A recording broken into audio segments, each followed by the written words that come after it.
Bore da I chi gyd, croeso I glwb Pen-y-Daren yn Merthyr ar gyfer ail ddwyrnod y cystadlu ym Mhencampwriaeth Dartiau, Prydain, a sy'n chwarae hanner cystal a oedd e ddo ni mewn am dipyn o ddwyrnod, lan fan hyn, ar y Rocky. Noson Lloegr oedd hi ym Mhencampwriaeth Prydain neithiwr, a hyd yn oed rhif un y byd yr Albanwr Mitch Lorry ddim yn gallu atal Chariots y Saeson. Bechgyn Lloegr yn Bencampwriaeth Prydain. Roedd y dor cartref yn uchel eu cloch ar gefnogaeth I fechgyn a merched Cymru i'w glywed mewn stereo. Lloyd stereo y brawd yn arwain tîm y bechgyn a'r chwaer tua. Yn sicrhau buddugoliaeth merched Cymru yn erbyn yr Alban, oedd yn cynnwys chwaraewr ifanca'r gystadleuaeth yr 11 mlwydd oed Daisy May Duffy. Cofiwch yr enw. Fe gyrraeddodd y noson ei uchafbwynt gyda menwod Cymru yn herio menwod Lloegr, ac I Gymru ddechrau ar dan o ddim diffodd ar fflam Lloegr, a nhw athai hi. Rhagorol, gwych iawn gan gapten menywod Lloegr. Heddi mae cystadleuaeth y dynion yn dechrau, ac mae heddi yn ddwyrnod newydd.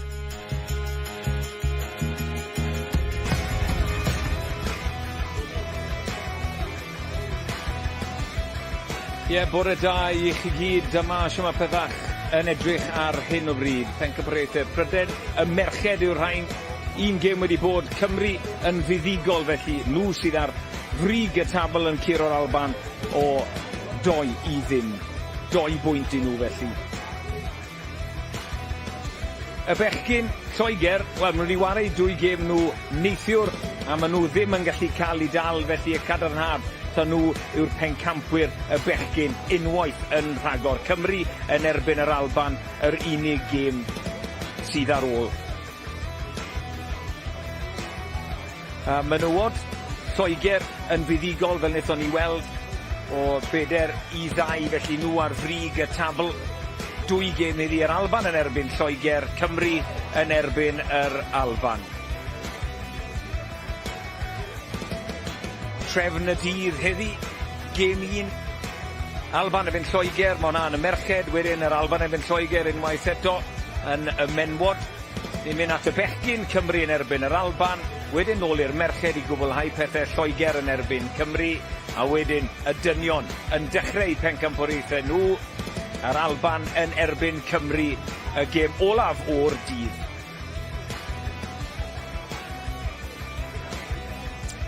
Bore da I chi gyd, bore da I Dylan Williams, Llew Bevan. Mae bach yn gynnar, boys, yn dydi? Mae'n bach ydi alfore sadwn ydi. Dyma bod chi wedi cael brecwast. Mae'n ddwyrnod hir I ti, Llew, ac os chi fel dynion yn dechrau y bencampwriaeth, 12 o chi yn y tîm, a chi'n wario'r Alban nes mlaen heddi. Odyn, mae diwrnod eitha hir yn blaen ni, ond ni gyd mynd I paratoi, fel byddwn ni paratoi mynd drwy gêm arall. Mae'r boes I gyd yn tymon y derys, ni wedi bondo'n dda. Ond ni gyd yn edrych mlaen am heddi. 12 o chi yn y tîm, chi gyd yn wario sengle, mae'r fformat yn debyg I beth mae pobl falle'n wario yn I clybiau lleol. Odi, dwi'n credu mae'r fformat ma'n siwto y chwaraewyr yn well mewn ffordd, achos mae fe jyst fel chwarae'r sir. Yn amlwg, ni'n gwybod chwarae'r sir I cael ei pigo I chwarae dros Gymru, so mae fe, mewn ffordd, mae fe'r un peth o diwrnod fel gêm chwarae'r sir. So mae pob un yn gwybod beth I ddisgwyl a pob un yn edrych mlaen. A mae'r dro, pwy chi'n chwarae yn erbyn, yn hollol agored, ond pwy ti wedi lyndo lan yn chwarae? Mitchell Lorry sydd fi. Fi'n edrych mlaen amdano fe, o'n i'n siarad gyda hana wrthos atha, o'n i'n gweud Lixon i'w chwarae'n erbyn edrych, achos fi'n gwybod byddwn ni'n codi'n gêm yn chwarae'n erbyn, fi'n credu byddwn unrhyw un yn. So fi'n edrych mlaen a gobeithio adau mas yn fuddigol. Dylan, o ti mae trwy'r dydd o, welest ti lot o ddartiau, beth nath al dy sylw di?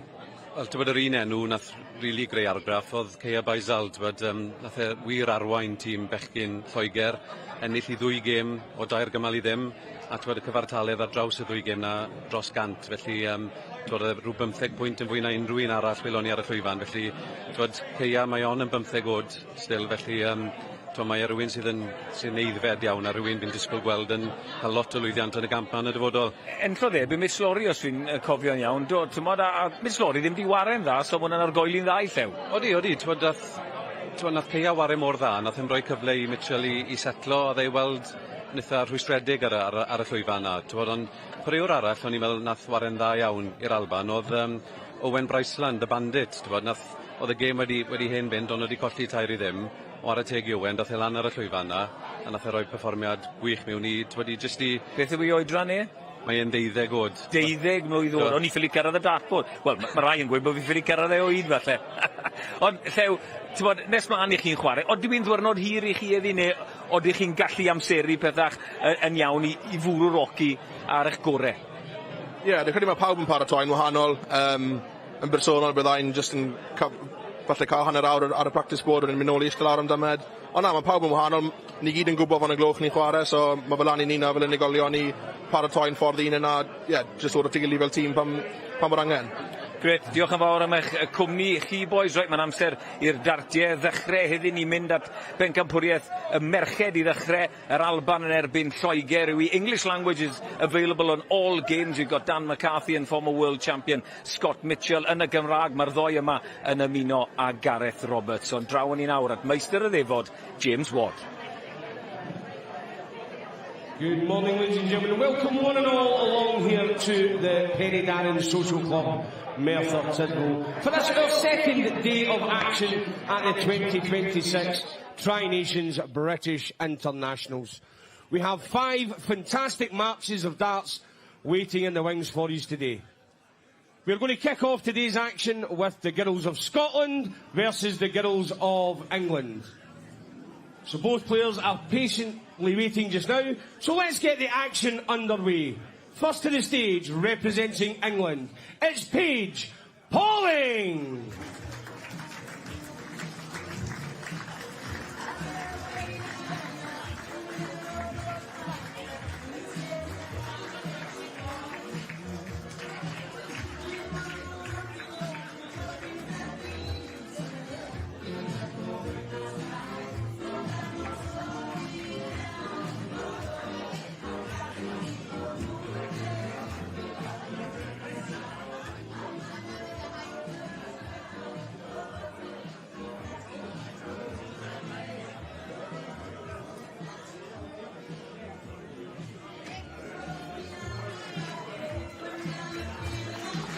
We'll try that one again, though. Ladies and gentlemen, Paige Pauling.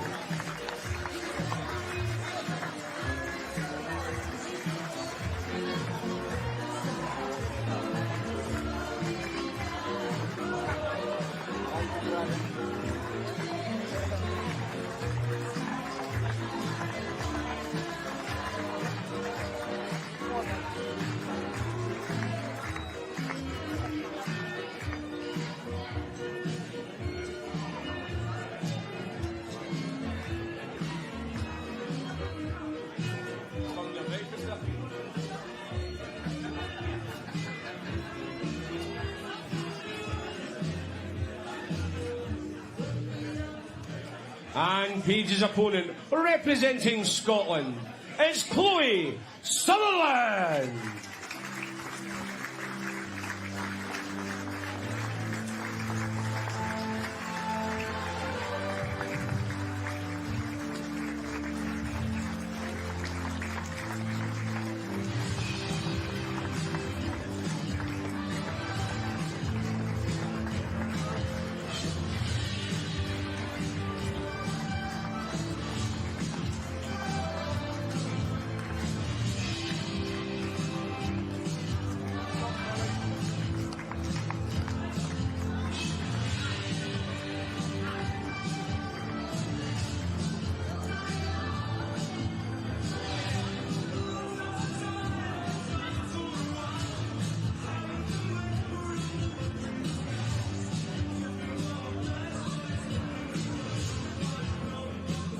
So, ladies and gentlemen, this first girls' match will be a 2-set match played over best of 5. And your referee for this entire match will be Jake Powell. Borodar, everyone, and welcome back to the Prydain Social Club for day 2 of the 2026 Tri-Nations British Internationals. Yesterday, we got a first taste of the action. 4 games were played in total. 1 title was already being won. England have retained the boys' championship. The girls are looking to do the same for England. Paige Pauling, so laid back, she was late for her own walk-on. There may have been a little bit of a miscommunication as to who was going first, but it's she who is up first against the 13-year-old Chloe Sutherland. We already saw Paige in action for England's women yesterday, so she's got a very busy weekend ahead. 42. But she is a serial title winner at youth level. She's got almost limitless energy, it seems, and she wants to go and claim another crown 43. along with Ruby Gray. I'm Dan McCarthy in the commentary box for today and the rest of the weekend, and I'm joined by a veteran of this 25. tournament, Scott Mitchell. How many Tri-Nations did you win in your career? I don't know. I think you're going to tell me. I remember only losing 59. once, I think, if that helps. And I must have done about 13 or 14 of them. So, yeah, lifted it a few times as well as captain. But, yeah, these are great sort of events for learning your trade and learning your craft as a dart player. You're never going to be under more pressure than 59. playing with an international shirt on your back. And if you can play here, I always feel you can play anywhere. 18. Well, to answer my own question, we'll just say a lot. You won a lot. 66. Paige has won an awful lot in her young career so far. 44.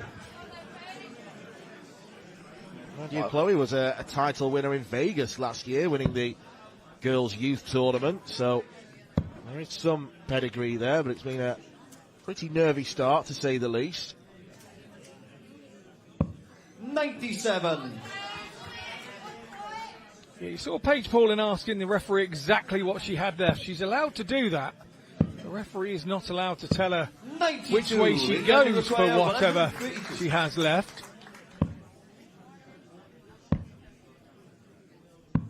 24. This is a match that you would expect Paige to win pretty comfortably. First to 3 legs. 30. England require 108.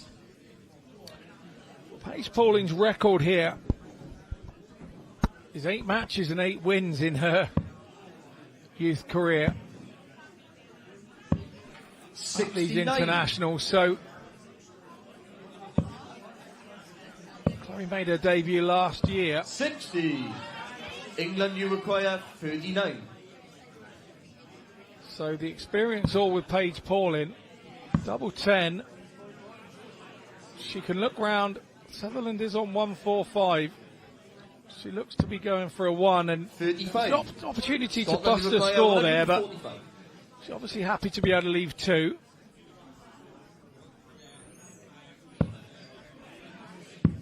$21. She's going to have a lot more time. England you it require seems. 4. A double 2 for Paige Pauling.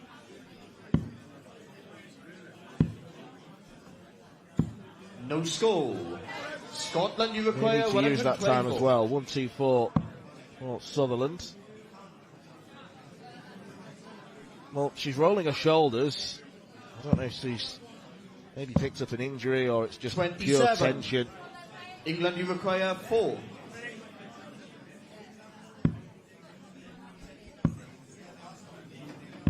Two. It's almost too much time for Paige Pauling here. Scotland you require 97.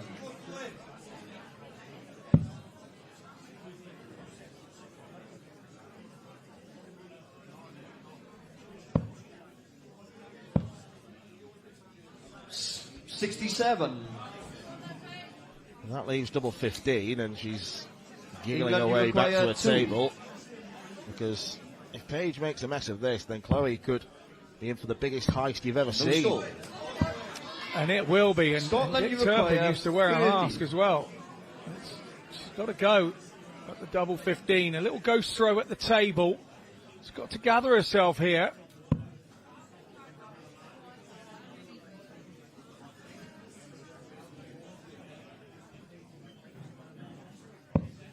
No score. England you require 2. Paige Pauling In the madhouse. the first leg. 2 walks England. away with the first leg. Not one that'll live long in the memory. Second leg, Scotland the full first. Game on.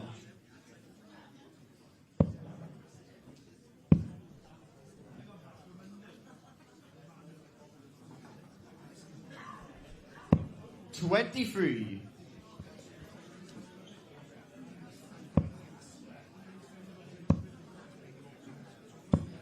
$22. You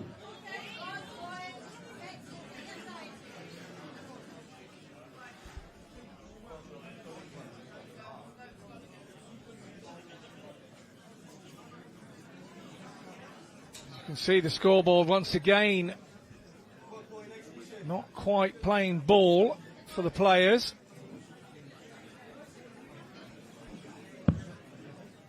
We're okay to continue, just a brief hiatus. 24.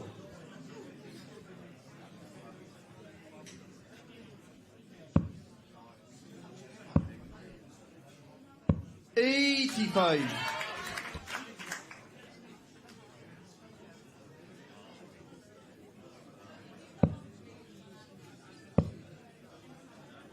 $26.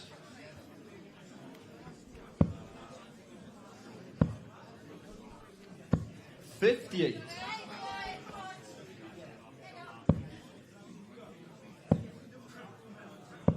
$29. Paige Pauling is probably thinking that 26. It's upset her a little bit, the scoreboard going missing. 30. She needs to concentrate on her game because she's much better than this.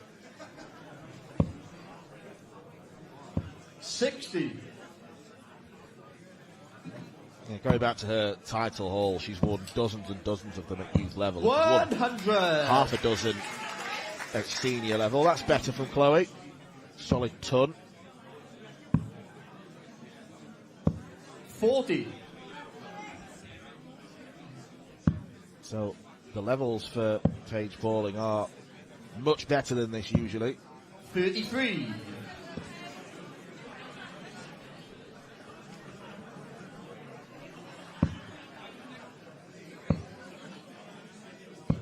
28.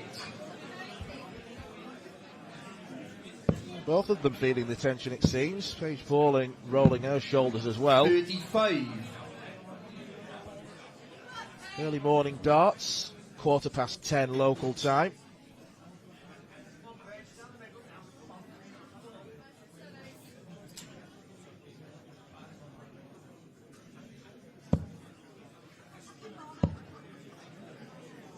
$70.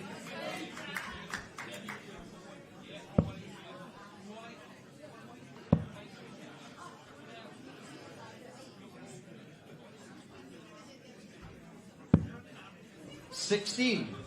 England, you require 112.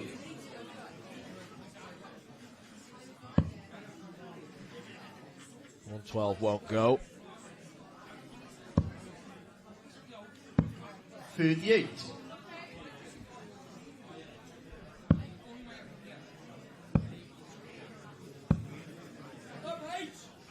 44. So England treble 14 or 74. treble 18 the targets for Paige Pauling. Double 8, good recovery. 66. Scotland, you require 141. This would be a really big ask. She's got the 41, 61. left herself 80. 61 scored, so Paige England, Pauling you here require will be looking 8. to take this 4 out and take a 2-0 lead. Give does the that. second leg to England. Much better leg from her. Third leg, England to throw first. Come on.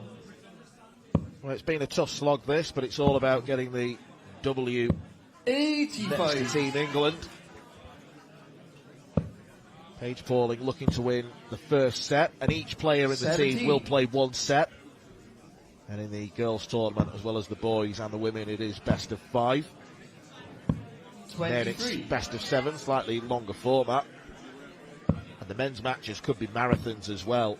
Potentially 84 85. legs long.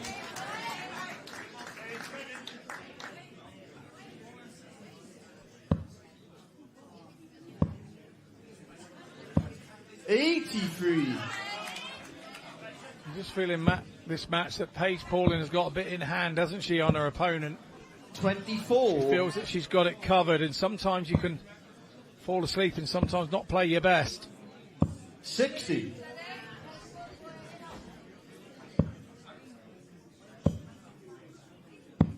$11.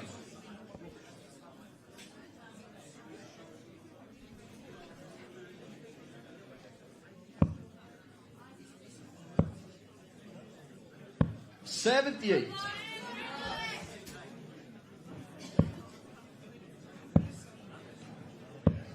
43.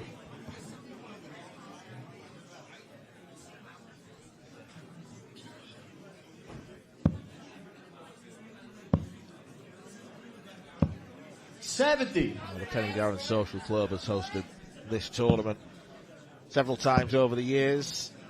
Likewise, 58. the Six Nations that England, you broadcast on require S4C 102. last summer.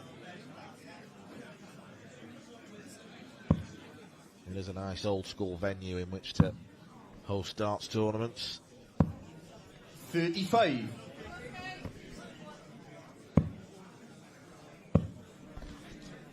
7.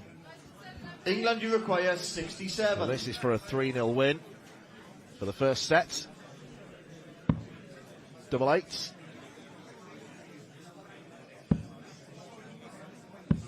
51.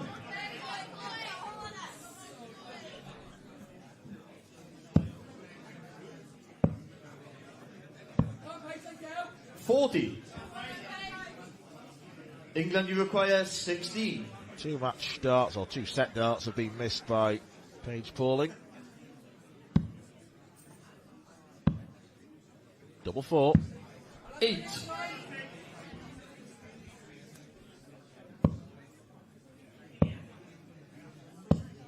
65. England, you require 8. And Paige Pauling doesn't want this to get nervy like the Game, first leg, shot, but that's and the not a first nervy set finish. To England. And that was a bit of a slog, it's fair to say, but Paige Pauling won't really care too much. She earns England the first set. So, ladies and in gentlemen, this as they girls' leave the stage, contest. let's hear for both girls there. Scotland's Chloe Sutherland Looking and to England's tee Paige up a deciding Pauling. tie against Wales after their win over Scotland yesterday evening. He's given a wee couple of minutes. Pretty distraught at how she played there. With the scoreboard, which we are fixing at the moment. Pauling finding double four in the corner, and she has done enough to win England's first set of this girls' contest. Quick intermission to fix the scoreboard problems, and then we'll be back very shortly with Daisy May Duffy, the 11-year-old of Scotland, against England's Ruby Gray.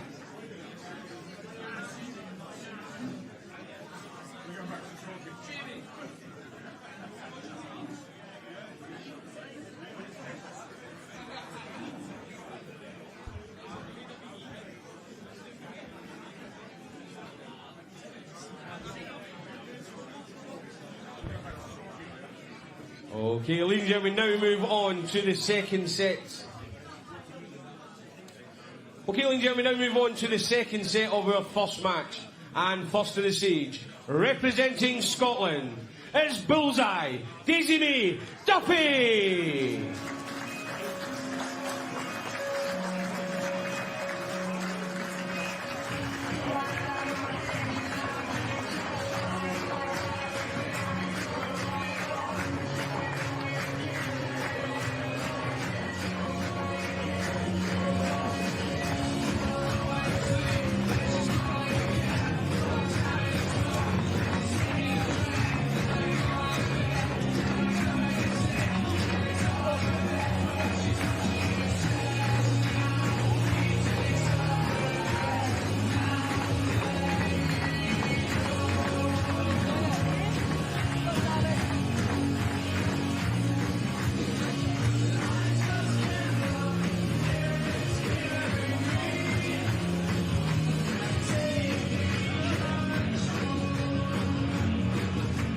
And her opponent, representing England, is Ruby Gray.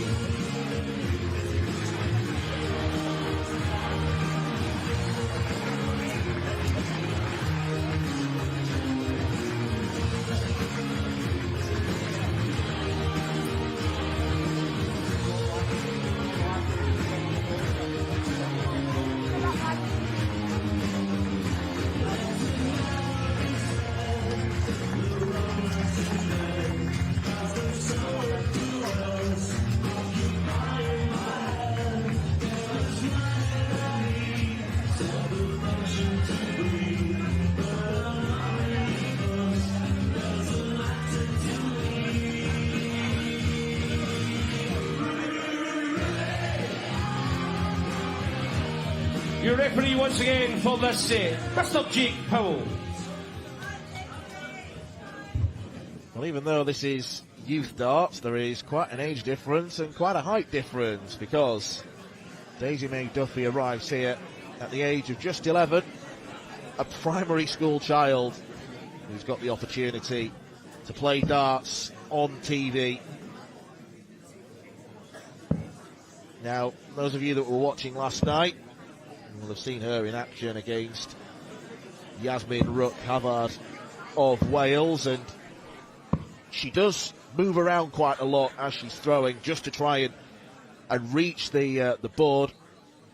As you can see here, there's movement with the left foot onto the oki, but she's not going over it, so it's a perfectly legal way to throw. And as she grows up, she'll obviously be a bit taller and won't have to do that anymore.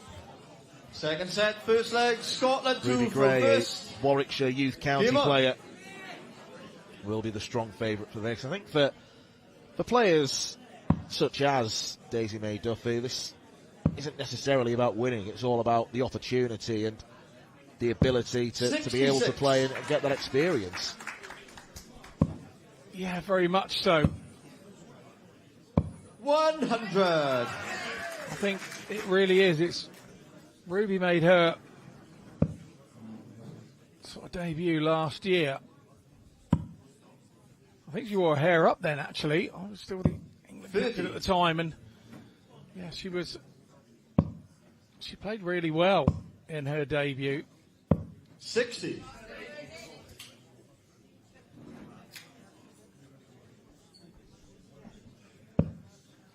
Along with Paige Pauling, she was a winner at the WDF Europe Cup Youth in the Netherlands last summer. And last year she won a first senior title as well in Latvia, so a little bit like Paige Pauling, she's 45. making the transition from girls' darts to women's darts with quite a degree of success. Yeah, it's a big jump. It's sort of very different to playing people of your own age to then playing people that are twice and three times your age with twice and three times the experience that you've got. And yeah, a good win for her, that one. 60. But you can see she's a proper straight up and down thrower, is Ruby, with the action of the arm. It's a really pleasant throw that looks like, it doesn't have a great deal that can go wrong with it. 21.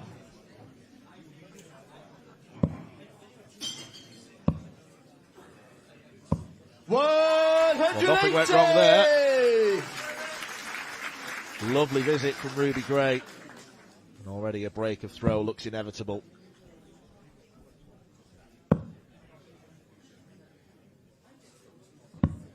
$64.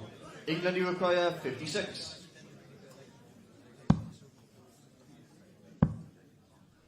Double top. 36.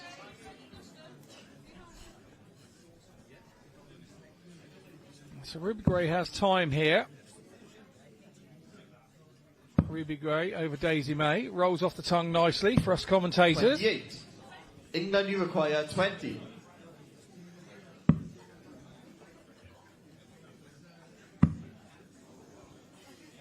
Gives on the first leg. England. Yeah, Ruby Gray takes the first Second leg for England. Focus. Third time of asking. There were two very good guides for double 10. And that's a terrific start. 65. Are looking likely to go and tee up a deciding shootout with the Welsh team of Yasmin Rook-Havard and Tia Stereo. 58. I think it's fair to say that. It is looking that way. 97. Gray doesn't hold back with the throw either. She throws them really strongly, hard into the board. 22. We are teaching new dart players. Sometimes they feel that they're going to hurt the board with the darts, and you say, no, that's the idea. That's what 45. It's there for. Little growl there from Ruby Gray. Disappointed with that second dart as it's straight into the 5. it looks to be a very natural feel type throw for Ruby, because you will notice, 45. as Joe Locke, who was impressive yesterday, watches on, the drawback position, it's to the top of her shoulder rather than her eye line. 119. So she must have a great feel for how much power and action she needs to put on the throw. Yeah, very much so. And Joe Locke there, her county teammate from Suffolk.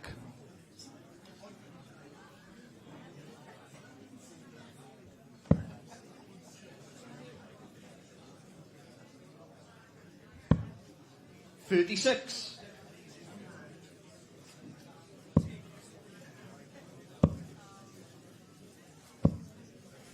60. Slightly disappointed Ruby Gray collects her darts there. There was a...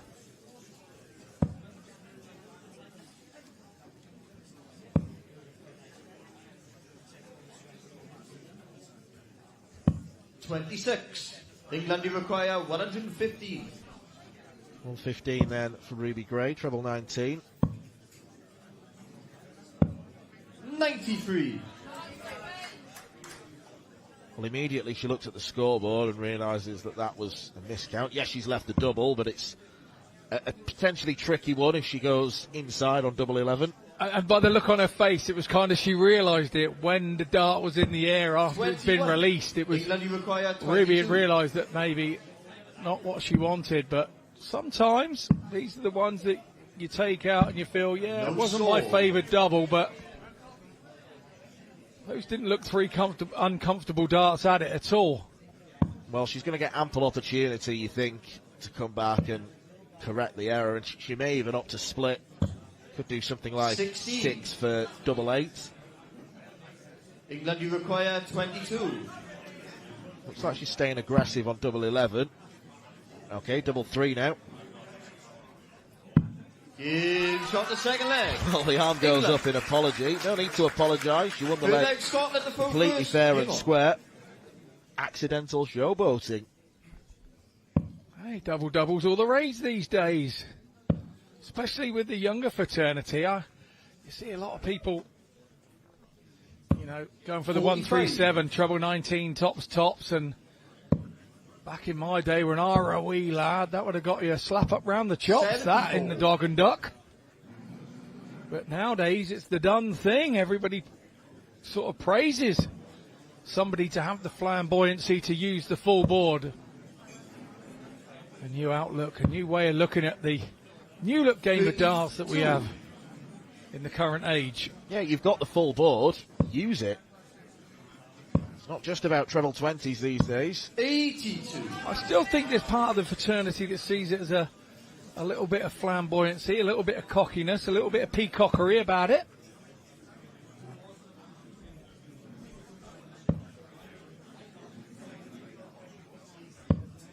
$45.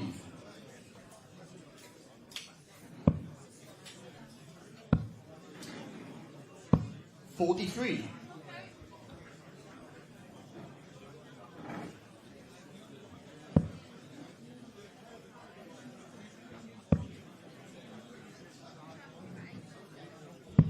40.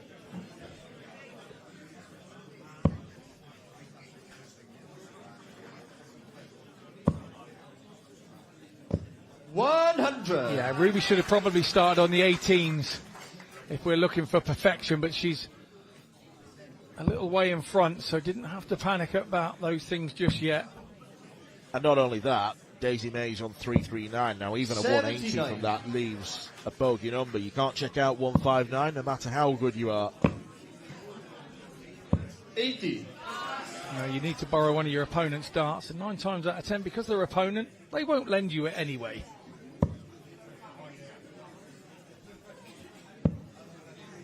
And on the one occasion out of 10 they do, it's against the rules and regulations. 132. England require 120. Yeah, the 4-dart game has yet to be invented in the new age. Bullseye for Ruby. 75. Scotland require 128. Well, that 2 treble visit from Daisy May has given a slim opportunity. She went the right way, went the 18 route first. She'll go back up to the top now. England, you require 47. So then 15 for double 16 is usually the route, or 7 for double top. 7. Well, England are Scotland, edging you closer. require 107. 107. Daisy May Duffy. Can still be done. Treble 18 now leaves the bull.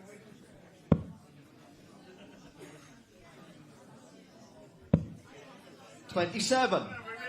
That might be England Daisy May require Duffy's 40. last throw of the tournament, because Ruby Gray is eyeing up double top. Double 10 now. Game, Double shot. 10 is found. And the second set. And that To was a England. comprehensive win for England against Scotland. 2-0. As predicted, the team of Paige Pauling and Ruby Gray, two dominant forces in youth girls darts. They both leave the stage. Let's see for Had both too girls. much Scotland's Daisy May for Duffy the Scotland and team England's that Ruby had an Gray. average age of just And 12 at the end years of old. our first set, there, Big the cuddle final between score was Chloe England and 2, Daisy May. Scotland 0. This is how it all panned out. Paige Pauling with a rather forgettable performance, sarcastic celebrations all round. Chloe Sutherland feeling the pressure at the Penny Darren Social Club. Pauling walked off winning by 3-0 in the first set. And Ruby Gray beat Daisy May by the same scoreline. Performance that had a little bit more in the tank, it's fair to say. Should be a close fought contest between England and Wales in the girls' final. Let's have a look at the results and the table. 2 points apiece for Team England and Team Humphre. Scotland being beaten 2-0 in both of their games. Their tournament's over. England and Wales will face each other later on to take the girls' title, or see who will win it. Will it be England retaining it, or will it be Wales on their own patch?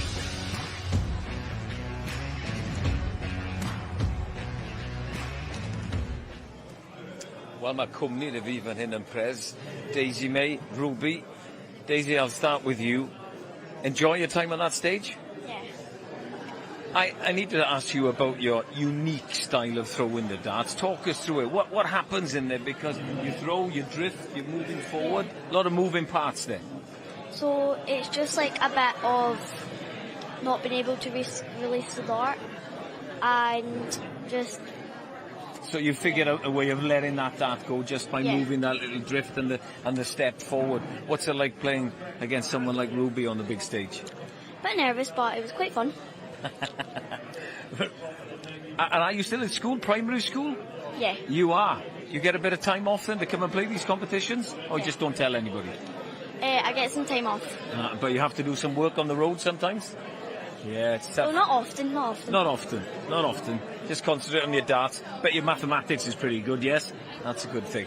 Ruby, what do you make of this competition? You know, you're all square with Wales now. You play Wales later. Enjoy playing this format? Yeah, it's very different to being an individual game. There's a lot more pressure because obviously you're not just playing for yourself. You represent your whole country and all these people who come to support, you're representing them. So it's very different, but yeah, it's so enjoyable having a team spirit as well. England are great for that. What about yourself? You know, where do you want to go in the darting world? Well, I would love to go all the way, everyone would, but just see where it takes me. If it takes me all the way, then happy days. And Daisy, I'll ask you the same question. What do you want to get out of darts? How far do you want to go? As far as I can possibly be.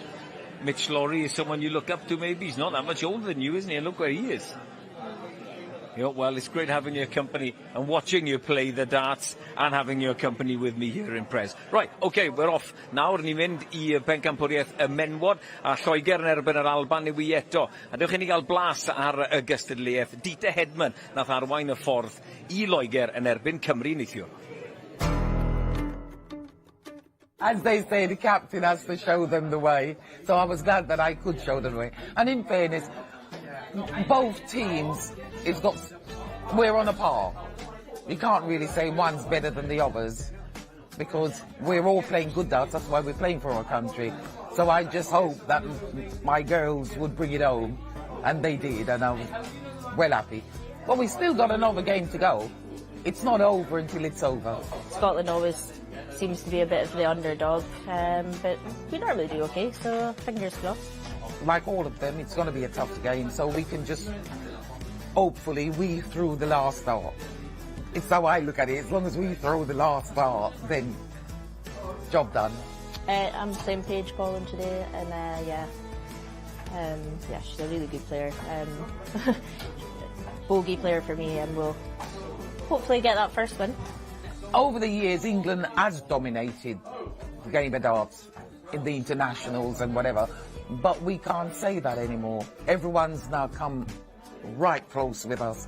So if we got to win, we've got to play the best on the day. And as I said, we've got to be the one who throw the last dart. I don't think we've won it for a long time. But we'll try our best, as we always do. And yeah, hopefully we'll at least play well.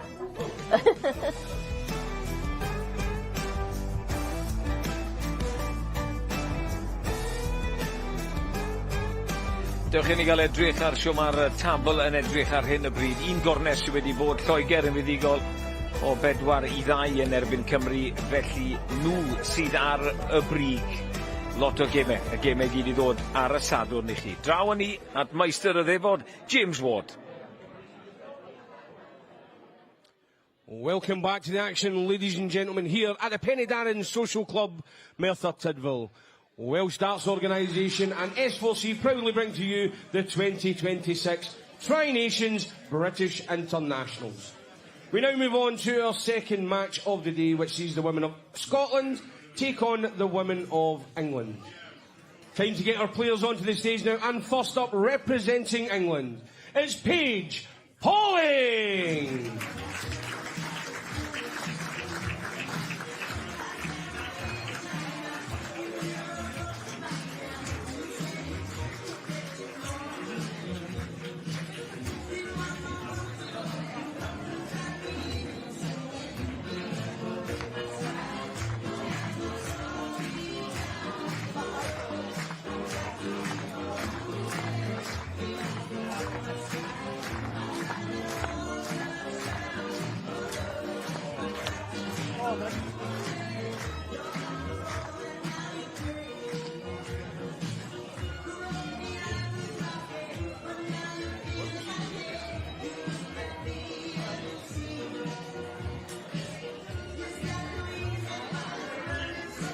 And Paige's opponent, she is the reigning and defending WDF Ladies World Masters Champion.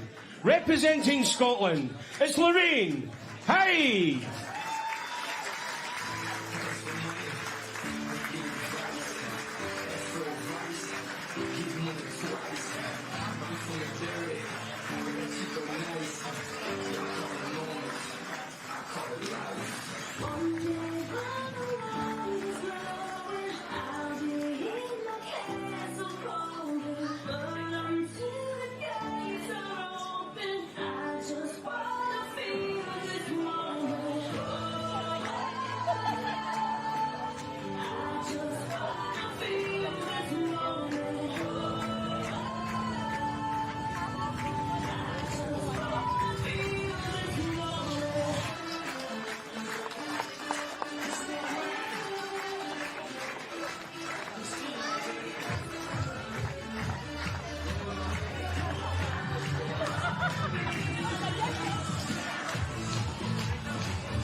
Ladies and gentlemen, this ladies' match will be 6 sets played over the best of 5, and your referee for the first 2 sets, Mr. Lee Roger.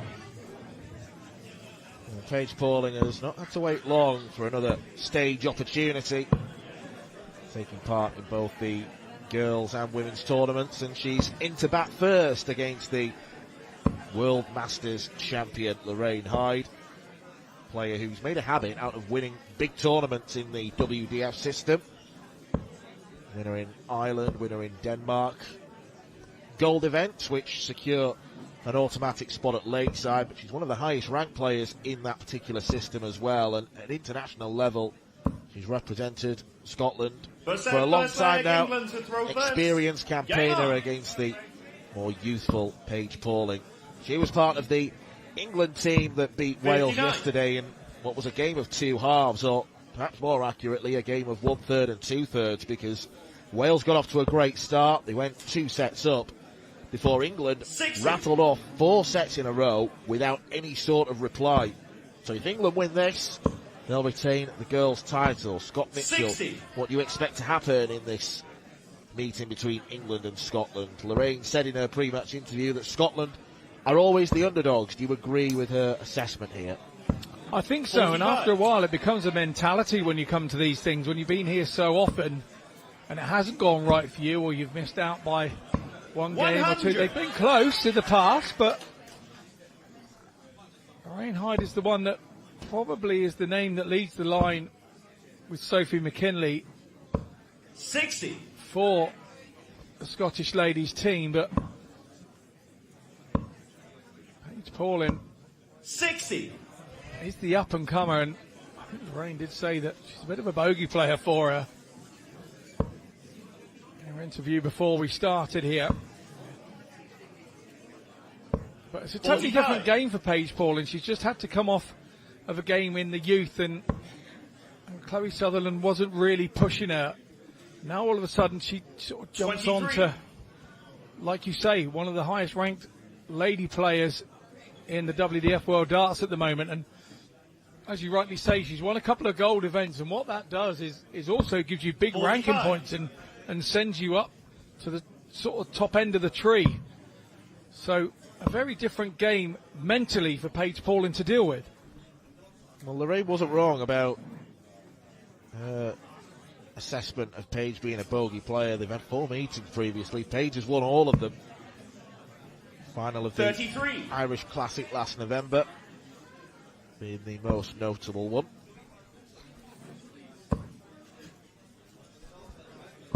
$140. That's a strong visit from Lorraine. Gets her to finishing range first. And it's against the darts as well. 100. Scotland, you require I think 100. that's what's changed about Lorraine in the last couple of years, is that the power scoring that she's got is far more consistent on the scoring part of the board. And things like this. 98. Really good visit. England, you require 66. Pressuring the 66 for Paulin. Another one of those. Rushed it a little bit. And then the consequence of that was not hitting the target she was after, which was another big 15 to go for 36. She's now scored 25, 41 left. 26. She takes the 1 to leave herself top. Will she return? Double 4 says she won't. Or maybe that's double 2. Game it is double 2, and Lorraine Hyde takes an early advantage in this England v Scotland clash.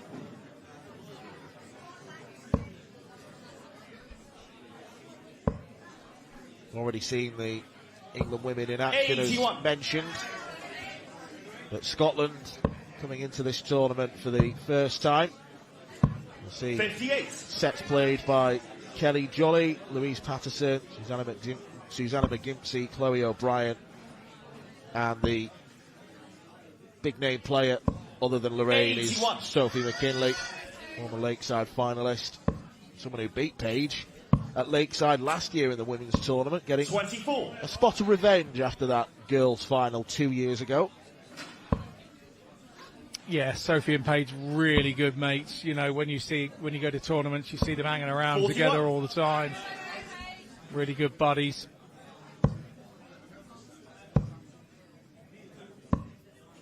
$48.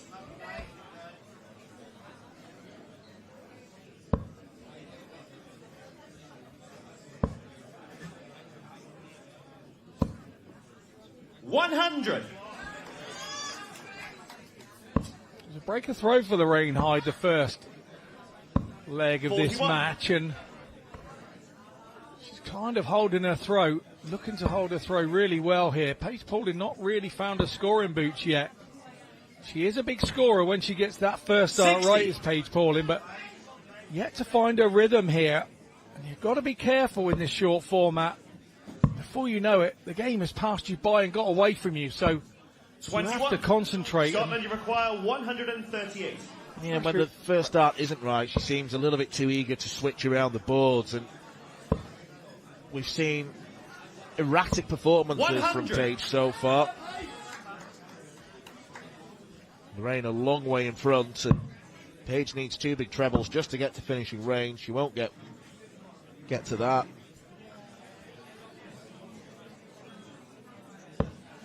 $25.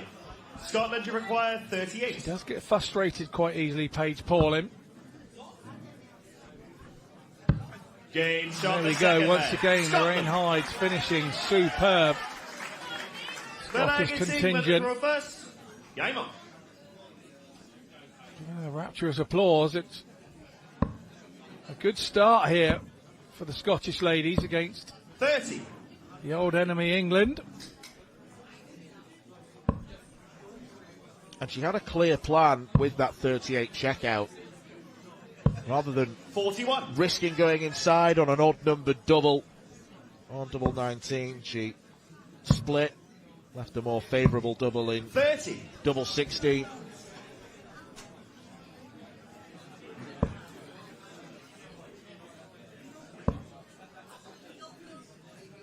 This isn't Paige Pauling anywhere near her best. This wouldn't even class as her D game at the moment. No, and like I say, it was such a breeze that first game for her in the youth side of the tournament. And let's not forget that was only 1 game ago. She probably could have been done with being drawn a little bit later in this one. To get a chance to have a bit of a space between the two. 84. Well, a 3rd consecutive 140 would leave tops for Lorraine. 100. John's fine. This has been a super leg of darts. Yeah, she looks super relaxed, doesn't she? Since about halfway down the second leg, Lorraine Hyde really 85. In full Scotland control. Require 80.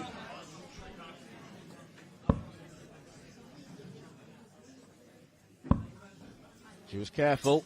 She's left double top for the first 60. set. A right smile from her as she goes to the board there. Finds that last dart at double top a little bit funny.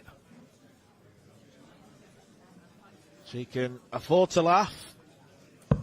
Lorraine 44. Scotland a long way 20. adrift. Double 10.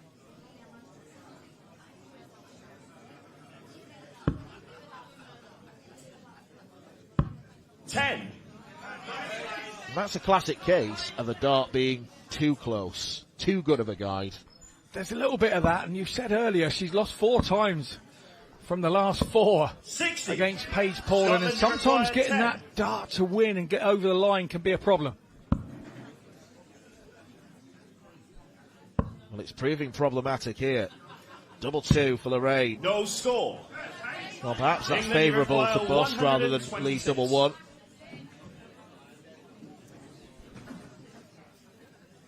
Four 19s will leave the bullseye. Needs 3 more.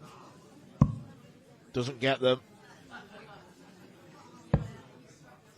86. It's a good visit. Pressure's a dodgy double 5 for Hyde here. No score. England, you require 40. Well, exactly what you said, Scott. Never beaten Paige before. 35. Scotland, This you will require surely 10. be her best opportunity. This starts at double and mounting. 5. Well, it's 10 set darts that have come and England, you gone. require 5. Do you feel that if Paige Pauling can just hit the double here? 1. That's nowhere near that last dart. Nowhere near.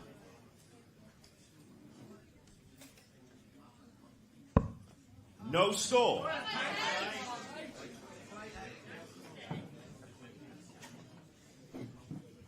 Well, it's the England, cardinal you sin require of 4. darts, missing the big number, especially on an awkward checkout like 5.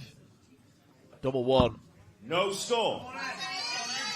Scotland, you require 5. Well, you just didn't see Lorraine Hyde in this position just a few moments ago. She was bossing the leg, hitting a ton to leave 80, getting herself a dart at tops, and you thought Paige was way back in the 200s. You couldn't see her losing this leg, Lorraine Hyde, but now England, you require 4. Pauline's got herself in this. She's got a real chance, and you feel if you can just compose herself and get this double hit, like she has. England. A sarcastic smile back at the Paige Pauline fans and the England followers. Continues to do gurning moments, but for both players, they would have just wanted that leg out of the way. Well, if this sport was all about power scoring, Lorraine would have been off stage celebrating ages ago. You've got to hit those doubles as well. I said earlier in the match, it's what's changed Lorraine over the last couple of years. 100. And turned her from kind of somebody that you'd see at the tournaments all the time and not really threatened to win any. She's now started winning them in the last couple of years. And it's off the back of this power scoring.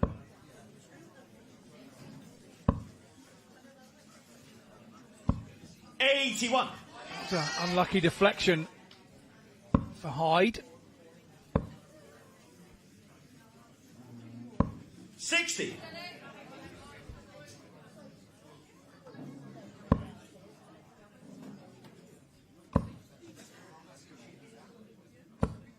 '41. Couple of unfortunate ricochets. And then that starts to play on your mind and you start to think, actually, is it my day? 21. Scotland, you require 139.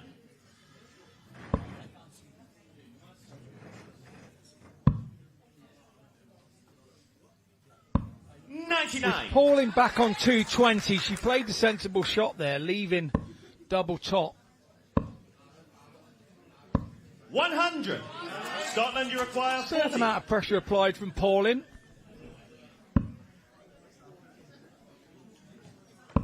She does not want another doubling farce.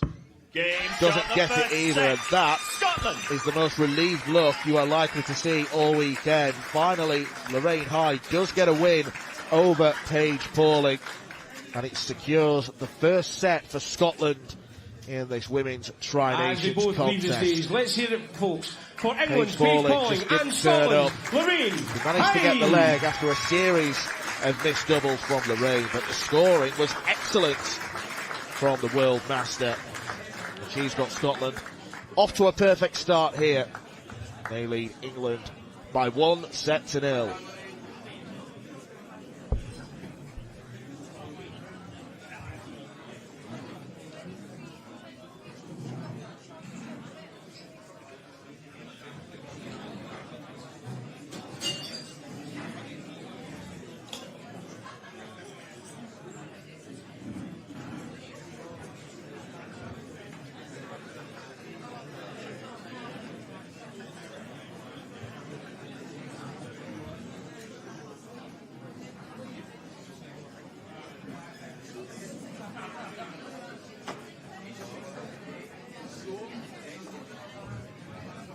Big round of applause for Stage team there, ladies and gentlemen. Lovely fixing signs. Well done, guys.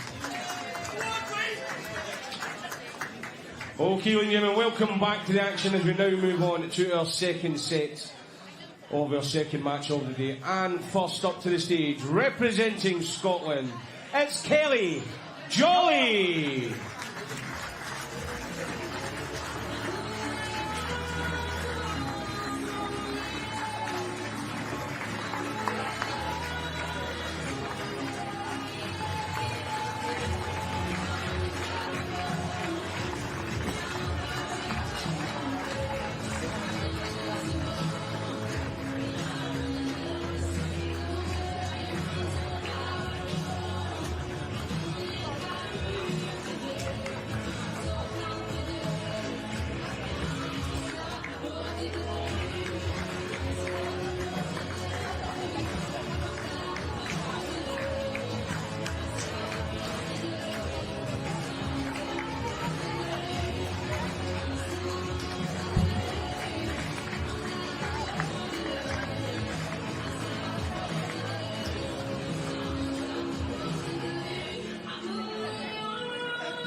And Kelly's opponent, representing England, is Lindsay Ashton.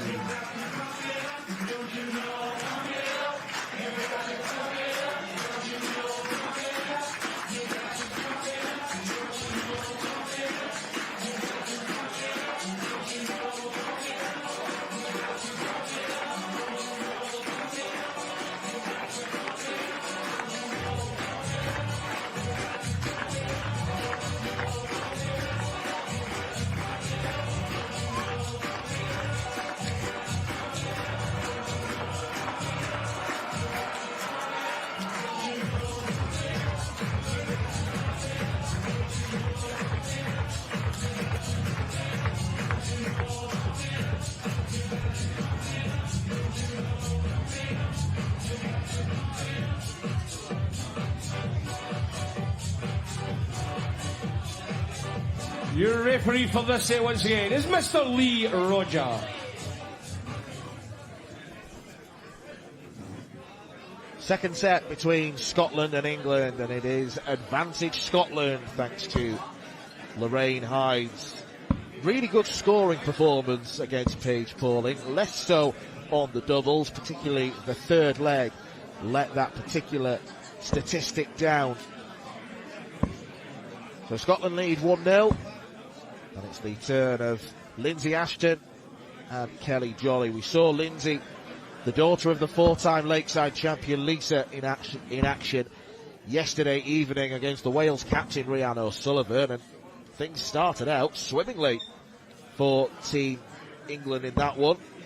Lindsay won the first two legs, but then she allowed Rhian back into the game, and I think the big frustration from her point of view is that she never got a dart to win that set for England. All's well that ended well, because England went on to win the match by 4-2. She goes up against Kelly Jolly of Scotland. But there were some impressive moments yesterday evening from Lindsay, Scott. Yeah, I spoke to Lindsay after sort of the matches concluded yesterday, and 59. I said how composed and how well she looked in those. In the entire match, there was a couple of times going down the last couple of legs that she was disappointed with the score, or let a bit of emotion 45. or show her opponent that she wasn't quite happy. But I mean, that's micro sort of criticism, really. She played superbly 80. in what we know as a fantastic player in Rhian O'Sullivan, and Rhian is again another one in the last 4 or 5 years has come right on to be one of the world's 45. leading ladies, and Rhian has a big bounce back ability, and she showed it in that game against Lindsay. Lindsay kind of didn't drop off her game, but she wasn't able to accelerate one of those last three legs to go and boss it, because Rhian was doing so much really well. So she kind of understood that, Lindsay, when we spoke yesterday, and 60. was kind of a little bit gutted, because obviously she felt she'd let a 2-0 lead slip, and that's only natural as a dart player. But for me, like I commented yesterday, to go into a game where your 54. mum is so famous and a four-time world champion and everything else, it's just very difficult to go in without people sort of comparing you to your famous mum. It's a very talented darting family. Lindsay, daughter of Lisa. Danielle has played for England, played in this tournament before, and 40. they're even drafting new talent in, because Danielle's partner is Rhys Griffin, the PDC tour card holder. I think there's a lot of darts talk 30. in the family household, I would have thought. If you're watching, we've not forgotten you, Derek. Lisa's other half. He's probably the coordinator of it all, Derek, I would have thought.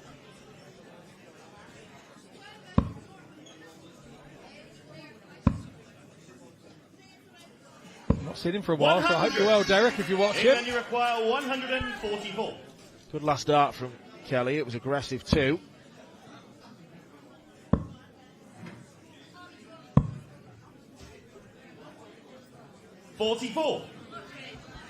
Scotland, you require 135. It's down to an even ton. Scotland 135. Treble 20. Needed that to leave the bullseye. 105. England, you require 100. You don't strain to the 1. That's fine.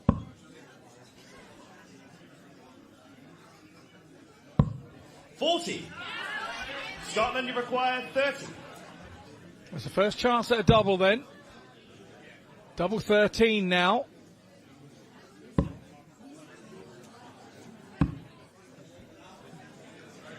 That's a miscount there from Kelly Jolly. England, you require 60. She must have thought she hit the single 2 rather than double. 40. Lindsay's not there to punish. 12.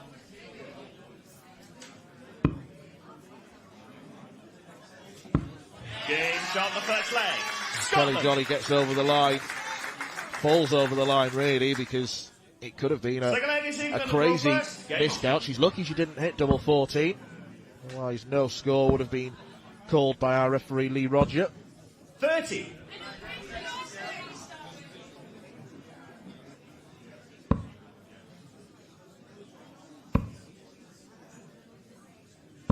$60.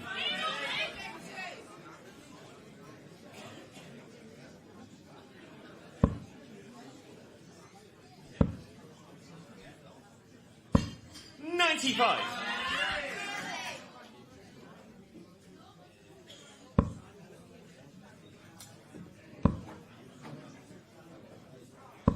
$60. Solid on the treble 20 area. Kelly Jolly here.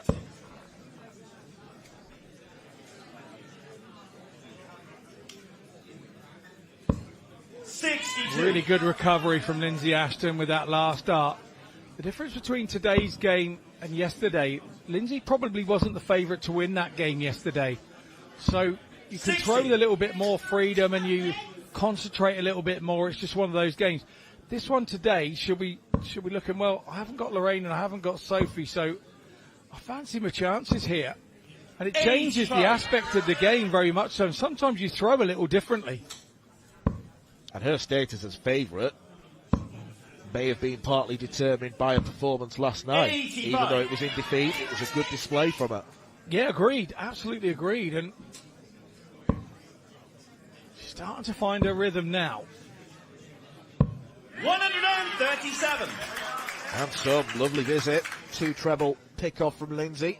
Leaves a 2-darter. Thanks, Lindsay, for making me look like I know what I'm talking about. 140. And that's good stuff from Kelly Jolly as well. She's going with her.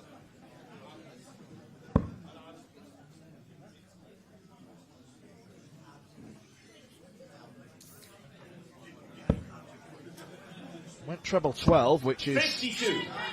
Scotland, you require 96. Seen as an old school route. 72.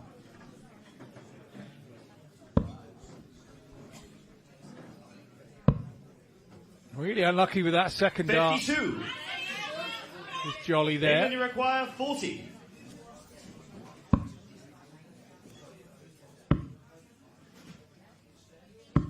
Game shot This time, the top second 10. leg. England.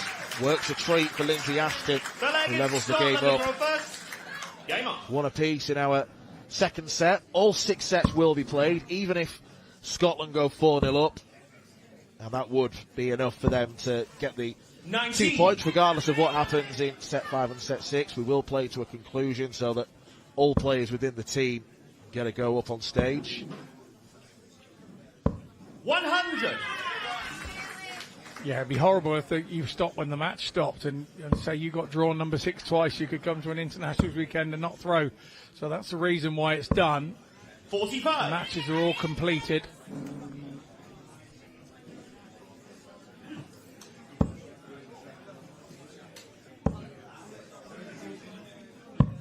$59.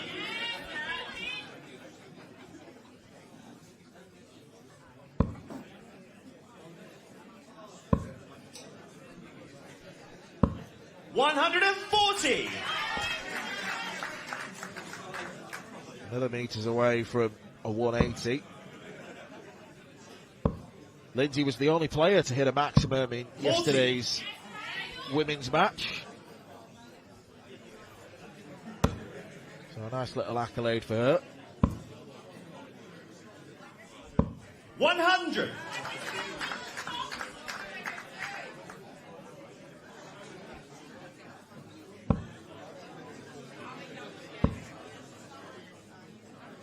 Probably see our scoreboard on screen is shut down. We can tell you that Kelly Jolly is on 197 and Lisa Ashton on 204. 60. 2 trebles for Lindsay would be very handy here.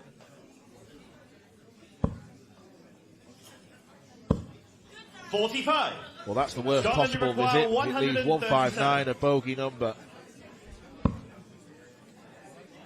137 for Kelly Jolly coming in here. 97 now. She'll go downstairs for the treble 19. Scores 59, leaves herself on 78. Ashton on the bogey, 159. Probably will stay up top. And now come downstairs. 59. Takes the odd 9 off, so leaves herself a straight ton. Yeah, she's been on that once before. Will she come back? 16 or treble.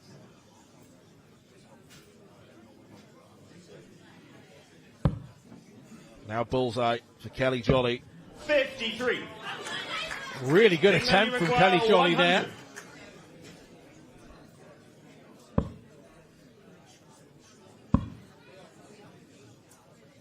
Safely done from Lindsay. Missing the ball on the outside. 25 now leaves double 8. Double 4. 21. England He wants 40. Ashton, we know, likes tops and 10s. No time like the present, Lindsay.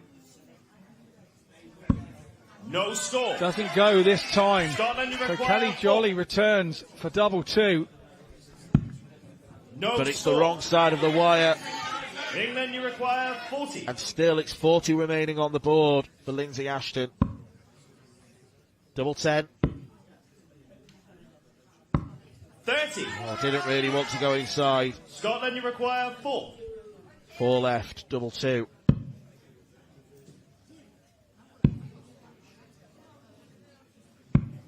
Well, she was edging closer and closer. England, you require 10.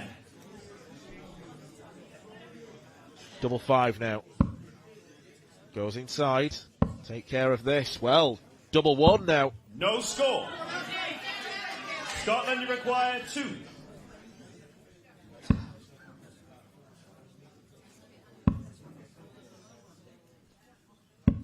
No score.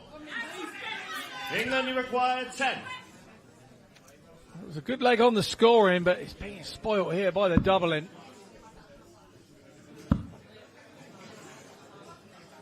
Could bust here. 6. Scotland, you Against require that. 2. What is it about the third leg matches?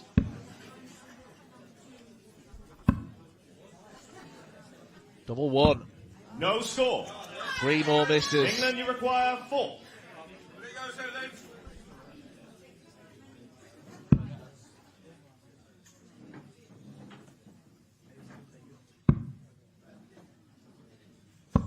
No score. Scotland, you require 2.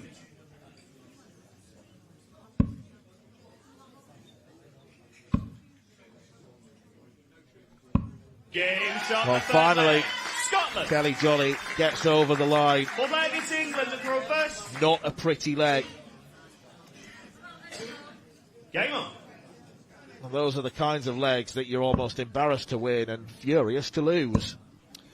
Yeah, as a player, though, you don't 41. get those scratchy legs back. You don't get the scrappy ones. If you can win those, you know, they're very... It's a one on your side, so you just take it. If you lose those, you want the game and that leg out the way so you can get on with the next one. But it can incur a few mental scars. No such problem here for Ashton. 125. Really good start. Throwing at a slightly quicker pace as well.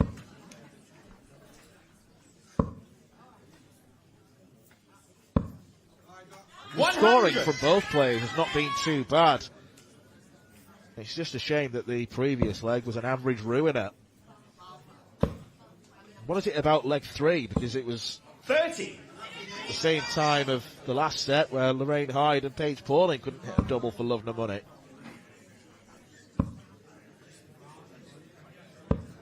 $60.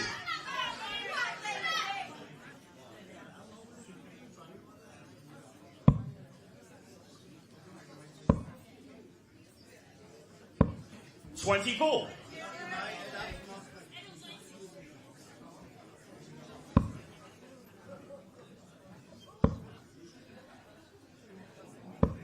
$60.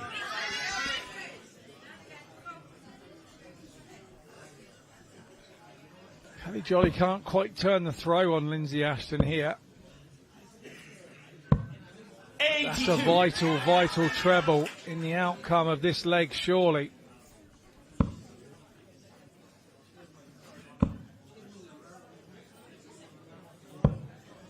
$32.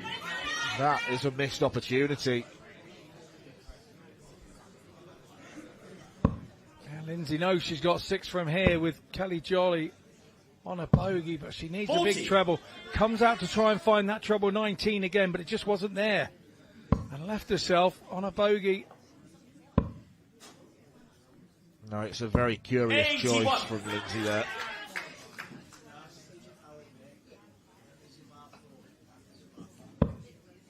Left on 159 again. Last time she was here, she was able to get 59 to lead the turn. It's a better outcome this time.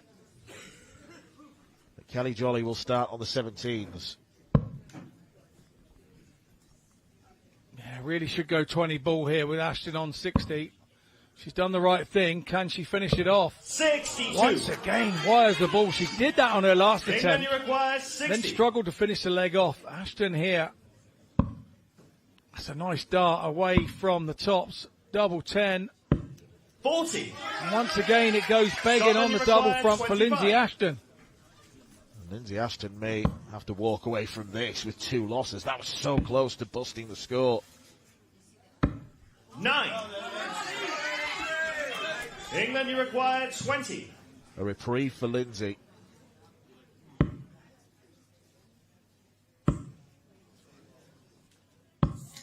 $10. Scotland, you require 16. Second dart kicked over. It hit some of the double 10 bed.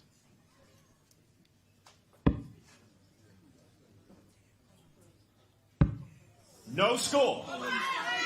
That's England, how close require Scotland 10. came to a 2-set advantage. The rest of the team watches on. Double 5 for Lindsay. No Wrong score. double. Scotland, you require 16. No more chances will be afforded in that visit. Game start. And Scotland do lead by Scotland. 2-0. And it was always likely to be a close fought contest, that one. It's Kelly Jolly, who doesn't look overly jolly with her performance. Both players scored well. Both players there. England's Lindsay Plenty of Ashton 1 treble and 2 treble Scotland's visits, Kelly but the Jolly. doubling was ropey to say the least. However, Kelly hit the requisite 3, and that has doubled Scotland's lead. England have got some work to do here.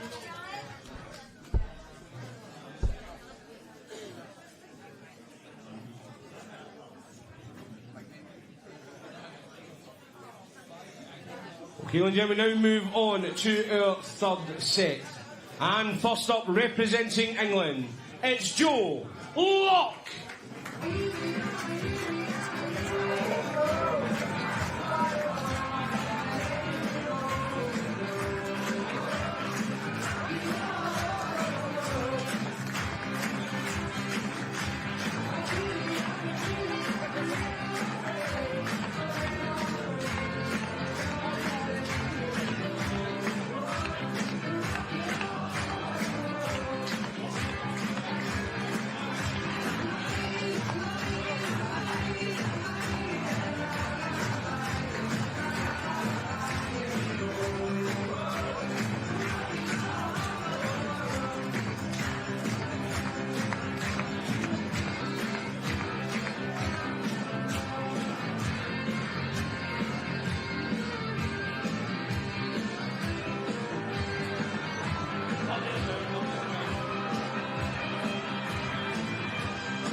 And Joe's opponent, representing Scotland, it's Louise Patterson.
And your referee for the next two sets is Mr. Aaron Mitchell.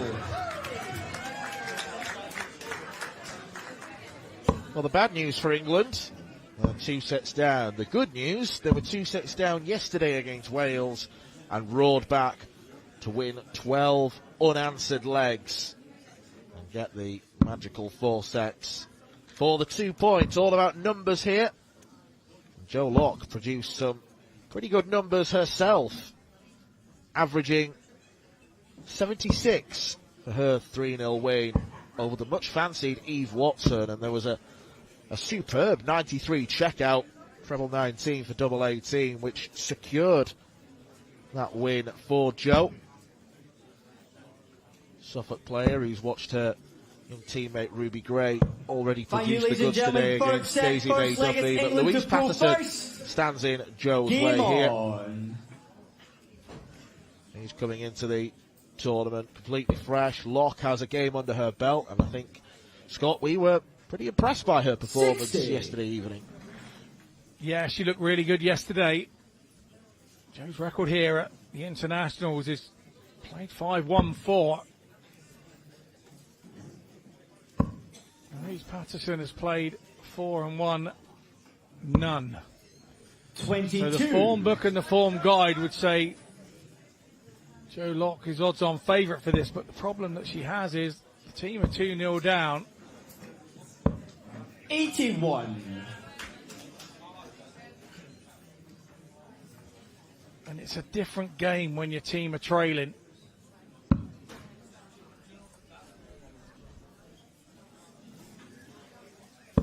There's a touch of the Bristow about the Patterson throw. Look at the little finger 50. trying to detach from the rest of the hand. Yeah, slightly longer nail on that finger than Eric Bristow had. But yeah, the little pinky and the influence of Bristow still around everywhere 41. In the darting world.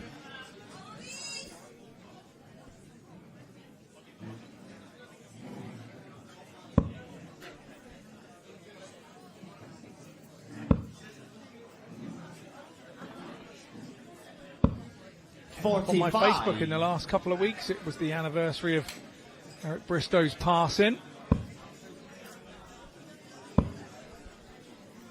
8 years now. 60. Gone by in a flash. Such a character. Somebody I watched on the TV as a young kid and ended up having his phone number in my phone, and we'd phone 60. And have a chat every now and again, and yeah, just your boyhood idol. And then to actually have him in your phone book as a friend and see him at tournaments and hello Scotty, how are you? And he knew you were. It was can be a bit of a mind mess sometimes, this darting game. Humbling moments.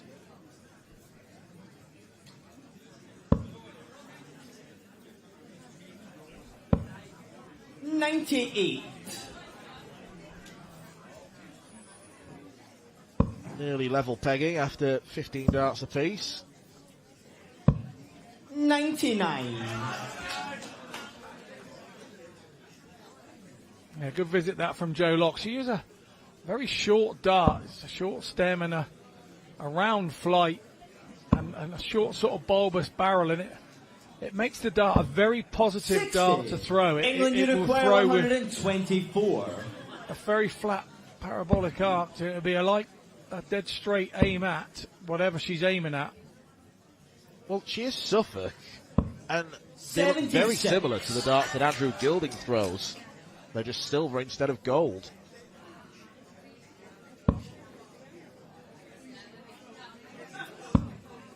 This is a better visit from Patterson. 98. England, you require 48. Double top.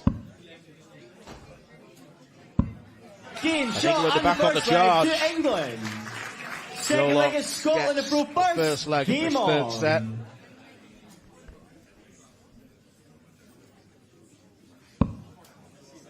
With not a huge amount in response from Louise Patterson. 60. Yeah, Jo Locke was game 5 yesterday for her team. She played Eve Watson of Wales, and 43. it's pretty comprehensive in her win, finishing the game with a 93 shot out on double 18 with 2 darts. Finished well there on double 10. 30. It seems to have knocked her opponent, Louise Patterson, a little sideways there early doors in this second leg. Well, the last darts that we've got 100. recorded for Louise Patterson were last month in the PDC Women's Series, and her averages were in the sort of high 50s, low to mid 60s. So you would expect Jo, if she is on her game, to win this one fairly comfortably. 45. But it's not been a very comfortable start.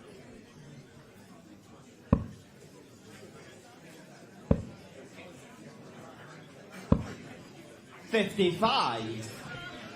But like you say, I said earlier, you're trying to stop the rot for your team, aren't you? There's a kind of added pressure. You're not just going up there for yourself in this situation. I'm feeling very positive. Everything's been very negative for the team so far. Going 2-0 down. 40. Yesterday it was world champion and captain Deta Hedman who stopped the rot against Leanne Topper when they were in the same position 60. for Wales. So Jo's going to have to dig deep here and use all her experience to try and do something similar. It's the situation that can grab you. That's the problem with the team game. The situation can grab 100. you.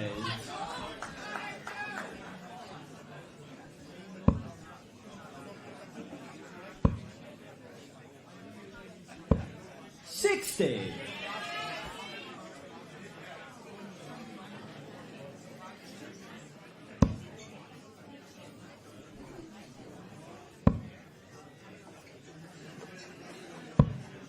$42. There's Noel Grant, a late call-up for Team England. He'll be hoping to make the most of his opportunity 99. to play this weekend. Both of England's men's games are taking place tomorrow. So they've had a long time to survey the venue and cheer on their 60. colleagues from the England, women's, boys and girls 84. teams. 84 left for Jo. Bullseye. 59. Scotland, you require 124.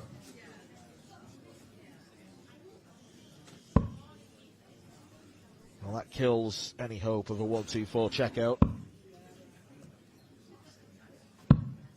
40. England, you require 25.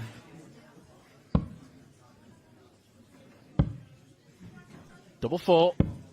17. Scotland, you require 84.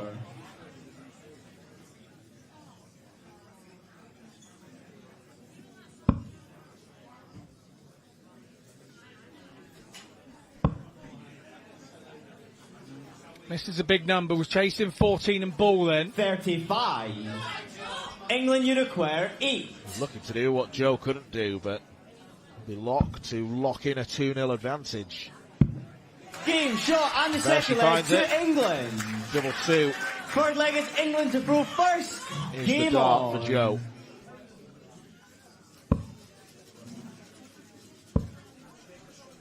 She's looking very relaxed, Joe. She doesn't 100. lose her form on her throw, does she, under pressure?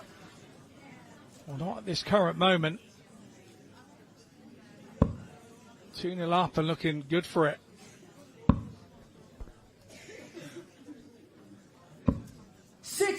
End of this set will mark the halfway point of the contest. Susanna McGimpsey and Steph Clarke are currently getting warmed up.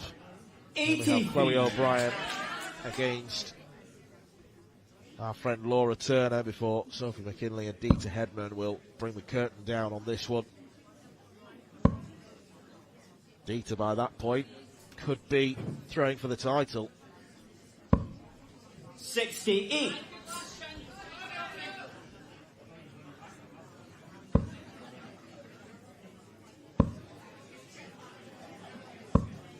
$95.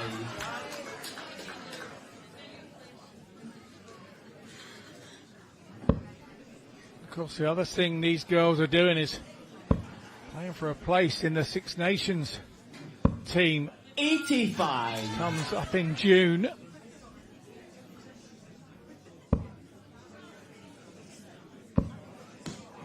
Cutthroat for the selectors because 61. Each squad will be halved. Yeah, it's quite ironic. You halve your squad for the Six Nations down to 3, and then you have to add one to go to a Europe Cup and make the team a 4-person team. 81. Seems a shame that it has to be that way for the Six Nations, but there we go. That's how it's always been.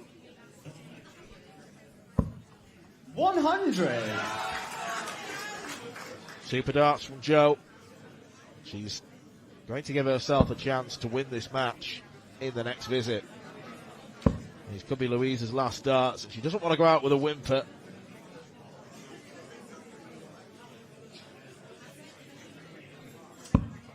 $22. England you require 62. Plenty of choice for Joe. 20 or 12. Now double top for the match. Game for the shot, set. and the third set to And England have halved the deficit. And Joe Locke once again producing the goods. Louise Patterson didn't really lay a glove on her opponent. Locke, one of the most impressive performers in yesterday evening's match against Wales. Doesn't quite follow it up with the same levels, but it's 3 unanswered legs. And she will go back to the practice room.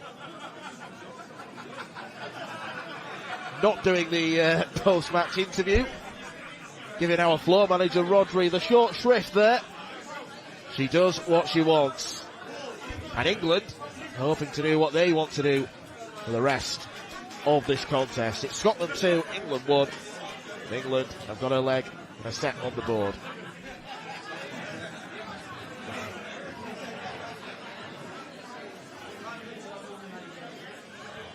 Okay, ladies and gentlemen, now move on to our fourth set.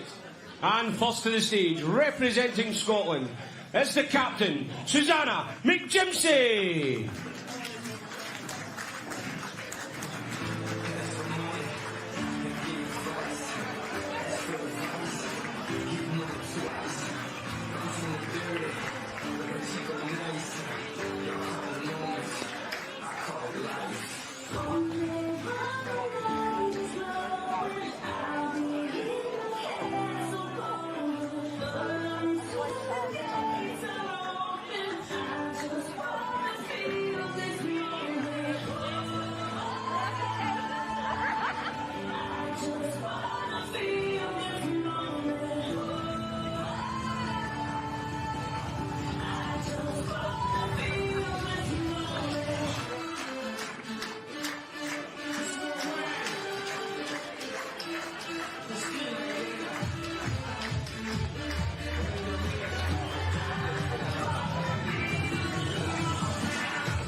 And Susanna's opponent, representing England, is Steph Clarke.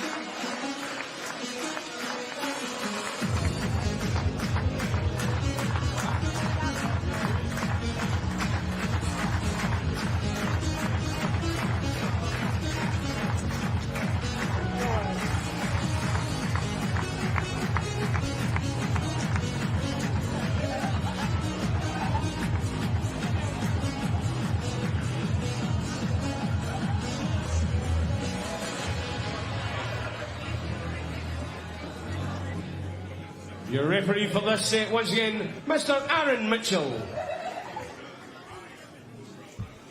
So it's chapter 4 of this Scotland versus England women's tie in the Tri-Nations here at the Penny Darrant Social Club. And now it's the Scotland captain taking to the stage, Susanna McGimpsey, who's been on the Scottish darts scene for a long time now. Nearly 2 decades since she was part of the Scotland Europe Cup success of 2008, winning that tournament overall.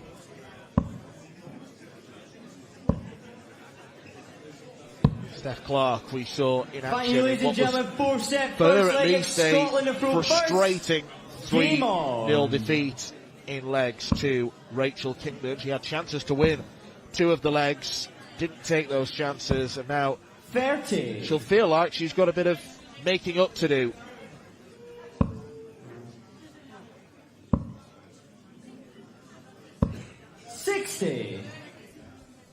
If you lose your first match, Scott, you put yourself under even more pressure to think, well, I need to make up for that in the next match. You definitely do. You want to be doing your part for the team. You ideally want to come here and win both your games and put yourself in with a mix, like I say, for the 135 Six Nations, and maybe squeak yourself into the short squad. But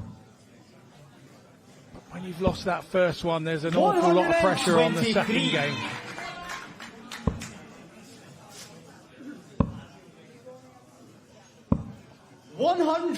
Looks as though Susanna is opting to play in wedged heel shoes as well, which seem overly comfortable for darts, but 45. There you go. You do you. What was it about black shoes? Always used to be the case, didn't it? 22. We've seen varying types of footwear creeping in over the last few years. 140.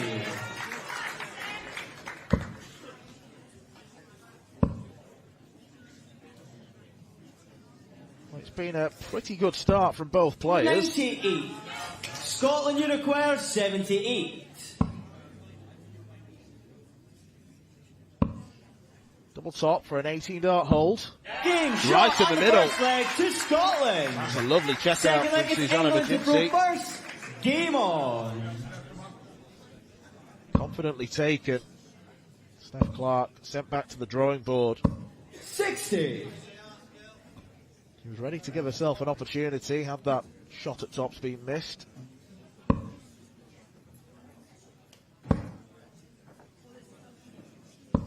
$60.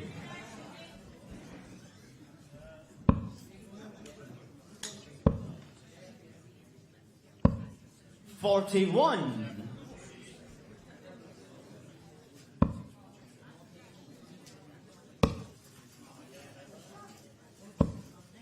$30.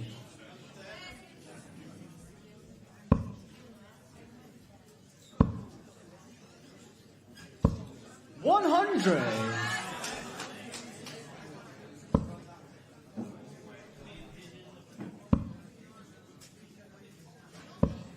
$45. Very steady from both players.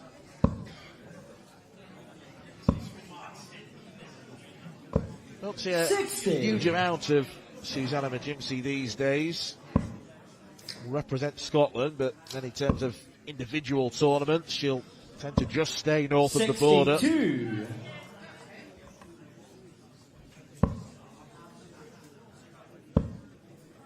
Steph Clarke is playing darts wherever she can, whether it's for 7. England, whether it's WDF, PDC Women's Series, Modus. There's an invite, she's there. 31.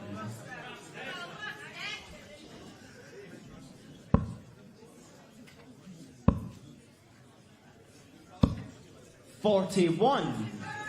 Both players have just lost the range in this second leg.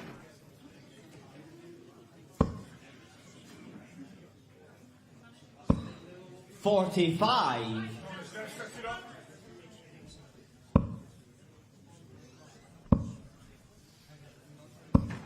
60.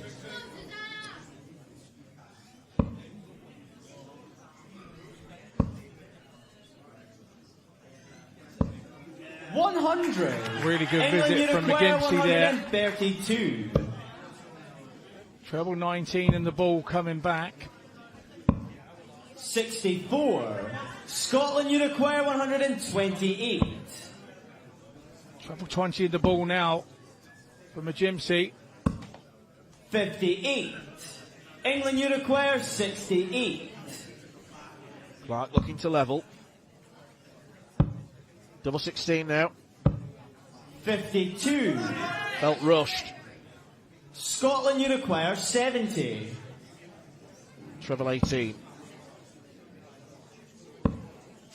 Double 16. McGimpsey just checked. She's entitled to ask for help. 38. Don't England really know where that dart 16. landed in the board before it dropped out. Game shot and the second leg to England. It doesn't matter because Third leg England of Scotland have broke restored first. parity Game on. in this fourth set. 140. Yeah, really strong start on own throw there from Susanna. 45.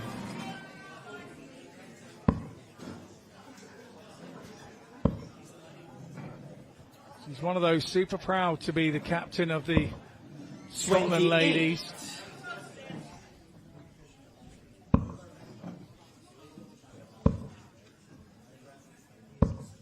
140.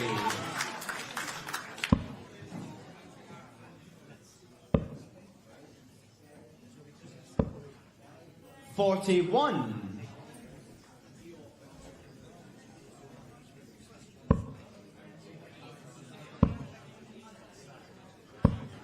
60.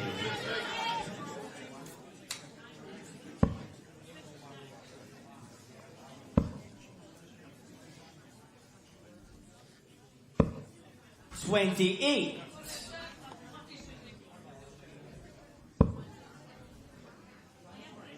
Wants to stay straight here to leave at least 156. 140. It's even better. Steph Clarke on the verge of turning this one around. 80. England Uruguay 116.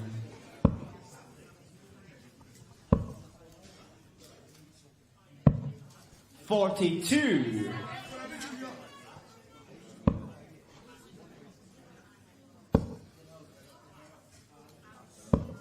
55. Would have been England better off Uruguay going down to the 74. 19th with the last start.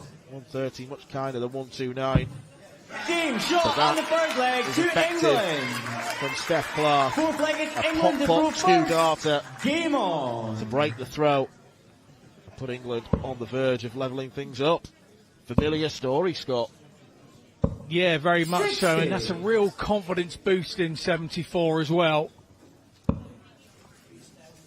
It's lovely. It feels great when you do that in 2 darts. And now Susanna starts dropping out on the floor, and you start to feel everything's going against you.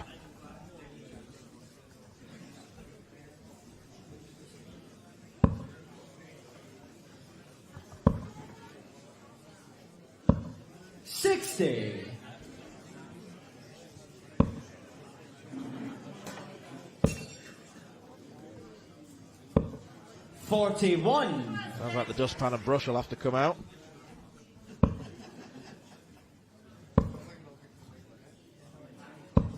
$60.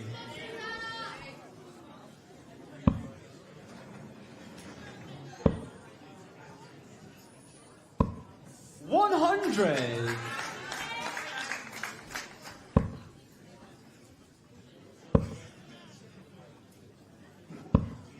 $41. This is what Steph Clarke wants to avoid. As soon as it looks like she's getting the advantage. 41. She's on the brink of giving it away. No big trebles yet. This fourth leg, and still she awaits one.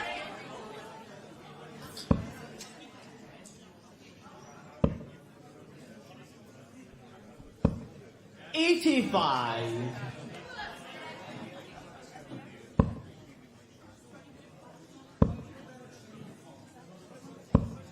$100.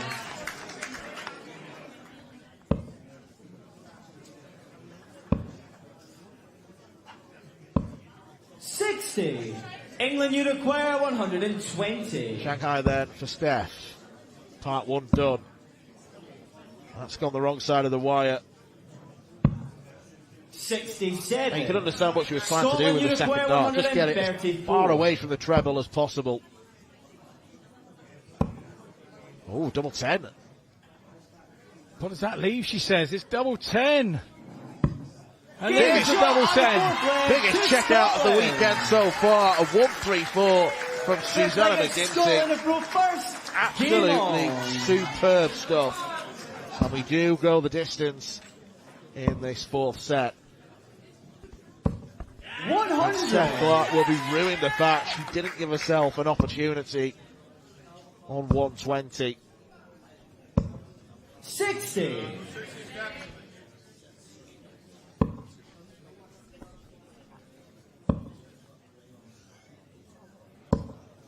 $83.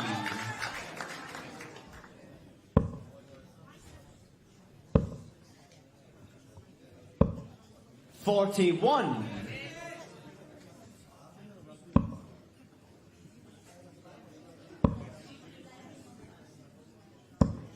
$81. Virtually nothing separating the players average-wise. 60. Yeah, absolutely. McGimpsey doing a job here. As captain for Scotland, really keeping them alive. 100. I have to say, a brilliant last leg from her on throw. 60. Left herself a shot after 12. 183, 81, 100 from McGimpsey. 17 leaves a double top after 15 darts on throw. Makes it very difficult to beat down. 85. Scotland, you Cap require off 40. a really good performance from Susanna McGimpsey. Double 10. Seen her hit this before. 30. This time, finish line itis strikes.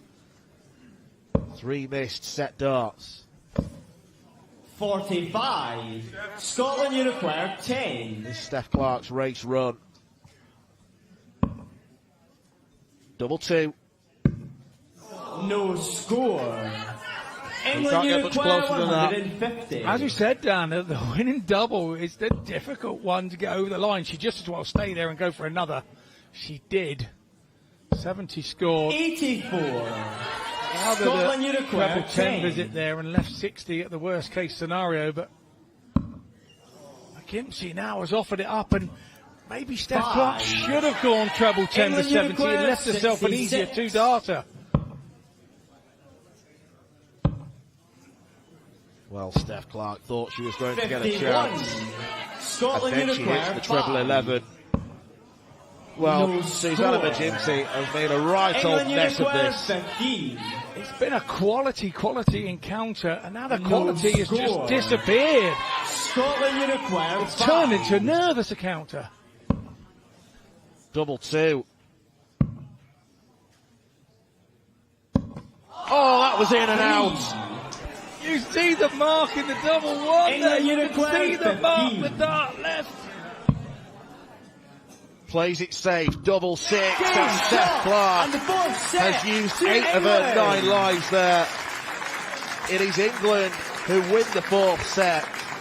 And that was a thrilling conclusion. A game that had a bit of everything. It had As we moments leave of the stage, quality, ladies and gentlemen, let's hear it a for big both top players plus there. checkout, Scotland, and then a Susanna derby final McGimpsey, leg to boot. and England, She was like a Steph cat in Clarke. a room with rocking chairs, but the cat had no tail, so got away with it. Steph Clarke with a big grin on her face. It's a knowing grin as well, knowing that she's got away with one. And this is teed up. A fascinating final 2 sets between Okay, that now Scotland and brings England. us to a penultimate set in this match. And first up to the stage, representing England, it's Laura Turner.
And Laura's opponent, representing Scotland, it's Chloe O'Brien.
Okay, ladies and gentlemen, now we bring us to a change of referees. Well, your referee for the final 2 sets, Mr. Jake Powell. Set 5 between Scotland and England. And the first 4 have been shared out equally. Like last night, England trailed 2-0. Lorraine Hyde and Kelly Jolly beating Paige Pauling and Lindsay Ashton respectively. But Joe Locke and most recently Steph Clarke in a thrilling nail-biting 4th set have brought England level. This is a meeting between 2 players very familiar with the Penny Darren Social Club. Laura was the singles champion at the Six Nations back in June of last year, beating Priscilla Steenbergen in the final. And she did a very good job in seeing off Rose Moore 3-0 in the final set of last evening's action. Some good finishes along the way from Laura. 3 from 10 on the doubles, respectable enough at this level. She takes on Chloe O'Brien, who was part of the Scotland team at the Six Nations last summer. 121. Laura Turner makes an authoritative start. Chloe's a talented operator, but 24. Like quite a lot of players in her age group, she can be pretty erratic. So if Laura stays steady, I'd make her the favourite to win this one, Scott. Yeah, you'd say so, and Laura has vast amounts of experience. She actually attended a World Youth Cup in Kuala Lumpur back in the day when she was a youth player. 81. And of course then attended South Korea last year as a senior player for the England camp. And I did say to her before we started today, so it seems you only want to go to the Asian World Cups then, does it? But yeah, obviously more known these days for her exploits on Sky Sports. As a fantastic lady pundit. 7. Within our game. Does a bit of the Motor Super Series as well. Sometimes alongside myself. 100. It's a really good find with the last dart there from Turner. Very good start from Laura. 56. England require 120. Shanghai left. Doesn't want to do what Steph Clarke did and not give herself a dart at tops. She doesn't get the treble, so 60. It's merely a set-up shot for Laura. Laura plays county darts currently for Hampshire. 28.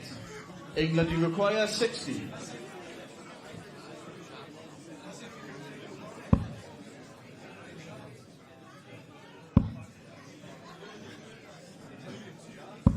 Game shot the first leg. Gets the first leg on the board. Second leg, Scotland at the first. Chloe O'Brien is going to have to improve quickly. Also coming up after this game down, we've got 56. Sophie McKinley taking on Deta Hedman, and that's one that could go either way, isn't it? So this game here all of a sudden has a different importance for the England setup. And in particular, 85. Laura Turner, who's playing it, should be fully aware with being a pundit like our good self. She would look ahead, and sometimes when you're up there, you play like a pundit and you think about what you would be saying if you were watching 66. It as a commentator. She knows that all thinking about it in a very similar way. 100. Oh, she's playing beautifully here. Yeah, really positive start from Laura. 68. Brian would have known what she sort of had coming to her when you play a player like Laura Turner.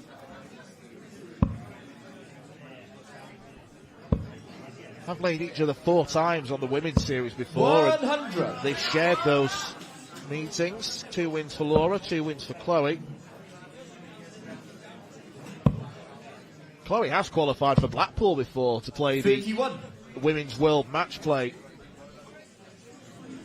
So you can probably say that her game has maybe declined a little bit in recent years. Sometimes when you qualify for something massive like that, you kind of put pressure on yourself to try and return, and then sometimes you're sort of over trying and overthrowing, and you can cause sometimes your own downfall, and there isn't really a problem there. Certainly no problem for Laura. Double 20. Would have given her a dart at double 18. 60. Again, it's another set-up turn that she'll be content with. 46. England, you require 56.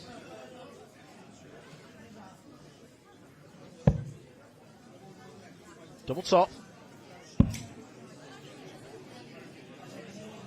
60. One thing you can say about the women's game is it's come an awful long way from back in the day only having like the World Masters as their own standalone tournament. We're seeing many tournaments now. Back in the day, the likes of Trina Gulliver, who's a legend here with England, campaigning to get the women a world championship of their own, and for years and years, Trina no score campaigned for the women's side of the game. That's been continued on later by Deta and lots of the other girls, and the girls have backed it by having, you know, they've got their own women's series now in the PDC, and you know, big days out like at Blackpool. It's the women's game has come 99. So far in such a short time. England, you require 40. Well, Chloe's come from afar to be competitive in this second leg.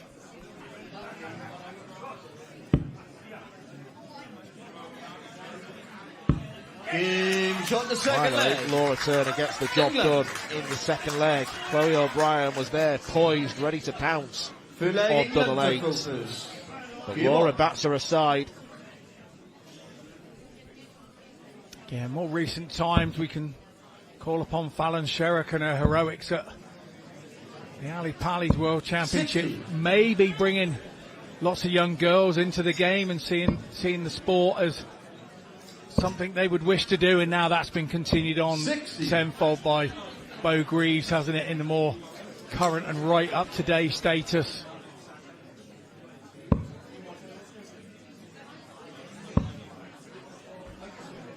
Bo had an excellent week on the Pro Tour in Wigan this week, reaching a couple of quarter-finals.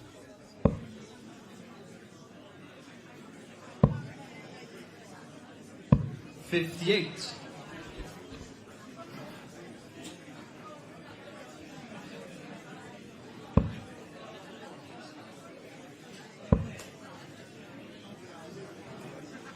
$60.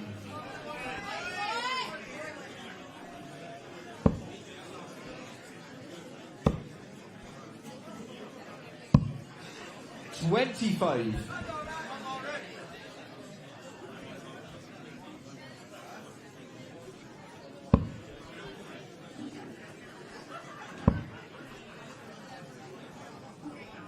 $60. Well, we're seeing it again with Laura today.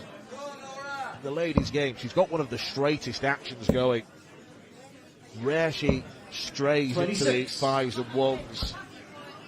Scores lots of 60s, lots of tons.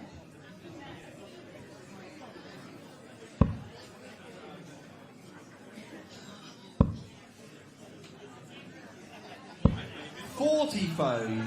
And then, of course, she drifts.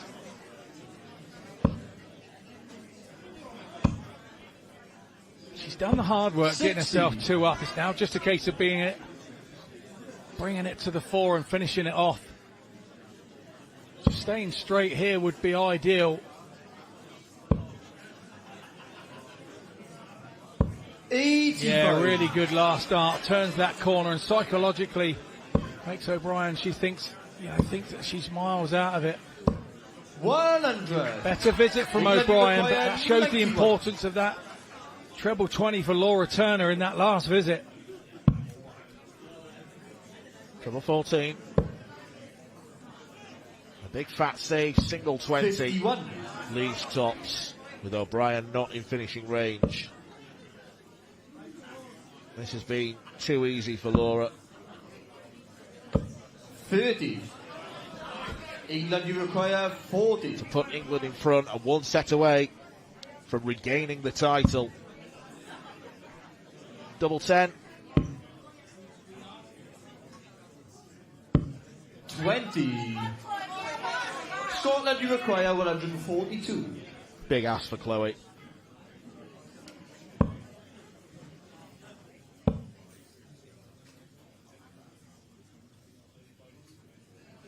.68 left, so choices. 75. Single one's not what she was after. England, you require 20.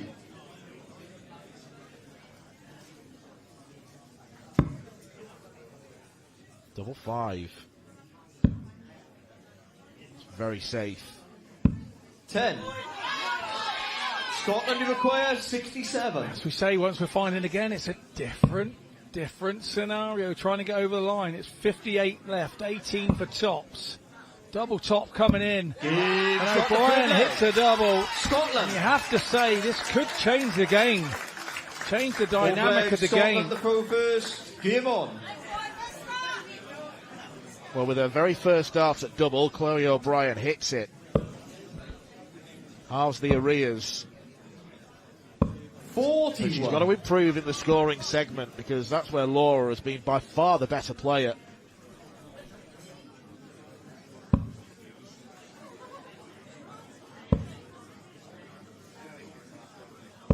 $100.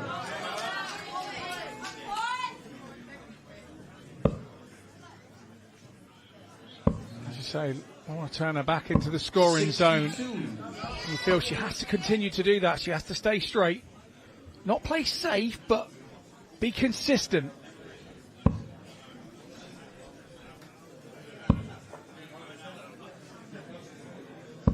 $41.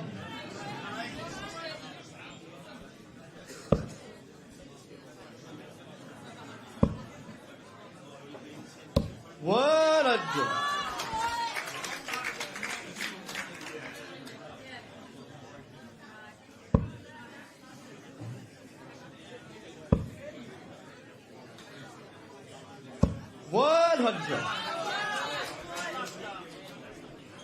More good darts from Laura. 81.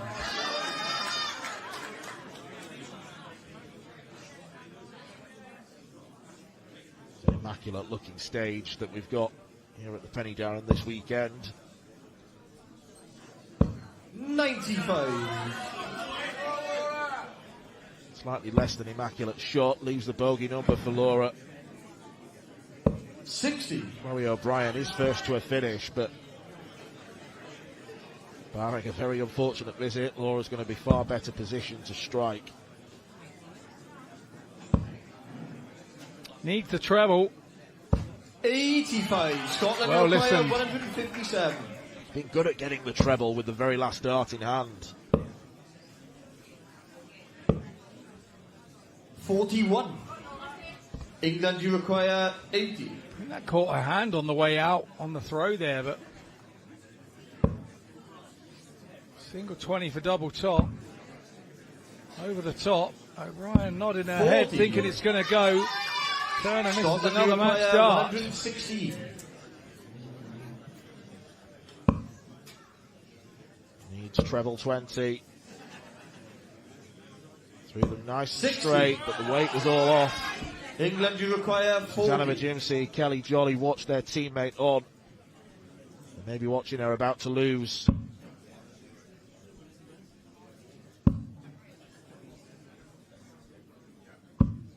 No score. Scotland, you require 56. Really big chance. She's only had one dart at double, Chloe O'Brien, and she hit it. Well, she's had two darts at a double. She's hit two doubles. Not what she wanted. Double 15 needed now. 26. England, you require 40. Laura Turner will want to get this one done and dusted and get off the stage as quickly as possible.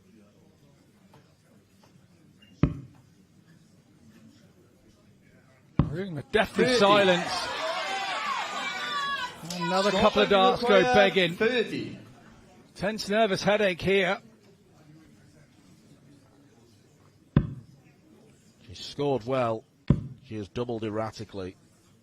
That's given Chloe O'Brien a chance. But somehow she's got to squeeze this third dart through. No score. England, you require 10.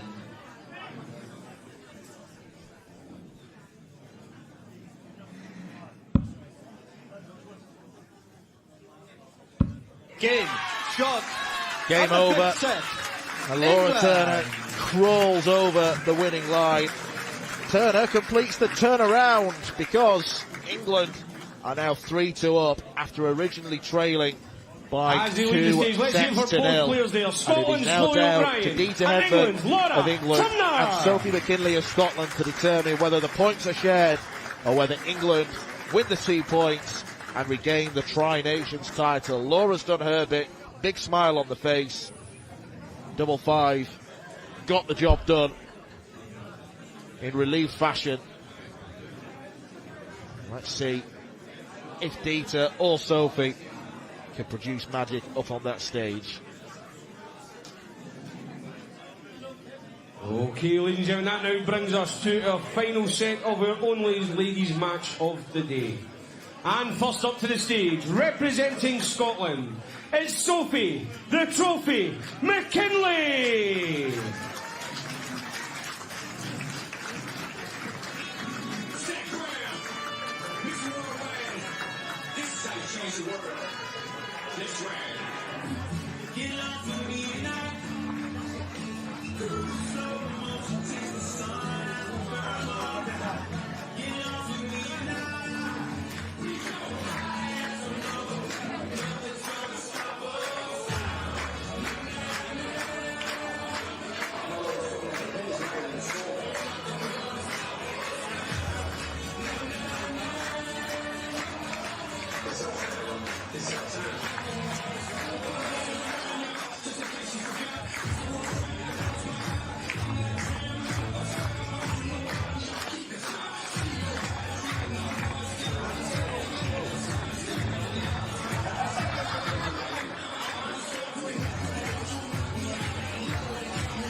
And Sophie's opponent, she's the captain of England.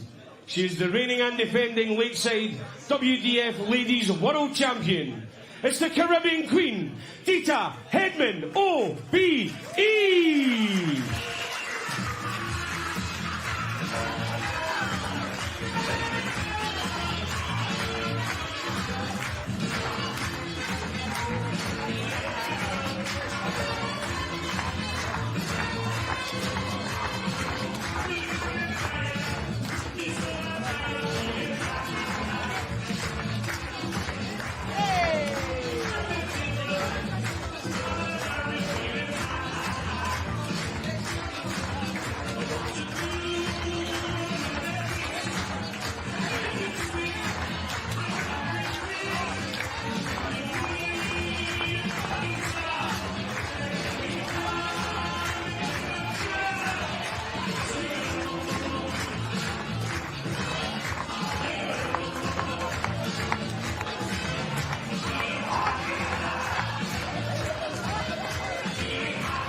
Once again, your referee for this final set is Mr. Jake Powell.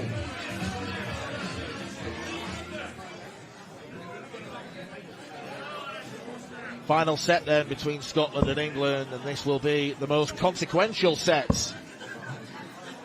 Sophie McKinley, former World Championship finalist in both the women's and the girls at Lakeside. But she fell at the final hurdle. Deta rode over it finally in December, beating Lorraine Rietbergen in that Lakeside final at the age of 66, finally claiming the crown she always wanted. And she did actually beat Sophie en route to Lakeside success, despite averaging 5 points less. She managed to get a 3-0 straight sets win in the quarter-final. It was another good campaign for Sophie, ended by the experience of Deta. It's quite simple. If Deta and England win this set, England win 4-2 and they regain the title with 2 wins from a possible 2. Sixth set. If Scotland were to win it, then the points would be shared and it would be game on between Team Wales and Team Scotland. Now a final women's match. So all to play for here, Scott. And you said a little bit earlier, this is one that could go either way. Hard to predict in your mind. 81. Yeah, very much so. I don't think Sophie's playing quite as well as she did a couple of years ago, but I do think that's an absolute fuddle, because at times I think what happens with a player like Sophie, she gets up to a standard where she kind of surprised us all. 85. Sometimes you level off at that standard, which is still a great standard, and we all go, well, she's not playing as well as she was. She just caught us all by surprise by getting up to that standard. When you level off at that standard, the biggest compliment you can be paid is like, oh, well, she's still there and thereabouts, but not kind of doing what she was. But 9 times out of 10, they are doing the same thing. Well, in that run towards the final at Lakeside a couple of years ago, I mean, she was KOing star name after star name. Beat Lisa Ashton in round 1, then beat Arena Armstrong, the number 7 seed. Beat Eileen de Graaf, beat Lorena Rietbergen. And in all of those games, she will have been the underdog. Now she's expected to win, and it's how you deal 45. with that pressure, I suppose.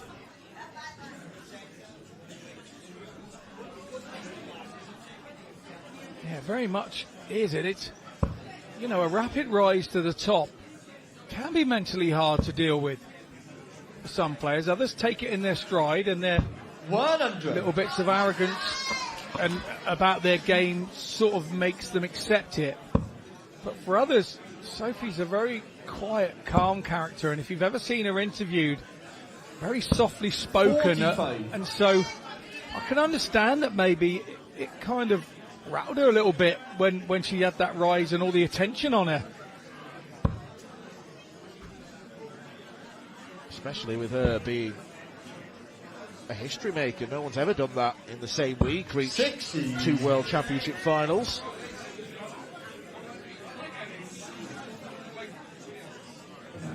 You do things in your dart and life, and you think, oh yeah, when it happens, you think, oh yeah, that's going to continue on and on.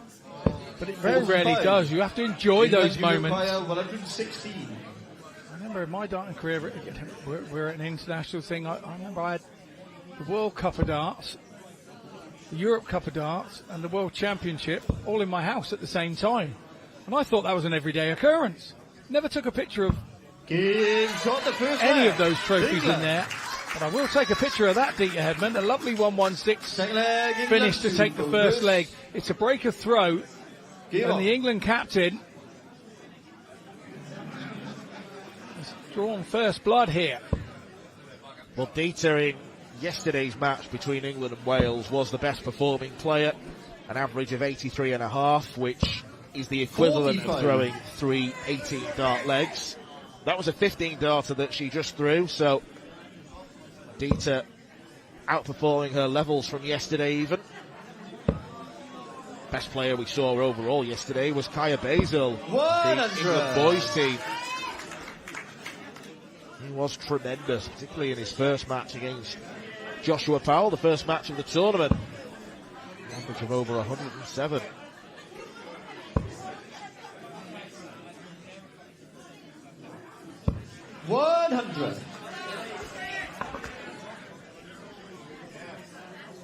Deta here just being very Deta-like. Asking the questions of McKinley.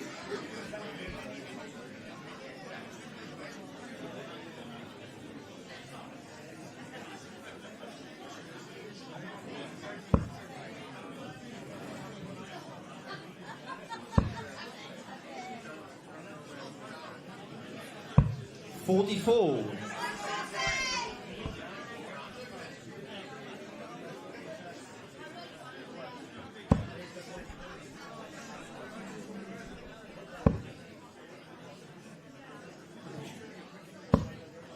.22.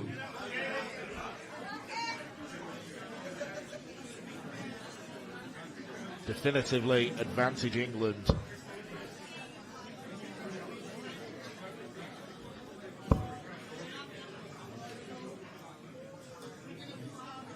.121. Needle points in Hedman dart, making them go all of a quiver on that 1-2-1.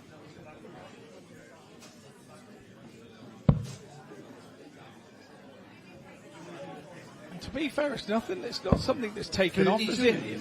We're seeing lots of new styles of points and styles of flights and solid section flights and all sorts going on, but you don't see too many players playing with those needle points. I could probably name a handful. No, it's an unusual setup all round for Deta. The needle points, the chunky barrels, the skinny stems, and then the almost mechanical arm-like throw she's got. On the face of it, it's the throw that shouldn't work, but it works an absolute treat for Deta. England require 131. She's looking for a second ton plus checkout in successive legs. Not going to happen.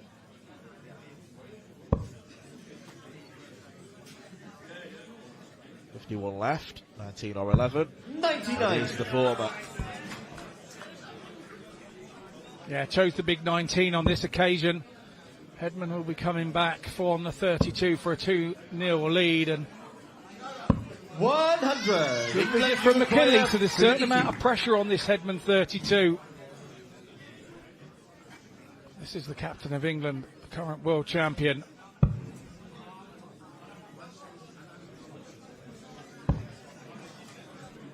Double 4 for a double advantage. He's got the second leg. Deta does double up.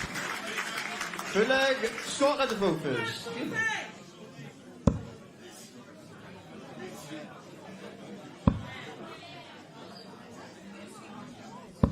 45. Taking it in her stride is Hedman, using all her experience.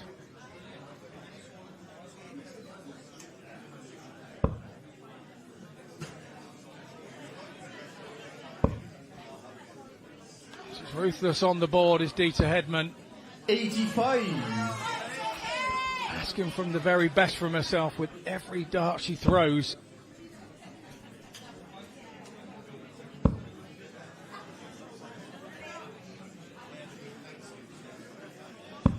$30.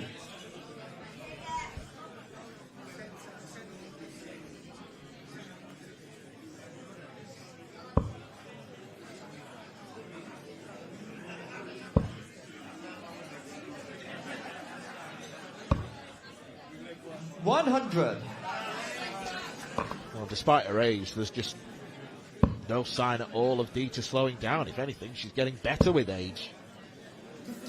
Absolutely, and when you win a world championship 60. and create more interest in yourself at that ripe old age, there are exhibitions that come your way, there are appearances.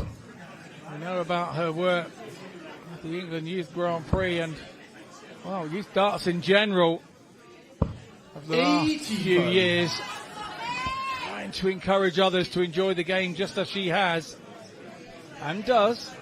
And let's not forget, she's still doing all this while holding down a full-time job. Next for the Royal Mail. 84. On the night shift, ironically, and sometimes it's coming straight off the night shift to head to tournaments and catch flights in the morning, and 9 times out of 10 you'll find her trying to catch some Zs anywhere she can to make sure she's 123. good and ready for her matches, wherever they may be. 60. England require 108.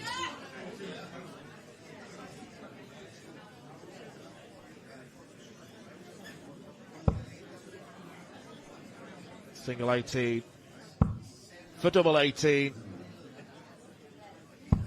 90. Well, that was an occasion, if she had a fatter point, that would have been in. And that's ironic. Don't you think? 42. England, you require 18. Double 9 then for Deta.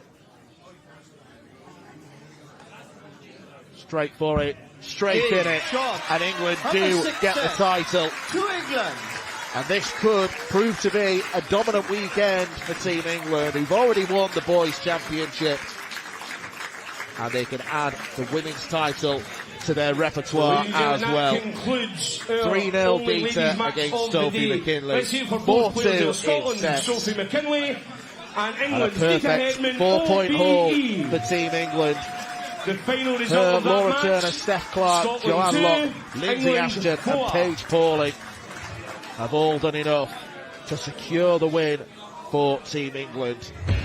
It started off in pretty scruffy fashion for England with Lorraine Hyde beating Pauling 3-1. Kelly Jolly then made it 2-0. This is where the comeback started. Firstly with Joe Locke on tops. It was in and out for Susanna McGimpsey, Steph Clarke getting away with one there. Laura Turner take her time to get over the winning line. And then it was down to Deta, the exact player you would want in that situation. At double 9, ultimately proved to be the match and title winning double. Wales and Scotland will battle to avoid the wooden spoon at this year's Tri-Nations. This is something that Team England would like to take a photograph of. There you can see it, 4 points. They cannot be overhauled by either Team Cymru or Team Scotland. They will fight it out a little bit later on. But for now, Team England are the Tri-Nations Women's Champions.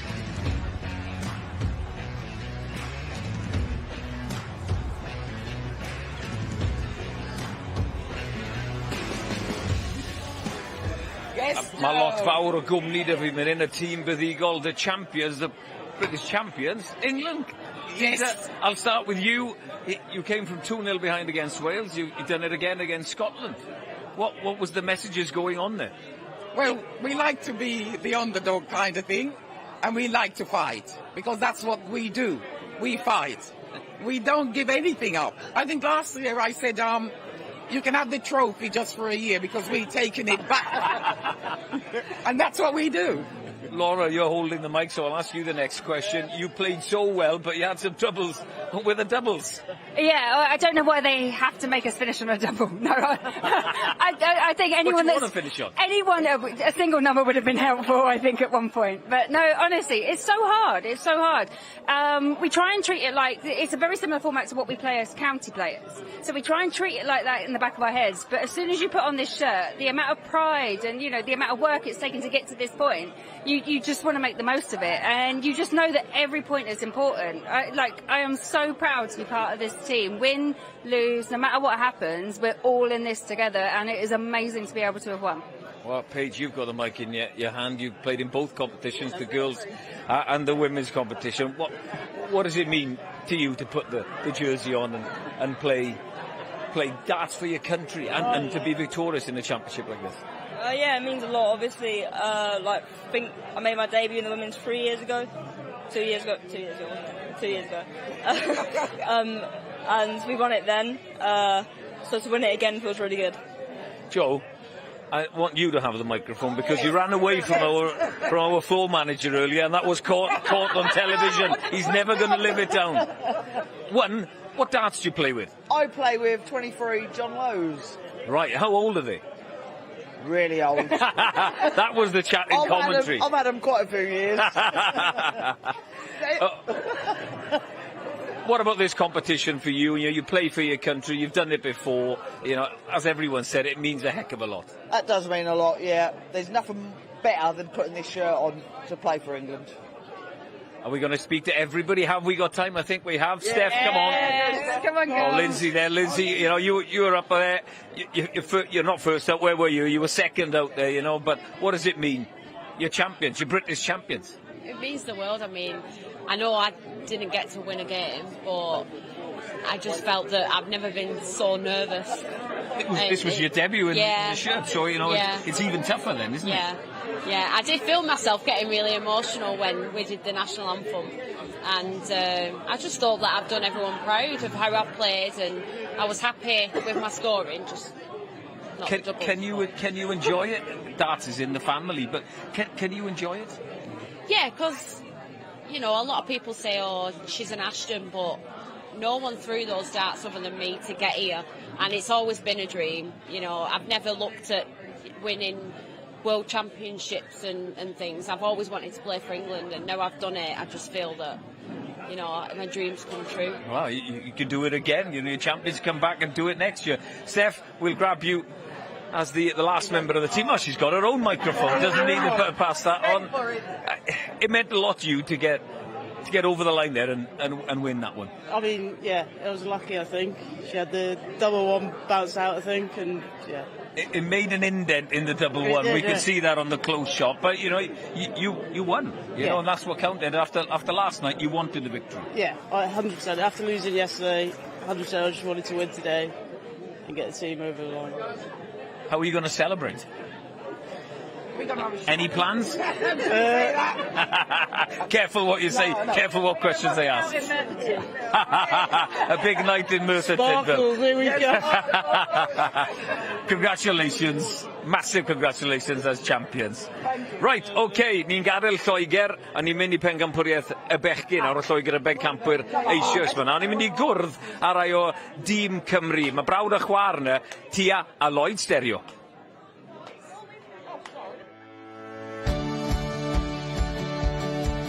Mae'n bleser I chwarae I Cymru, I fod yn onest, ond I fod y captain, mae'n mwy o bleser, oherwydd dwi'n proud o hwnna, dwi yn. Roedd fi wedi ffindio un 2-0 I lawr, felly roedd fi wedi meddwl I fi un, roedd fi angen ymladd, a dangos pan fi captain o Cymru, a fi wedi ennill 3-2. Game shot, and the ball set, 2-0. Fi'n gallu cymryd adar o ddoi I heddiw yn erbyn Mitchell, mae'n chwarae'r dda, ond os fi'n gallu chwarae fel fi gan, fi'n gallu cigo fe. Ie, cryfder yw outshot felly os fi'n cael siawns heddiw, fi angen cymryd oherwydd fi'n meddwl I fi unain, bydd Mitchell yn cymryd oherwydd 99% o amser mae fydd yn cymryd siawns mae'n cael. Roedd fi'n bit nervous yn cerdded allan, ond pan roedd fi wedi mynd ar y llwyfan, roedd yn just roedd fi wedi calmo lawr a roedd yn just amazing.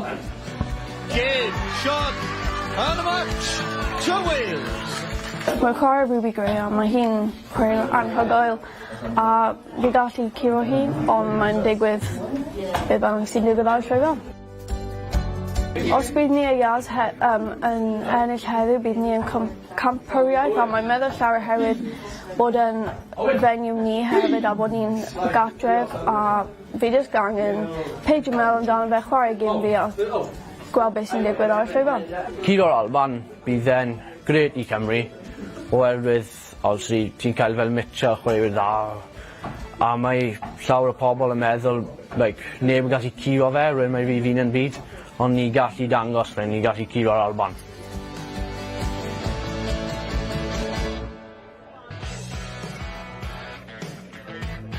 Hyder gan Lloyd stereo.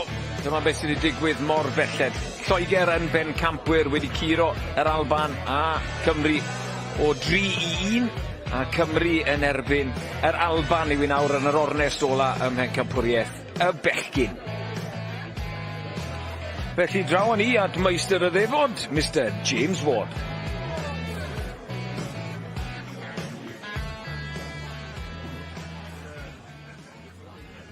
Welcome back to the action here at the Prydain Social Club, Merthyr Tydfil. The Welsh Darts Organisation and S4C proudly brings to you the 2026 Tri-Nations British Internationals.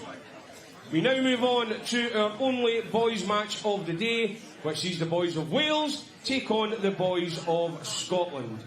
Without further ado, let's get the action underway and get the players on the stage. First up, representing Scotland, is Rossy.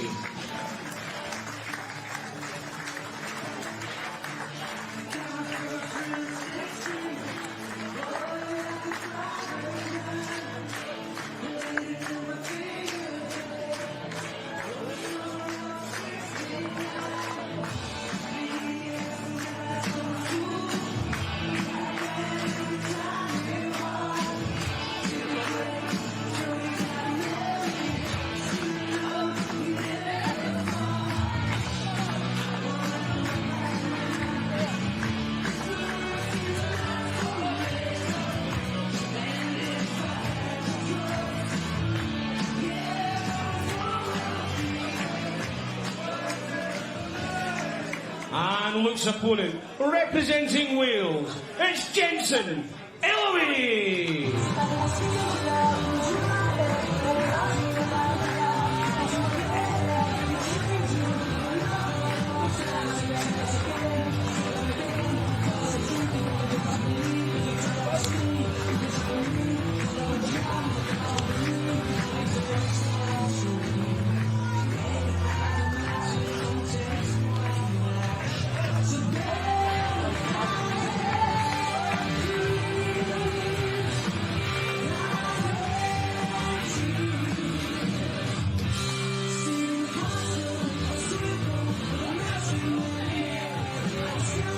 This boys' match will be 4 sets played over best of 5. Your referee for the first 2 sets, Mr. Lee Roger.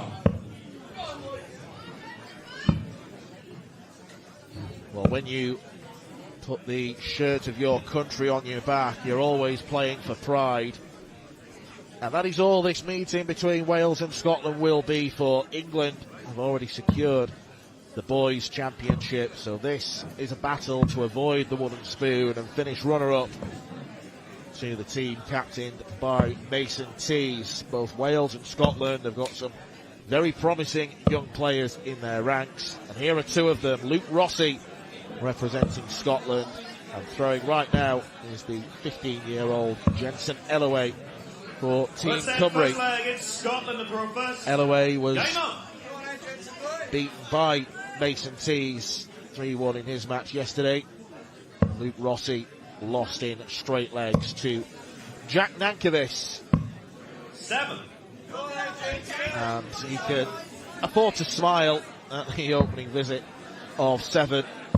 Jensen already looking to punish 100. Luke for those 3 errant darts. Despite the poor start of Luke, it's a tough game to call, this one. 27. Now, I was impressed by Jensen's temperament yesterday, Scott. Yeah, I was as well. 30. I did mention yesterday, spent a bit of time with him and parents and what have you of himself and 62. Luke Stereo. Had a whale of a time of an afternoon with them, and jovial little character he is, Jensen. Sort of mild-mannered lad, but when he puts his foot to that hockey, there's a tiger inside that wants him to do well all the time, and I think he's definitely one for the future to keep an eye on, that's for sure.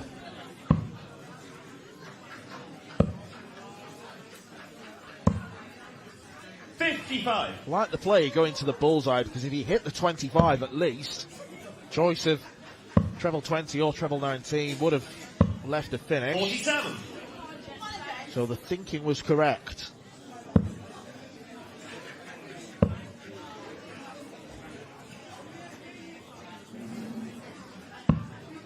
$52. That leaves him on a finish. Rossy needs to go to the 19s and then back upstairs. 59. Wales require 164.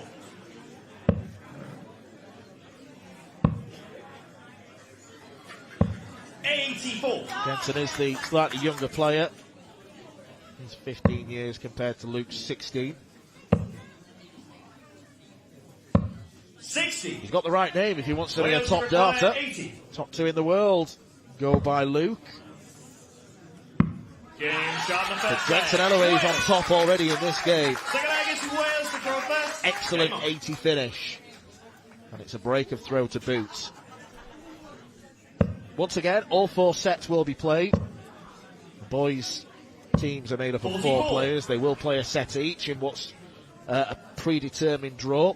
So Lloyd Stereo takes on the main man Mitchell Laurie next up. Joshua 60. Powell will face the 12-year-old Owen Brceland, who averaged 86 yesterday evening, before George Humphreys faces Craig Devlin. 29. The last match of this boys' event.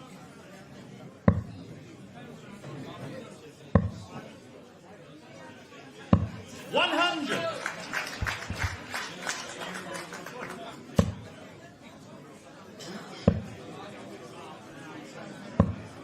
So Laurie's picking the draws out here, isn't he, this weekend? He's a real tough draw against Kea Basel. And the youth 21 teams of Scotland and England played one another. Now he's got Lloyd stereo, now he's playing Wales. Arguably the two most difficult draws he probably could have had from the weekend in the youth. Adds to the 180 that Jensen Elway hit yesterday against Mason Tees. Didn't come out on the right side of that one. Now showing a little bit of confidence here, isn't he? I don't know if it's a Welsh thing, but it was rather Johnny Clayton-esque the way that he pointed at the camera after hitting the 180. Oh, you don't have to be Welsh to like Johnny Clayton. Everybody loves Johnny Clayton. Oh, what a man he is. What a player as well. What a season he's having. 60. Premier League top dog, a fourth nightly win recorded in Rotterdam on Thursday. Yeah, remember he was part of a Welsh team that beat the English team in the Europe Cup team game final. England team of Scott Waits, myself, Glenn Durrant and Jamie Dodger. Taking on, I think it was Wayne Warren, Martin Phillips, 81. Dave Smith-Hayes and Johnny Clayton, I think, was the Welsh team 2014 Europe Cup. It's 9-8 in the final. Game shot the second leg. Wales. Well, double 10 is the double of choice for Jensen. Double 2 was his solitary leg yesterday against Mason Tees. Really showing what he's got here against Luke Rossy, and he's really got Luke under the cosh here.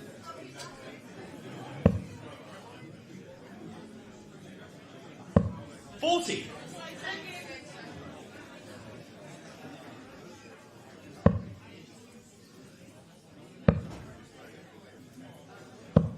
$34.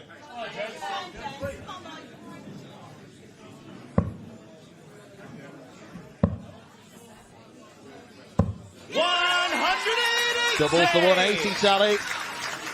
Jensen Elway is enjoying himself. Why wouldn't he? He's playing well. 78. Yes, it's disappointing for Wales. They know they can't win the title, but it means the pressure's off.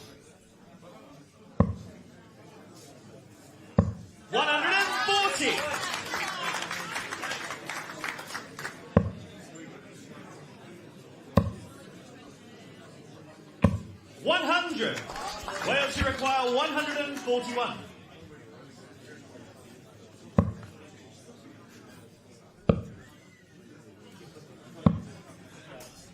$88.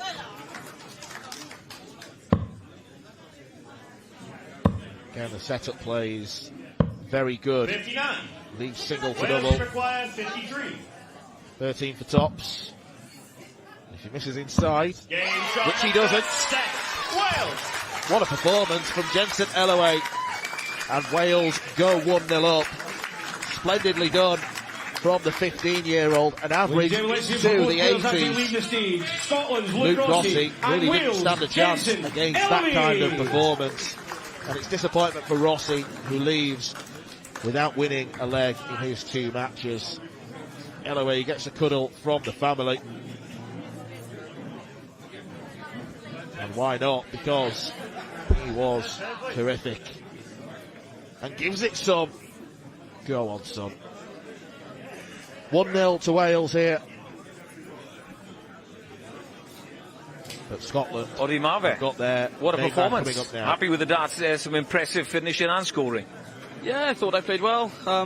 Yesterday I missed my chance. Scoring was good.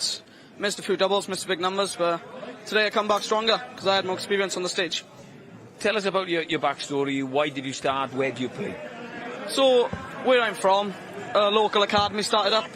So I entered that, and then I always had a board in the house, so I just kept playing and progressed into the county, and now I'm doing well in county. I've made a year. Yeah, playing for the Welsh boys, but you've got aspirations to go where? Where would you like to play your darts? Well, my dream is to be professional, but I would like to keep doing the youth system for another couple of years, try and make the Welsh team again next year. And what academy are you in? I'm in Markham Academy. So that's Gerwin's neck of the woods, isn't it? You know, Yeah. How often is he coming? He don't come in a lot, but when he does, the kids love it.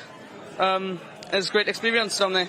And what about playing for Wales as a team? You know, we're a football, rugby nation. Darts is becoming massive now in Wales. What does it mean putting the badge on? Oh, it's amazing. There's no words for it. You put that badge on, and you do everything to try and get that win as a team. What about heroes, idols in the darting world? Don't have to be Welsh, obviously. Gerwin Price, always been Gerwin, yeah. You had a bit of a Johnny Clayton on the 180s there, though. You were finding the camera with a point. Yeah, tried something new. Never done it before, but try it. Why not? Keep playing. This tournament, you know, England have won the boys. You know, they are victorious already. But what would it mean for you to get the victory over Scotland? Oh, the victory over Scotland would be amazing, especially on home turf. So, see what the boys can do. Keep plugging, and we do our best. Brilliant. Well played. Thanks for your time. Okay, ran i'r ornest nesa a nôl at Meister y Ddefod James Ward. Welcome back to the action here, ladies and gentlemen, as we now move on to our second set of this boys match. And first to the stage, it's Wales, Lloyd, Stereo!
And his opponent, representing Scotland, he is the reigning and defending JDC and WDF Youth Champion of the World. It's Weesoaks Mitchell Laurie.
Your referee once again for this set, Mr. Lee Roger.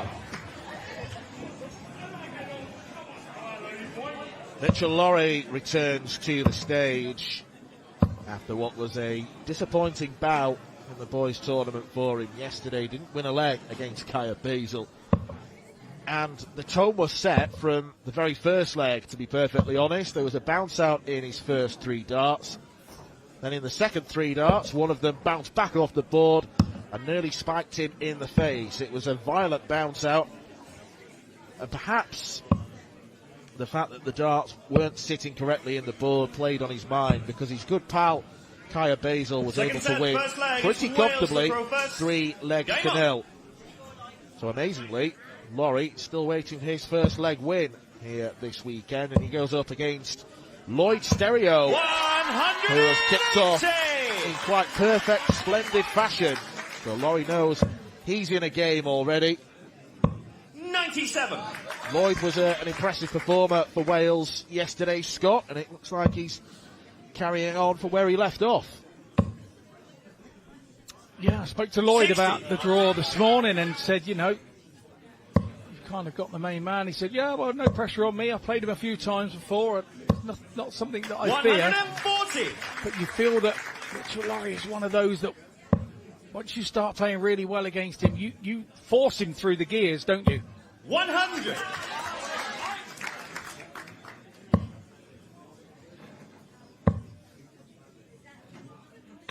$140. Wales should require 161. Good start for the pair of them, down to finishes after 9.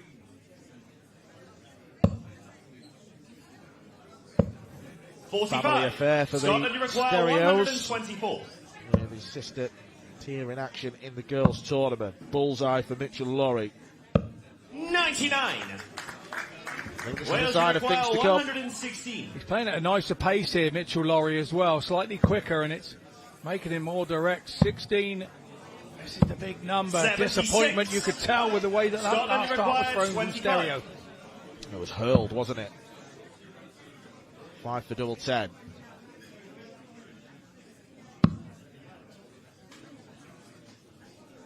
Well, that wasn't part of the plan. 11. What was that? Pumping hard here, so Stereo's Wales getting a require chance. 40.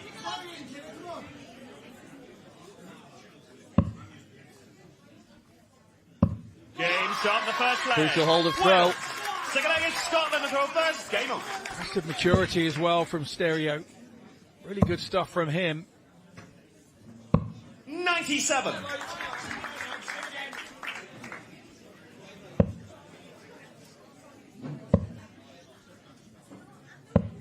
$26.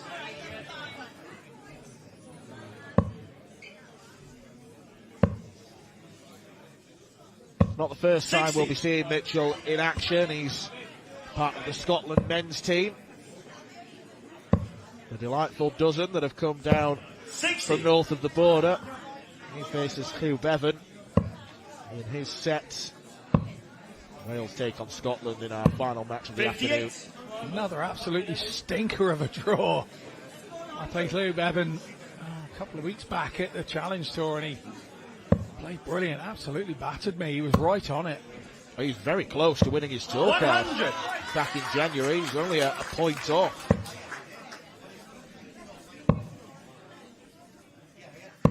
$96. Real nice guy with it, Hugh Bevan. Real nice guy. It's always nice to see it happen to the nice guys. 100.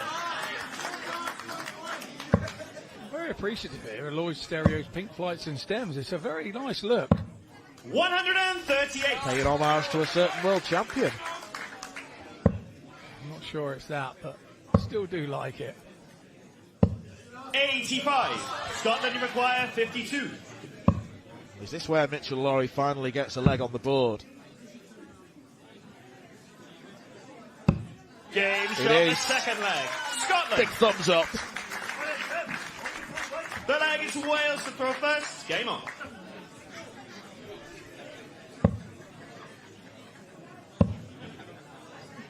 Part of me does wonder whether 100. some of Laurie's mind is more focused on that men's tournament where it's not kicked off yet. This, in effect, is a 140. dead rubber game, only playing for pride. I understand where you're coming from, but at that age, you just want to play. You want to keep people, particularly while we've got the TV cameras here. 45. He's a bit of a showman. We're seeing that, and I think you just want people to watch you play. So the more opportunities you get on the big screen, then the better it is for him, particularly in his 58. development at such a young age. Yes, he loved the lakeside and everything else, and it all went well for him there, but you've got to continue that legacy on, and that's this weekend again now. 45.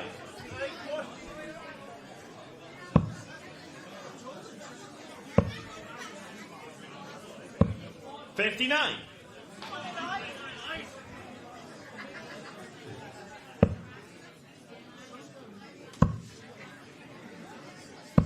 $96.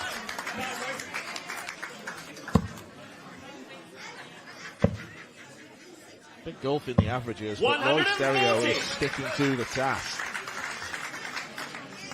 Yeah, it's really important that he continues to hit a treble every throw to force Laurie to have the hit 59. two, and require that's what he's 104. done. Laurie's hit two, and now Stereo's gone trebleless. Single 16 for tops here.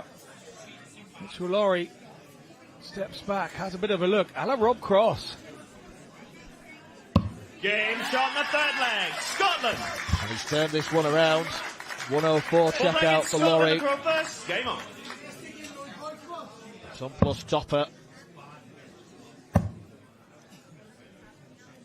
100.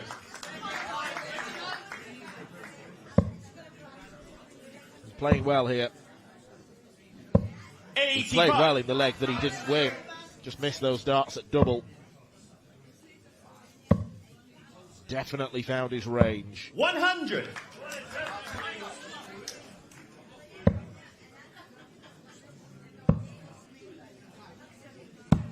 $60.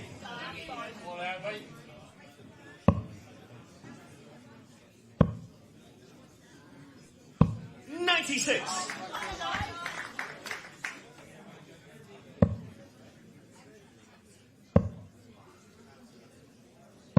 59.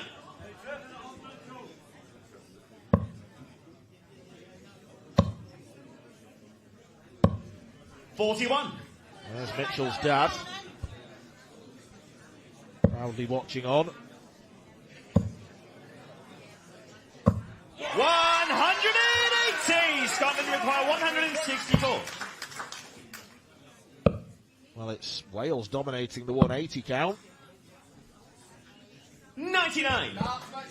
Wales, you require 117. 117 for Stereo. Now needs treble 19. Up for tops for a ton plus check out of his own. 97. Brilliant attempt from Lloyd Stereo there. Brilliant attempt.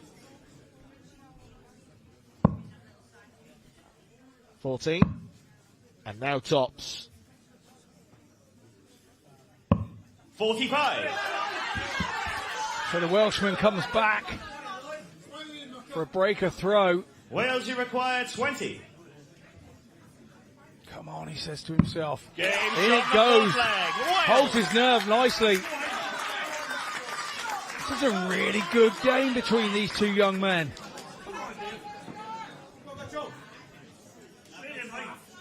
Fifth leg is Wales to throw first. Game on. Both of these guys are 15 years old. You wouldn't think it looking at the performance levels. 32.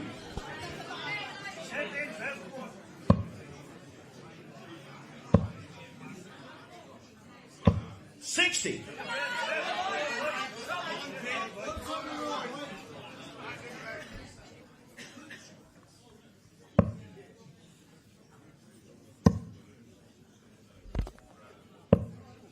21. This is not the right time to wilt.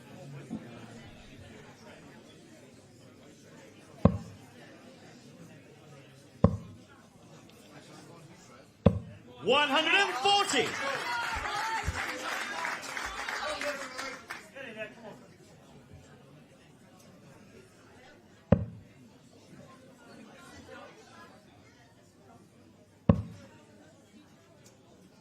$60.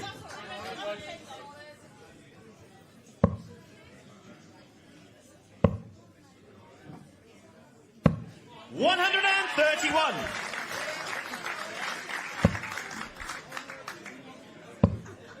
Well, he gets the numbers right. To 60. Scotland, you require 170. Jensen Elway watches on. Mitchell Laurie. He is a showman after all. He is a showman. Oh, and he gets it, of course. What a finish for Mitchell Laurie. Lots was expected of him this weekend. And although he's not going to guide Scotland to boys' glory, he does get a little memento of his own. A 170 checkout to beat Lloyd Stereo in fantastic Lloyd fashion. Stereo and Scotland's Mitchell Laurie. Quite something for this remarkably talented 15-year-old. His potential seems to be absolutely limitless. Straight in the middle. What a finish, Scott. That was absolutely wonderful. No reaction from Lloyd Stereo. The crowd, you can see in shot there, really enjoyed that finish. Really enjoyed that game. Big round of applause for both there. Takes 2 to tango. Well done, Lloyd Stereo. Well done to Lloyd Stereo. As you can see from the tables, it's not going to be enough. Nothing will be enough for Scotland to go and win the title. England already did that yesterday evening. But Mitchell Lorry with the highlight finish of the weekend so far. He is over in our presentation corner, ready to speak to our very own Rhys Jones. I'm Mitchell Lorry and Cadw Cwmni. Some way to finish. The big fish. Like that one? Yeah, it was great to be honest. You know, I could have won the game 3-0. I missed my chances and Lloyd doesn't miss, so he's got to take his chances. I knew that. So I went in the last leg and I know I don't feel pressure, and I think Lloyd felt the pressure there. So I just went up and done my thing, and you know, I don't know what it's been for the past 5 legs that I've played, but yeah, I'm just happy to get over the line. You mentioned that Lloyd felt the pressure. Maybe he hasn't experienced it like you have over the last couple of years, but what do you make of his game?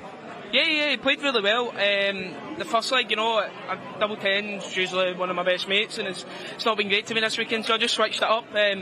Went for 16s and hit the tops, you know. I really thought I was cruising. Then you miss a few doubles and Lloyd comes and takes it out, as he was always going to do. It's 1-1. What would it mean? What does it mean, putting the shirt on and playing for Scotland? Yeah, I've said time after time it means everything, to be honest. When you put that shirt on, you're a different animal. You want to win that little extra bit, because playing for your country, it's something that it could maybe never happen again. So yeah, I'm just real happy with the way I played and happy I got the job done. My last question, what's it like as champion of the world? Yeah, it's not bad, to be fair. Life's changed a lot, you know. There's more people notice you, more people want photos. Privacy's not really a thing anymore, but you know, I'm loving life, and I hopefully I want to go back to Lakeside, retain my titles. I want to go back to Ali Pali and retain my title as well. So we'll just see how the end of the year comes. What about winning the big tournament at Lakeside? You fancy that? Yeah, I thought I was really going to do it last year, to be honest, when I was 3-0 up against Jimmy. I was playing really well. Then, as I say, I think Jimmy just hit really everything, and my levels dropped a little bit. I let Jimmy back into the game, and he was always going to finish off a game. If you give players like Jimmy chances, they're going to take them, and he won, and I didn't.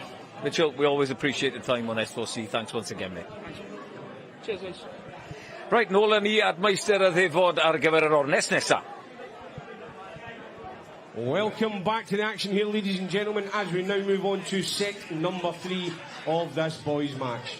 And first to the stage, representing Scotland, it's the Bandit, Owen Brceland.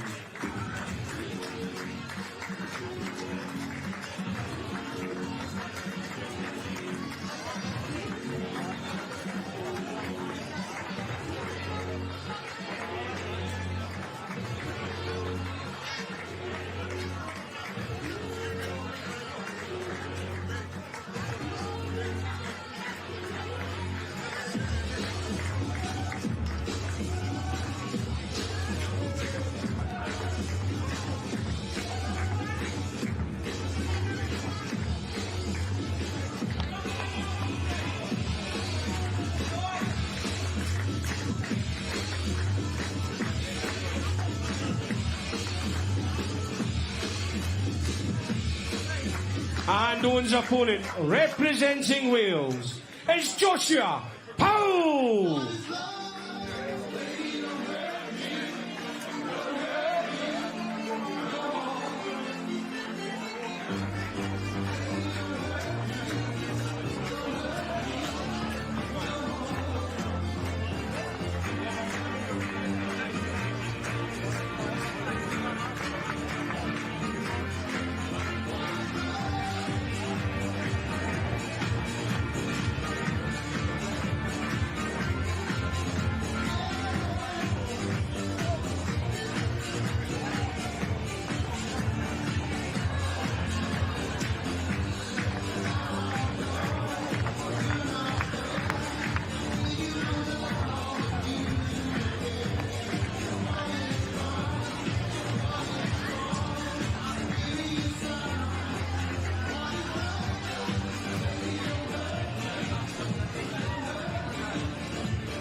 Your referee for the next 2 sets, Mr. Aaron Mitchell.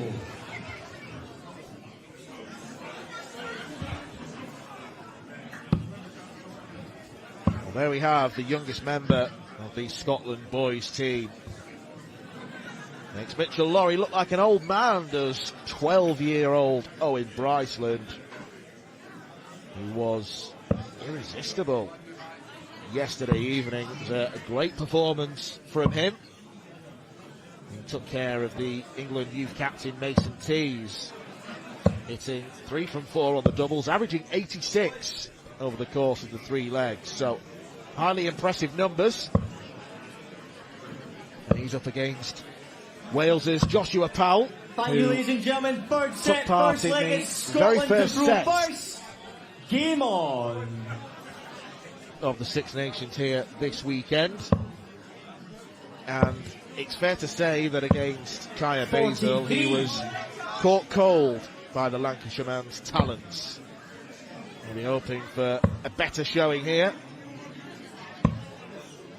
5. Not that that is a particularly good start, but Scott Mitchell, we were just saying off air how impressed we were by 58. Brceland yesterday, and at 12 years old, who knows what he could produce in the future. Yeah, I thought it was a really mature 41. performance for one so young, and again he walked by me this morning and I said, played lovely yesterday, young man. He said, I really enjoyed it. And that's the answer you want to see. You want to hear from him. First and foremost, at that age, you've got to enjoy the game. And when you're enjoying the game, you're playing well, and that 180 just kind of reinforces what we're saying. A moment he will have enjoyed. So this is a young player who, 78. at the age of 10, recorded an average of 104 playing in the JDC, Junior Darts Corporation. So he's been around for a couple of years now. His name is getting around the darting world. 142. What you're saying, he's almost a veteran at 12. Yes. Well done, well put. But yes. 92. And for somebody like Owen to see a player like Mitchell doing what he's doing within the same team that he plays, 85. It's got to be kind of a little bit of an inspiration 50. for him, and a sort of a path he wants to follow.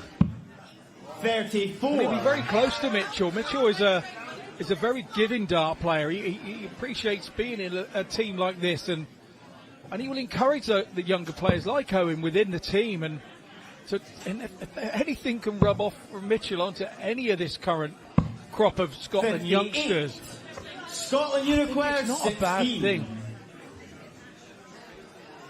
Brceland Game takes the shot first on the leg. first leg to Scotland. Second leg is Wales to throw first. Even though there's a Game 6-year on. age gap between Joshua Powell and Owen Brceland, many would see Owen as the superior player. 70.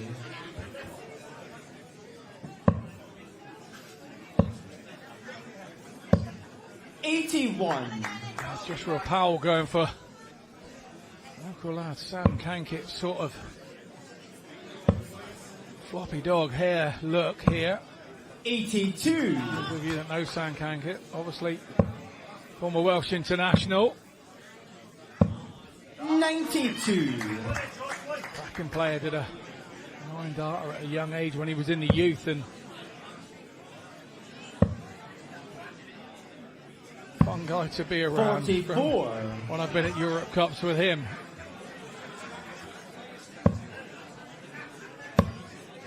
Another 180. Yes, Owen Brceland doubles his maximum tally.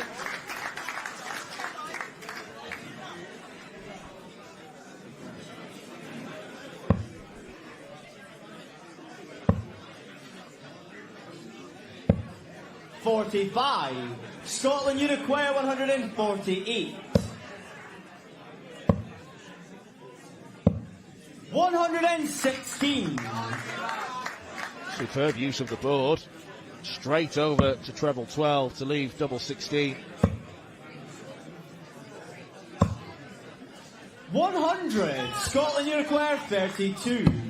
Game doubles his shot lead. and the second leg to Scotland. Owen Brceland Third is leg looking is just as Scotland to accomplished go as he did first. yesterday. In fact, even more so. Game on. Mid-90s average. 40.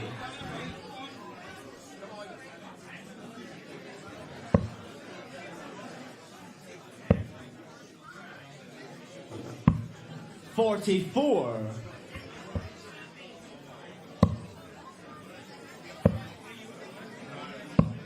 91.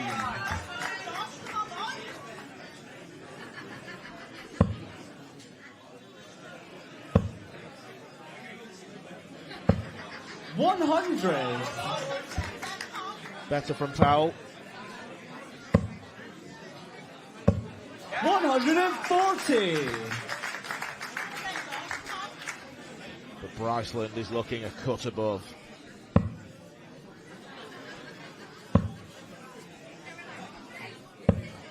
$45.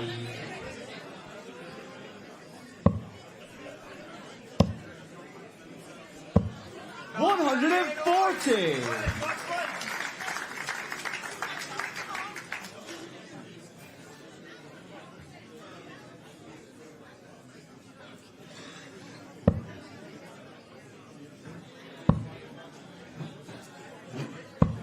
$69. Scotland, you require 90. Choices here. Good start on the ball. That was the intention from Owen. Ball would have left double top. 50.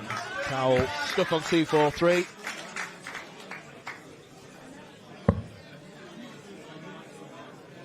Didn't manage to win a leg against Kaya Basil yesterday. He's been given 100. two mightily tough Scotland, you throws. require 40. Brceland now looks at Game top shot and takes and the top. third set to Scotland. And Scotland win the third set.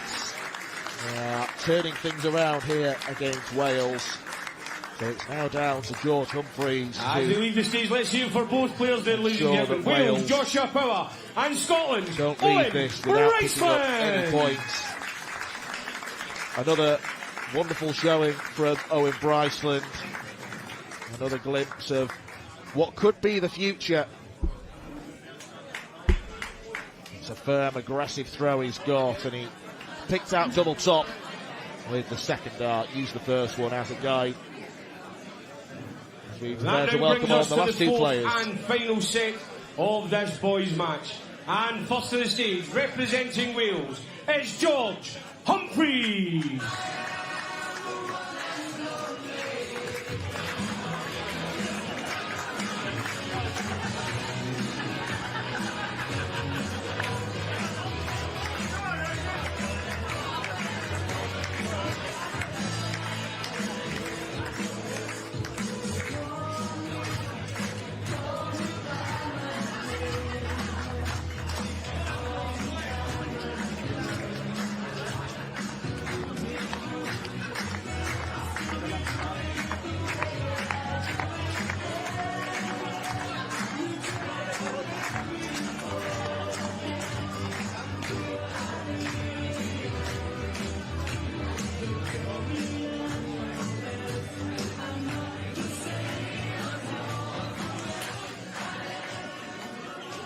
And his opponent, representing Scotland, it's the Devil, Craig Devlin.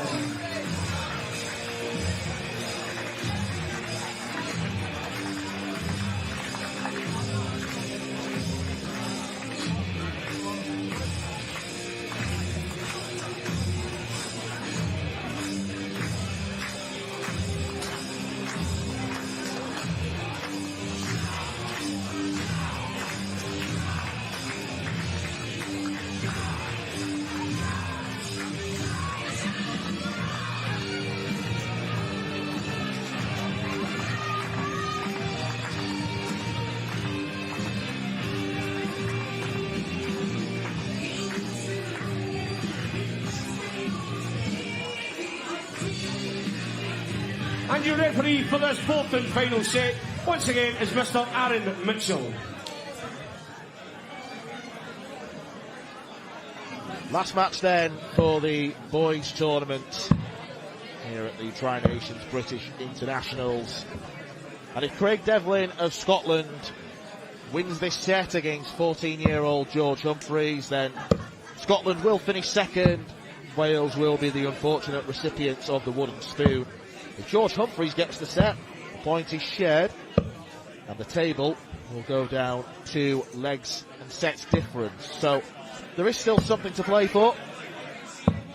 Thank you, ladies and gentlemen. 4th set, Humphreys first leg. It's Wales to kicked throw off first. yesterday Game with a on. visit of 180. He definitely won't do the same today. No, and he'd actually dream of a start like that. When you do kick off with a 180, there's only one way from there, and that's down.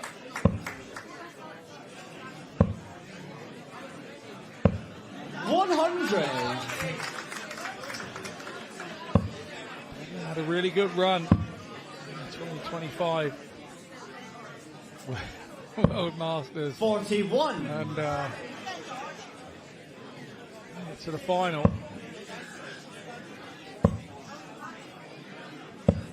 $85. A stray one with the last one for George, but generally a good visit all round. And 121. Recovery as well from the one. His second dart from Devlin. 68.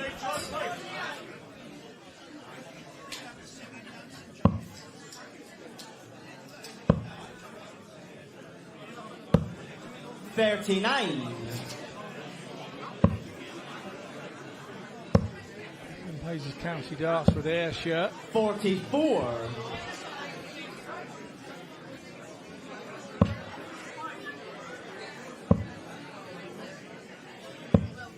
$55. Wales Uruguay 154. Treble 18 with the second. Back at the treble 20 with his last. Scotland Uruguay 145. 6 left from him. Devlin on 145. Not going to trouble the scorers here on this occasion. 27. Humphreys comes back Wales, on Uruguay, 56. We saw him win his 56. first leg yesterday. In confident fashion with a 180 start. Not to be this time round. Leaves himself double 10. Scotland, Devlin's Uruguay, got a chance on this 118. 118. Has to stay straight. Now treble 20 for double 19. Now treble 19 for double 24. top. Those 2 darts are a Wales, little wayward from Uruguay, him. 20. Humphreys comes back then to try and tidy this up. Double 5 can be dodgy. One up, one in, they say. Game That's shot what on the he's first done. leg to Wales. Listen, Second George leg is Humphreys. Scotland to go first. Game on.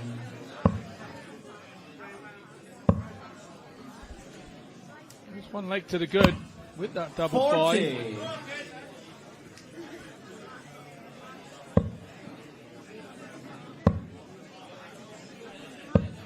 $68. Another good thing I advise these younger players to do is jump on YouTube and watch these 56. games back, because if you watch them back in sort of like the more recent tense 100. in the next couple of days, you watch every moment, because you remember every moment when you're throwing, when it's so fresh in the memory. And you remember how you were feeling in your head at that moment when you threw what you threw. And if it's kind of a mistake of a dart, or a stray one, or a wayward one, to watch it back will stop you thinking that way again, and try and eradicate 27. those silly little stray darts. So sometimes it's a good thing. It's important to watch a game back that you've lost as to watch a game back that you've won, to try and work out where you've got the confidence to win the game. 43. Sometimes you have to work out where you kind of lost your way a little bit and why you lost your game. 30. Part of the development, sort of part of playing the game. And at this young age, it's 28. It's also a part of you've got to watch yourself back to develop the style of player that you are. what sort of player you want to be. 57. You all have different characteristics as players, but it does help you develop you into a more complete player. George Humphre's very clever there, using the ball really well. Had he missed it and hit the 25, he left himself on the 170 in the big fish. We've already seen the big fish in this particular match. The boys 60. Wales require 145. Mitchell Laurie taking out the 170 against Lloyd Stereo. 57. Scotland require 148.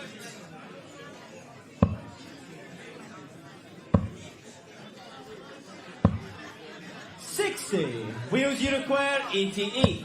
Both on 88, but it's George Humphreys that's going to get first go at it. Leg, Takes it with a two-dart ping shot. Game on. Really nice from Humphreys. He's looking very confident. 82.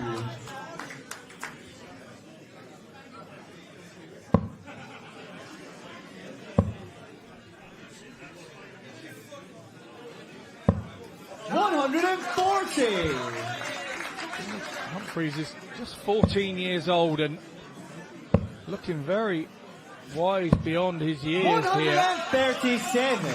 Opens up this third leg with 140, 137. This is TV dart. 82. Oh, actually, we are on the telly. S4C. 134.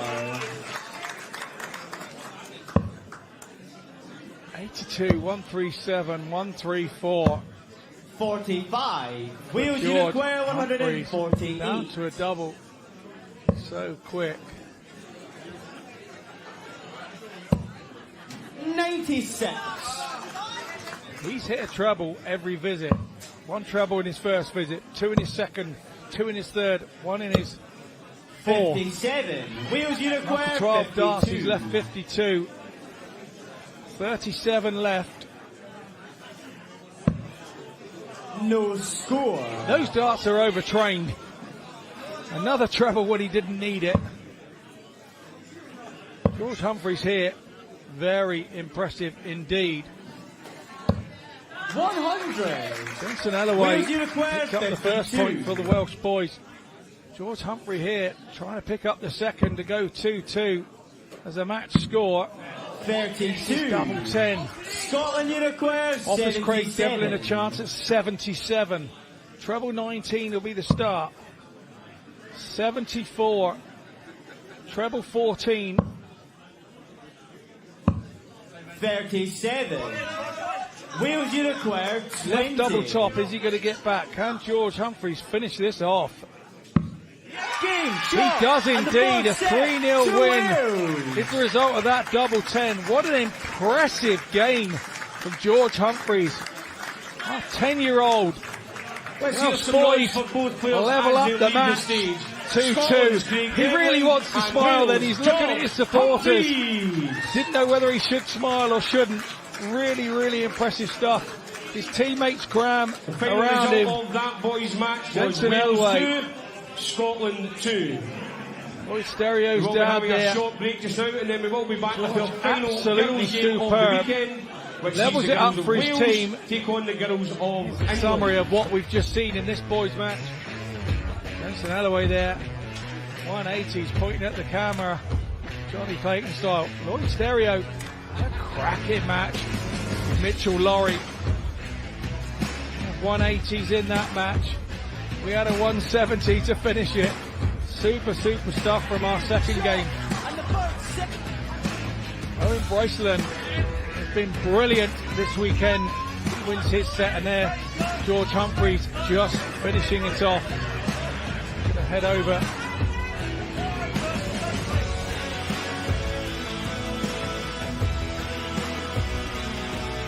There we go. There is the league table of the boys' competition. Won by England on 4 points with 2 wins. Equal runners-up, we'll say, are the Scottish boys and the Welsh boys.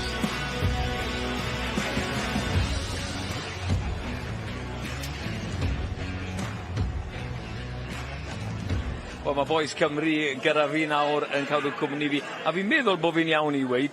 I think I'm right to say, guys, with the leg difference, I think you finish second there. I think our table might not have shown it, but you beat Scotland 8 legs to 6 in that one, so that should give you second place. Na ddechrau gyda ti, Lloyd, beth ti wedi wneud o'r gystadleuaeth yma a cynrychioli Cymru a'r tîm? Ie, ni wedi chwarae da trwy penwythnos, a ni wedi wneud da fyna I cael 2-2 mas o'r Alban fyna, wel mae tîm da mae nhw'n. George, I'll come to you. You played on that stage. You made sure of the draw, and you beat your opponent. You beat Craig 3 legs to nil in that one. What was it like on the stage? Well, after yesterday, I felt relaxed with a bit of stage experience. Yesterday, a bit shaky. First time play for Wales on the stage. Today, felt relaxed and got the job done. Who hit the 180 when they first up there? Was that you? Yeah. No. Yeah, you felt a bit shaky, but you hit the 180 first time up there. You're only going to get better. Jensen, I've spoken to you already, but as a team, what's it been like? Oh, it's been amazing, especially with all the boys. To come second is really, really good, and I couldn't ask for a better team to play with. Joshua, what's it like on the stage? You play county, you know what it's like, but is it different? Cameras, a little bit more pressure? The cameras don't really make a difference. It's more that you're playing for your country, and sometimes you feel the nerves, sometimes you relax. Like I relaxed later on in the game, but it's just nice to play with the boys. And last year we came third, this year we come second, so it's proud. Next year we come first. Yeah, champions. Lloyd, beth mae'n meddwl I ti, tymod, I fod yn gapten ar Gymru, a beth ti'n gobeithio nawr symud mlaen I nesa? Beth le chi'n gallu mynd fel ti? Yeah, mae'n bleser bod yn captain i'r boys ffantastig un. Ond efallai blwyddyn nesaf ni gallu mynd un y bellach a efallai ennill y Bencampwriaeth hon. Ie, a mae'r chwar di'n mynd I fod yn chwarae nesa nawr. Beth amdano hwnna fel chi fel teulu? Ie, mae teulu fi'n prowd o ni dau, a gobeithio mae nhw'n ennill, a mae nhw'n dod ar Bencampwriaeth dod I Cymru fyna. Brilliant. Diolch yn fawr am eich amser, boys. Well done, guys. Really enjoyed watching you play. Thank you very much. Wel, fel fi newydd weid at Bencampwriaeth y merched ni'n mynd nesa, ond, oedden ni'n mynd I gael cyfle I gwrdd â nhw o gwbl, dwi ddim yn siŵr os ni'n mynd I. Nadyn. Dyn ni ddim. Ni wedi siarad gyda'r boys yn lle hynny, felly draw at Meister y Ddefod ni'n mynd nawr ar gyfer yr ornest rhwng Cymru a Lloegr.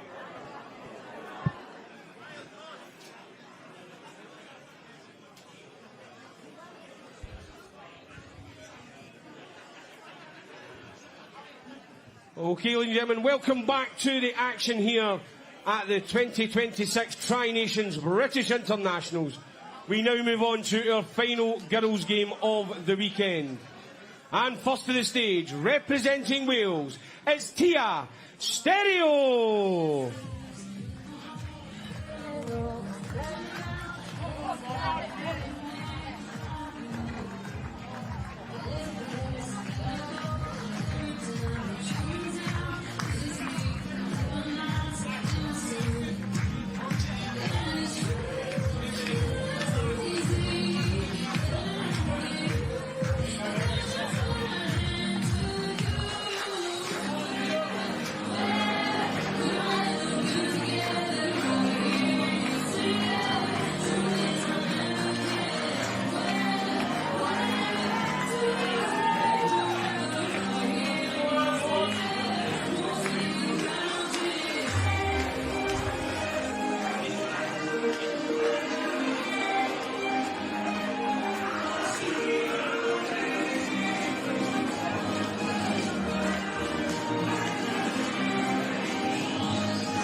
Tia's opponent, representing England, is Ruby Green.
So this girls' match will be 2 sets played over best of 5, and your referee for this match, Mr. Jake Powell.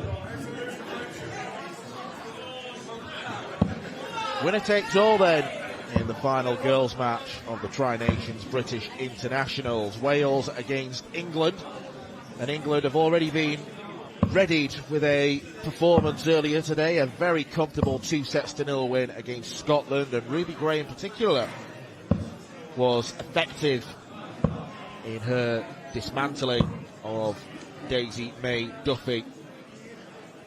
Won that one by 3-0. Paige Pauling will be coming next, coming up on stage for the third time already today. Wales played yesterday, beating Scotland. Tia Stereo was too strong for Chloe Sutherland. And Yasmin Rook-Havard will face Paige Pauling. She beat Daisy Duffy yesterday. There were some nervy times for Tia Stereo yesterday, but she did eventually crawl over the line to win her game by 3-1. But Scott, we know Ruby's one of the best female youth players on the tour at the moment, and it's a match you would expect her to win, and then you'd probably expect Paige to beat Yasmin. So the odds are stacked against Wales for the next 2 sets. Yeah, on paper you would say that, but obviously we play on Seisel up on the wall, and 39. Tia is a good player. Like you say, rather 96. superb game with Mitchell Laurie earlier that we saw, and didn't quite come off the right side. So 41. It's all about belief at this stage for these young players. 85. Believing and having the conviction to finish your beliefs off.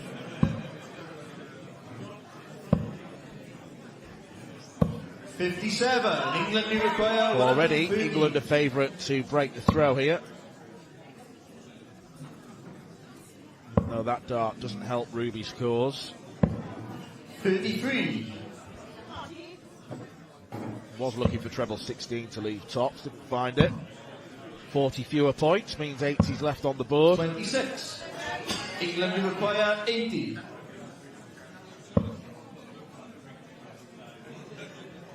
Could go 25, could go treble 11. Did go 25, didn't quite hit it, but tidies it up with a big 20. Keeps herself tops. Tia Stereo back on 182. 71. England do require. Does it from her? Does apply a little pressure.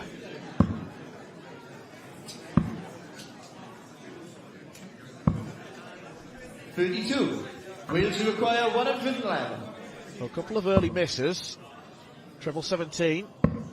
Oh, that leaves tops for a 111 checkout. Tia Stereo. 76. England do require. She was a bit rapid with the last dart there, wasn't she? Games on the first leg. England. Always a test of nerve. Second leg, England. One dart in hand, double one. Game on. Ruby Gray pins it.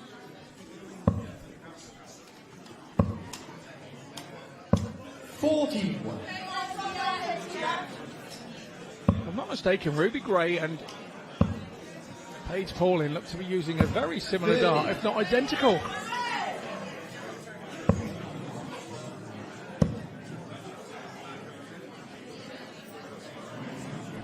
Yeah, I think you might be right there, Scott.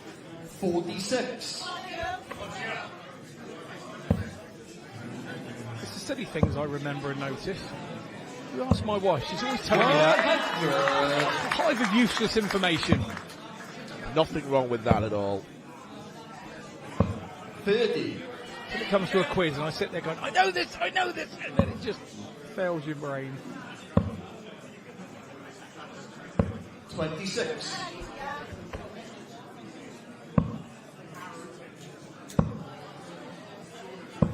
$29.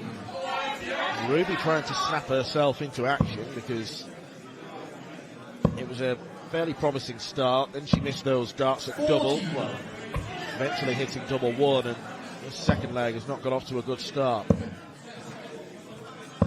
55.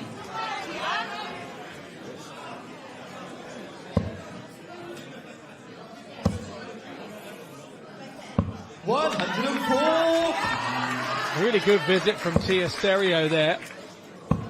Leave herself on a finish first. It's a big finish, admittedly, 164. She knows she's got 6 from here to level this up. 60. Good straight 60 from her. Gray's got to hit a treble, which she's done. To level things up. Oh, she's hit 2. Now the pressure back on Tia Stereo. Takes 4 off. Then only 1 more. Nightmare visit. 8. England, you require 64. No score. Oh, she went the wrong side. You require 96. Shouldn't have been near that treble 16.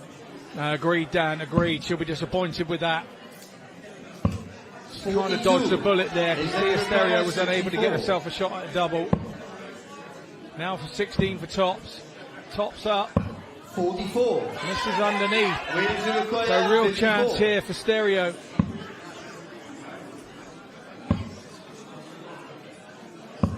And that really is unlucky, just under the bottom 20. wire. Team shot the second leg. England. And Ruby Gray has doubled England's advantage here. One more leg would equal the first set, and then it will be over to Paige Pauling to get the job done. 13. Giovanna Thomas, youth manager at the side of the stage, as always, encouraging all her players. 48. She's been doing that job for an awful lot of years, as long as I can remember. They all call her Geo, and she puts her heart and soul into Wealth Youth Darts and giving these kids opportunities up there on this stage. You can see her there just on the left of your shot, even applauding the good shots from the opponent. She's such a brilliant manager, and I do wonder where Welsh Youth Darts would be without her. She is brilliant. 60.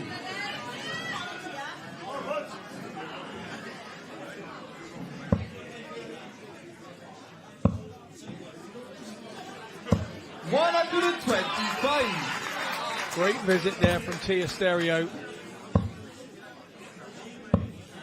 140. Ruby Gray's eyes lit up there like a pair of headlights, thinking she was going to hit the 180 on the big stage in the big moment. 45. England, you require 153. 153 left. 77. That'll do. These are 2 darter.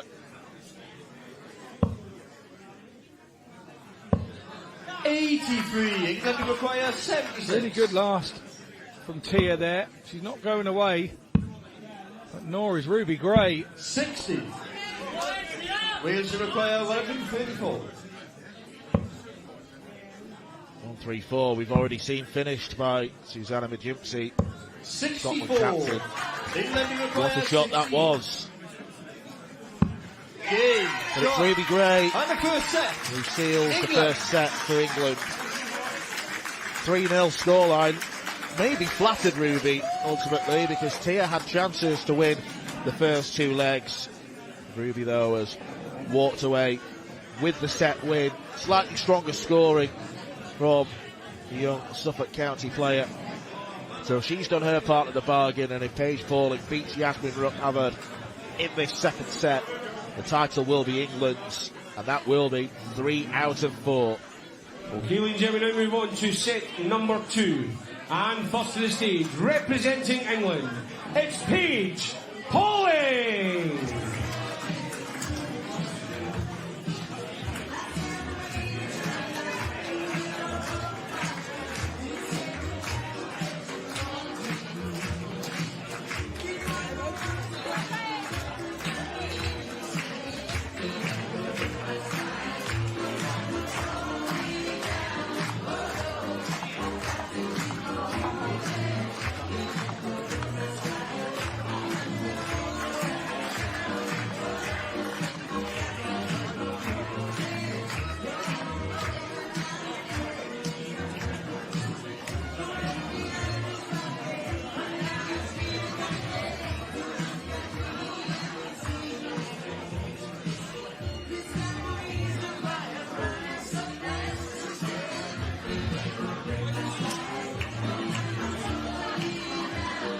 and Paige's opponent.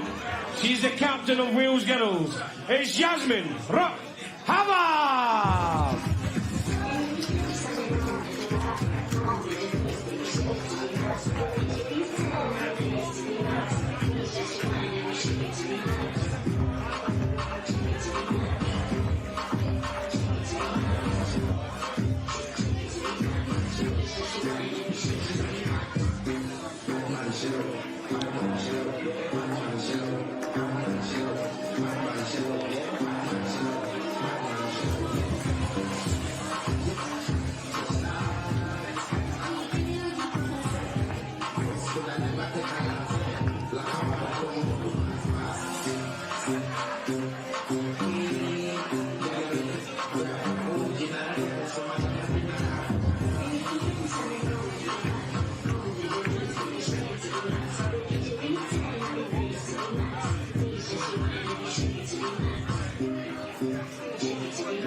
And your referee once again is Mr. Jake Powell.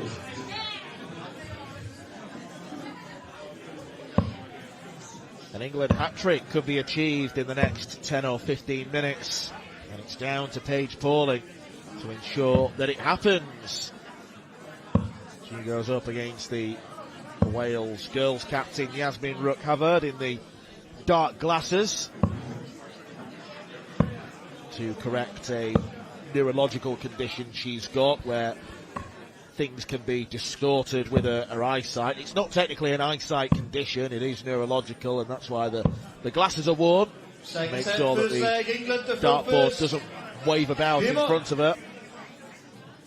Player with fine potential, as is Paige Pauling, although I think it's fair to say, Scott Mitchell, that in the 2 games she's had so far today, she's not really played her best dart. This is now where she's got to step up and produce, because Chloe Sutherland offered no pressure against her, but Paige kept missing double after double, and then she lost to Lorraine Hyde in the women's tournament against Scotland, so this is where we need to see her at the best.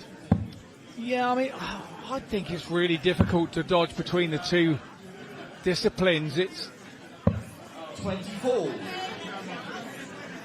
The only break she's really had is that boys' match between Wales and Scotland. She's been involved in every other match today, and I just feel that sometimes the way the draw sometimes works and where the games fall on a weekend, it can be difficult, and I think they haven't fallen on the easy side for her this time round.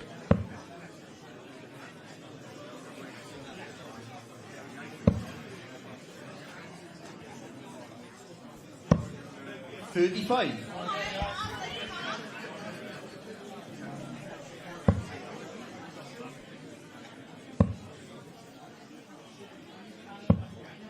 $41.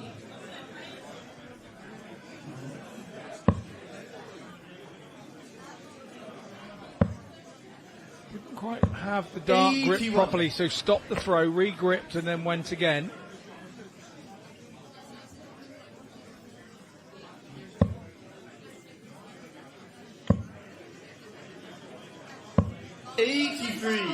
England require 141. Finishing opportunity for Paige. Now about the setup. 41.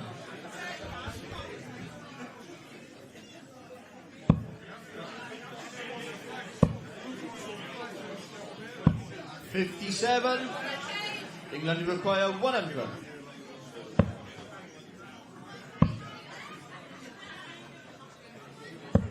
$80. Excellent last dart. Needs double 10.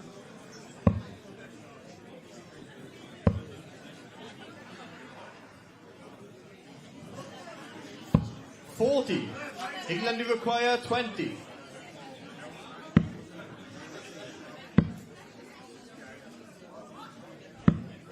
No score.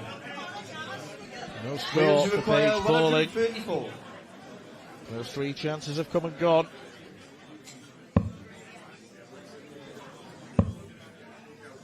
Over to treble 18 now. 94. Very nicely done from Yasmin. 20. Paige ought to hit this. He's And got she the does. first leg. England. Second leg, Wales Double to 10. focus. Gets Paige falling off to the ideal start. A hold of throw for her.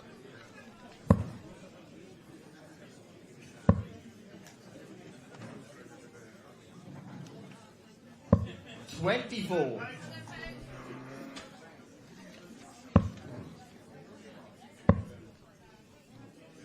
$100. Yesterday, Yasmin averaged 59 in her set win against Daisy May Duffy.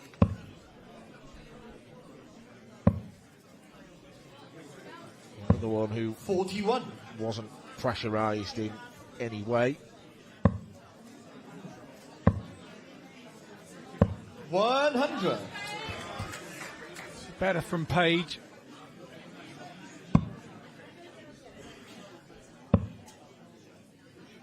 On ton, her first 2 visits.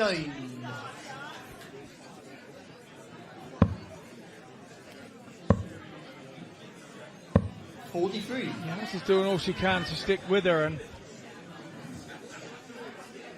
20 with her last start sort of put Paige Pauling off her stride a little bit. 43.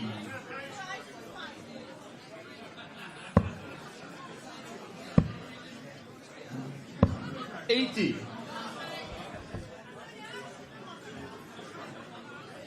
Double treble visit needed here for Yasmin to get back in touch with Paige Pauling. 21. Her throw is definitely under risk here.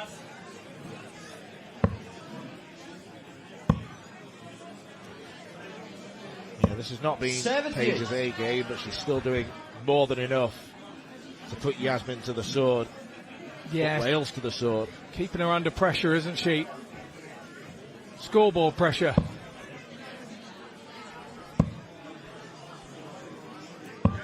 48. England, you require 100.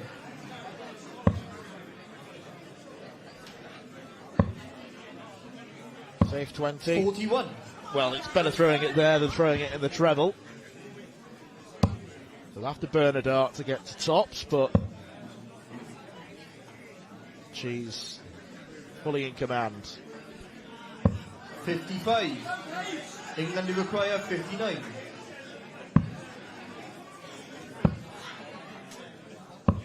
39.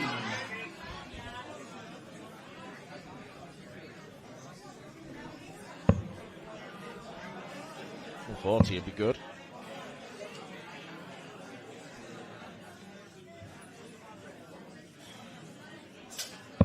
$41. England, you require 20. Double 4 for a 2-0 lead. 16. Wales, you require 100. None of those darts were convincing. It's just been the way of Paige this weekend, hasn't it? Just not quite on her, full on her mettle. 99. England, I've been you asked the require question 4. now. Double 2 for Pauling. No score. Again, it's a wayward Wales, you dart. require 40. She has been giving herself a real talking to before she approaches this. No score. England, you require 4.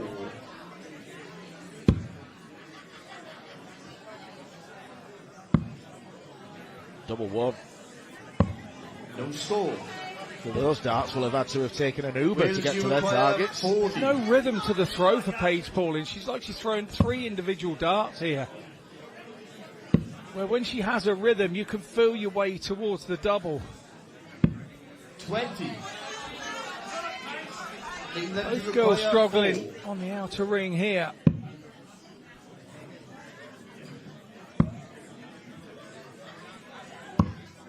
No score. It's 11 misses at double.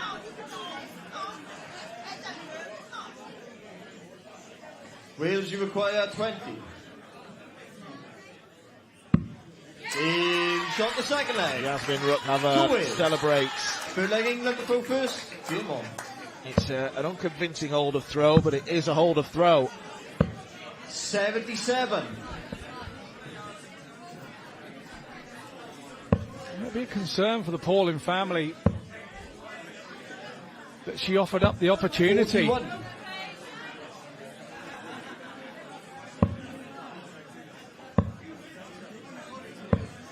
41.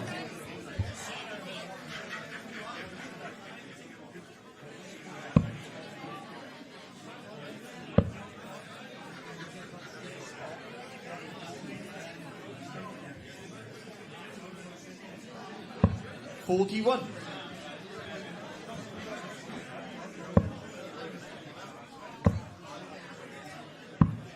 82.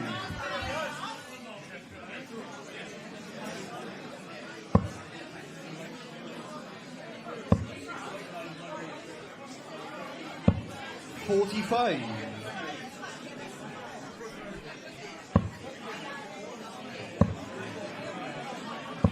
41. For me, is this the case that once again Paige is not being pushed? Possibly, 96. but the scoreline's 1-1, so you counter-argument and say she is being pushed because she's not comfortably striding off into the distance. Good ton there to leave 160. But she's looked subdued this weekend. Require 160. Not seeing a really good performance from her. And this is a player who, 44. in the Europe Cup Youth in the Netherlands last summer, won a first to 3 game in 4 minutes. Yeah, unprecedented. And 31. England require 116.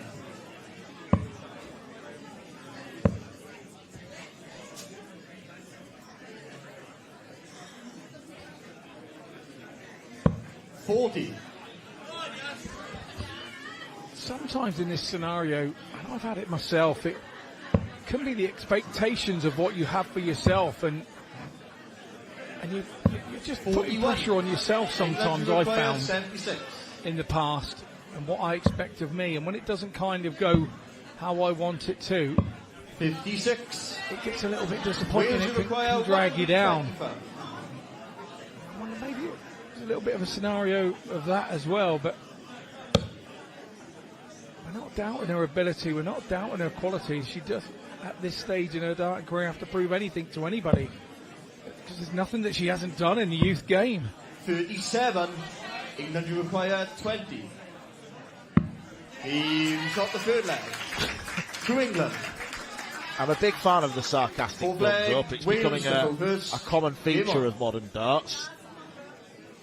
Paige Pauling, the latest to brandish it. I'm not sure I knew what sarcasm was when I was a teenager. 40. I probably did it, but I didn't realise what I was doing. 54.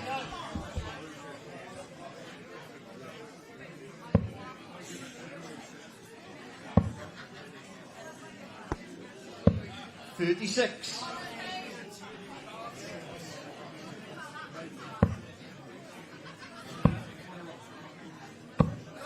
115. Much better. Old Paige has got to think it's one very good leg and the title's England's. 58. Yeah, absolutely, there's a bit of pressure added to that. Like I say, those moments you have to own, you have to want those moments. Don't run away, because it's a privilege to be part of those moments. Very difficult to see when you're playing, but when you're a bit more of a veteran like my good self, you look back at those moments and realise that they're the moments that change your darting career. They're the ones that took you to the next level. You also understand that they all can't go your own way. The laws of probability don't allow that to go your way every time. Well, the last time it was Wales's throw, Paige was in this position. She was leading comfortably, but then missed dart after dart after dart at double. Yasmin's given her a chance here to go and win this comfortably.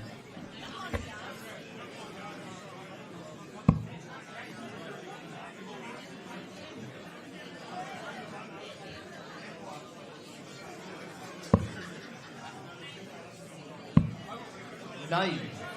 England do require 164.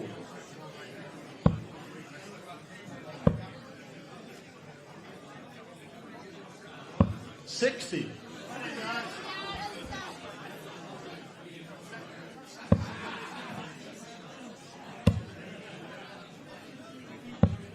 $58. England do require In fairness to 104. Paige, Yasmin's played nowhere near her best either. To just allow Paige to do everything at her own pace. 46 left. 64. Now 40 left, so this should be England's. One more chance maybe for Rookhaver to put up a fight. Could go bullseye with this start. 44. Instead she was aggressive. England do require 40. So double top for Paige Pauling. Yeah. England Shot. have recorded the hat-trick. To England.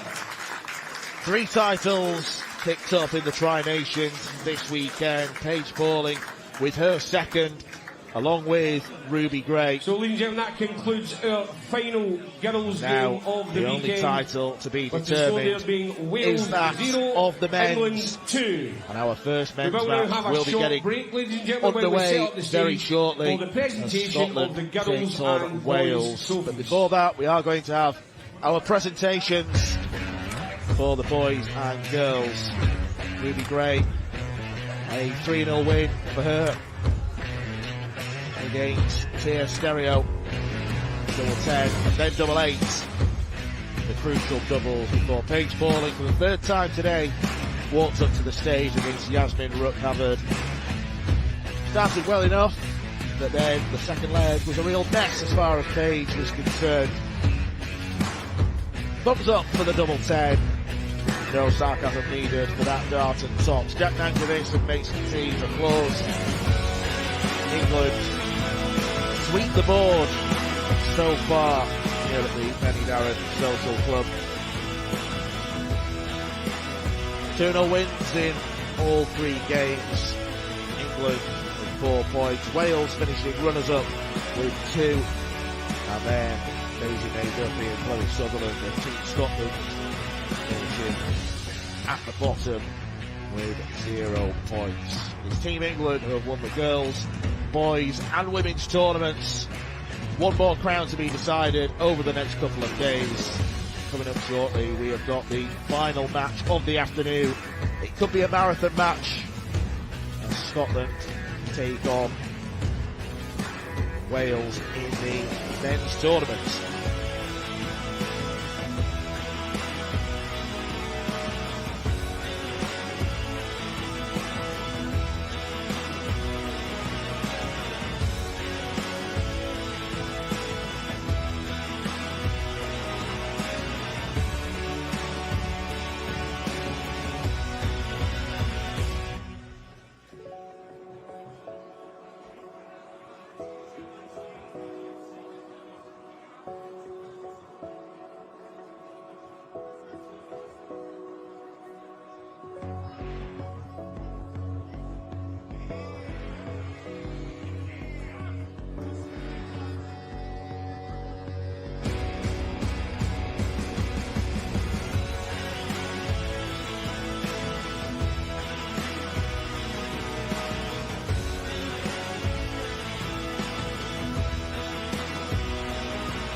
Okay, ladies and gentlemen, now that brings us to the presentation of the girls and boys trophies and mementos. The presentation party will be made up of Welsh Darts Chairman Wayne Williams, and I'd like to welcome up onto the stage the Children's Champion of Merthyr Tydfil and former Lord Mayoress, Lisa Mitten.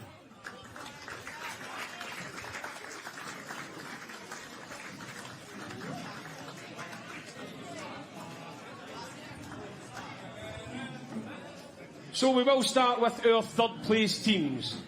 And I'd like to welcome up onto the stage just now our third place girls team of Scotland. Chloe Sutherland, Daisy May Duffy and team manager Sharon McFarlane.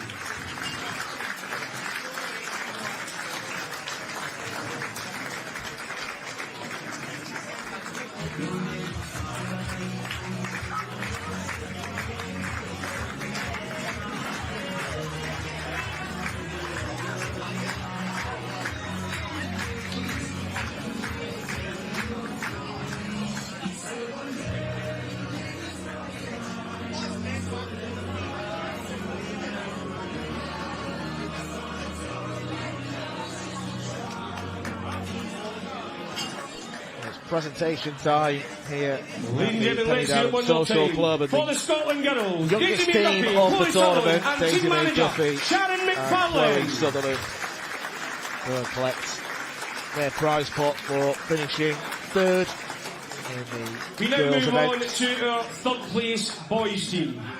And that is the team of Scotland. Scotland Craig also Devlin, finishing Luke third Rossy, in Owen the boys' Brceland, tournament. Mitchell Laurie, and team manager Sharon McFarlane. Led by Mitchell Laurie, who obviously won't be happy to not win this. Owen Brceland, probably the most impressive performer for Team Scotland overall, just 12 years old. A lad with a big future ahead of him.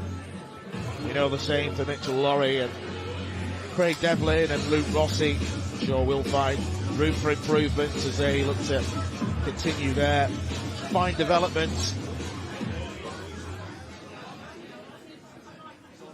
Ladies and gentlemen, one more time, let's hear it for the team of Scotland boys. Craig Devlin, Luke Rossy, Owen Brceland, Mitchell Laurie, and team manager Sharon McFarlane.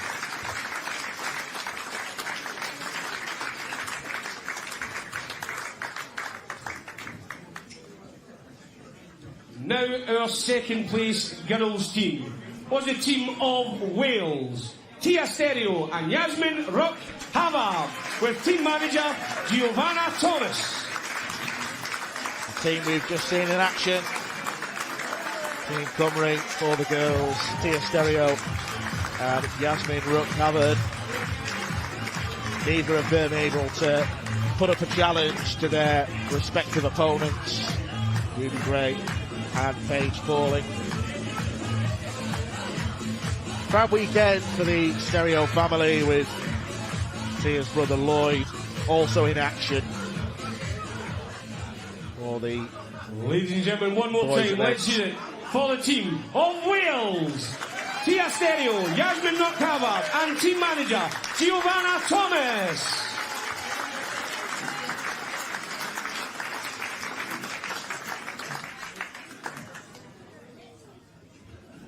This now brings us to our second place boys team. And once again it is the team of Wales. George Humphreys, Joshua Powell, Jensen Elway and Captain Lloyd Stereo with team manager Giovanna Thomas. Lloyd Stereo really did lead from the front to captain the Welsh boys side. He never asked anything of his lads that he wasn't prepared to battle out himself, and I think this competition will remember for Stereo with a really brilliant match with Mitchell Laurie in the Scotland game. So one more time, our team of Wales, Joshua Powell, George Humphreys, Jensen Elway, Lloyd Stereo and team manager Giovanna Thomas. Yeah, some good performances in there from Team Wales. Lloyd Stereo in particular put up a a real fight against Mitchell Laurie. Now we come brilliant to our 170 champions. finish to First up win their is our contest. girls' champions. It is the team of England, Ruby Gray, Paige Pauling, and team manager Rachel Morton. Familiar territory this for both Ruby Gray and Paige Pauling. They both collected so many titles in youth darts, Paige in particular. And she should be savouring this moment because it's her last year of eligibility in the youth events before it is women's only stuff for her. Yeah, big moments also for team manager Rachel Morton. This is a first time up on stage for her. And while the girls are on the stage, we have another presentation to girls team manager. The What a girls weekend. She's been nervous all weekend Ruby Gray as manager. And the girls have kind of seen it home with her. Well, Ruby Gray getting the individual award. So one more time, ladies and gentlemen, your Girls Player 2026 of the weekend. British Internationals Girls Champions, Team England! You can tell they're all teenagers. I don't think any of them have cracked a smile. Just look embarrassed and sheepish to be on stage. Yeah, they're big and brave when they got the darts in the hand. You take And the darts in the hand and stick them up there and they go a bit shy. Boys champions. And once again, it is the team of England. Jack Nankervis, Mason Tees, Taylor McGuckin, Kaya Basil with team manager Paul Morton. Well, these four have had the day off. They've got changed into their playing shirts. Both of England's games took place yesterday. The man trailing them at the back there, Kaya Basil, was the best player of the quartet. Mason Tees leading from the front as captain. And those two flanked by jumping Jack Nankervis and Taylor McGuckin. So, ladies and gentlemen, your 2026 Proudly Tri-Nations holding the flag. British Internationals Boys Champions, Team England! We So also much have the potential and talent presentation for in the that Boys lineup, Player Scott. of the Weekend, who this year goes to Kaya Basil!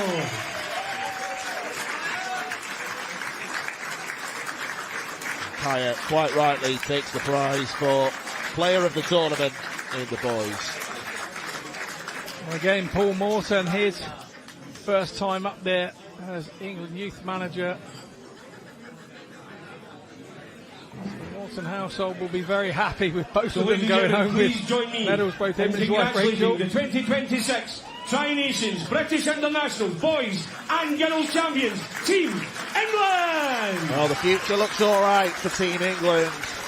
2 titles won in the boys and girls, along with the women's tournament. Presentations for that will take place Once again, I would tomorrow. also like to say a big thank you to the presentation party, Chairman of Wales Darts, Wayne Williams, and the children's champion of Merthyr Tydfil and former Lord Mayoress, Lisa Mitton.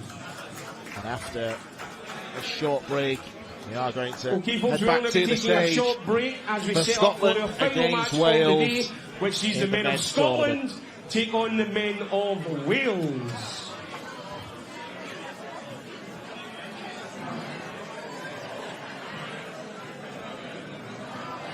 Mae nhw wedi cyrraedd. Congratulations. Great weekend for English darts. Yeah, brilliant. As captains, you know, did you speak to the team? Would you try and lead by example, but would you give inspirational speeches, basically? Oh yeah, it was like when Jack come off, when he lost, I went, just keep your head up, you've still got another game. We won that like game overall, so it didn't matter about who lost, just go again for the next one. That's it. When you play your singles, when you're in a world championship or in other tournaments, you're playing for yourself. This is a little bit different, isn't it? Yeah, because you're all playing for yourself, but you're also playing for the team. It's just not it's an individual sport, but it's also a team when it comes to England. Yeah, Paige, is that difficult then? Say you were to lose a game, you can't let that affect you because, you know, you want to go back to the team room and keep spirits high, and you know you might get another chance at winning. So it is really different. Mentality's got to be a little bit different. Yeah, definitely. But I also think that's the good thing about team sports, you know. and when you play in teams, because it doesn't really matter. If you lose, you've still got your teams to back you up. And I think that's the whole point of it. It's like a team effort, and if you do lose, then you just got to pick yourself back up and just try again for your team. Yeah. How much do you enjoy playing in this kind of environment, in the team environment? You come back year on year to these tournaments. You must love it. Yeah, I've played British International since I was 14, so I've been playing for a while in this sort of event, and yeah, I enjoy it every time I put this shirt on. It means everything. So yeah. Mason, same question to you really. How much do you enjoy it? Yeah, I love it. I prefer playing on the stage because it's got more atmosphere and more exposure. On the floor, it's like just no one. People are watching, but they're not really taking no notice of it. So it's better for people that like the crowd and all that. What about the shirts you're wearing? You get a new one every time you play for your country. What do you do with them? Have you got a big cabinet at home with all the jerseys up there? No, we actually wear the same one every year. So we can't just keep them, then every year we just wear them again. Yeah. What about this shirt? Is this the one you wore last year, or is it new? No, this is a new one. The other one I got up in my room, so I'll put this one up in my room again. What does it mean coming back to Prydain as well? It's a club that we featured on S4C. It's great that darts is on a terrestrial channel. It gives you more exposure, doesn't it? Yeah, absolutely. I think darts is growing in the game. I think that's probably mainly down to Luke Littler and stuff like that. And yeah, it's just getting more popular, and it can only get better, really. I'll ask you both one last question about Lakeside and going back to Lakeside. Looking forward to that?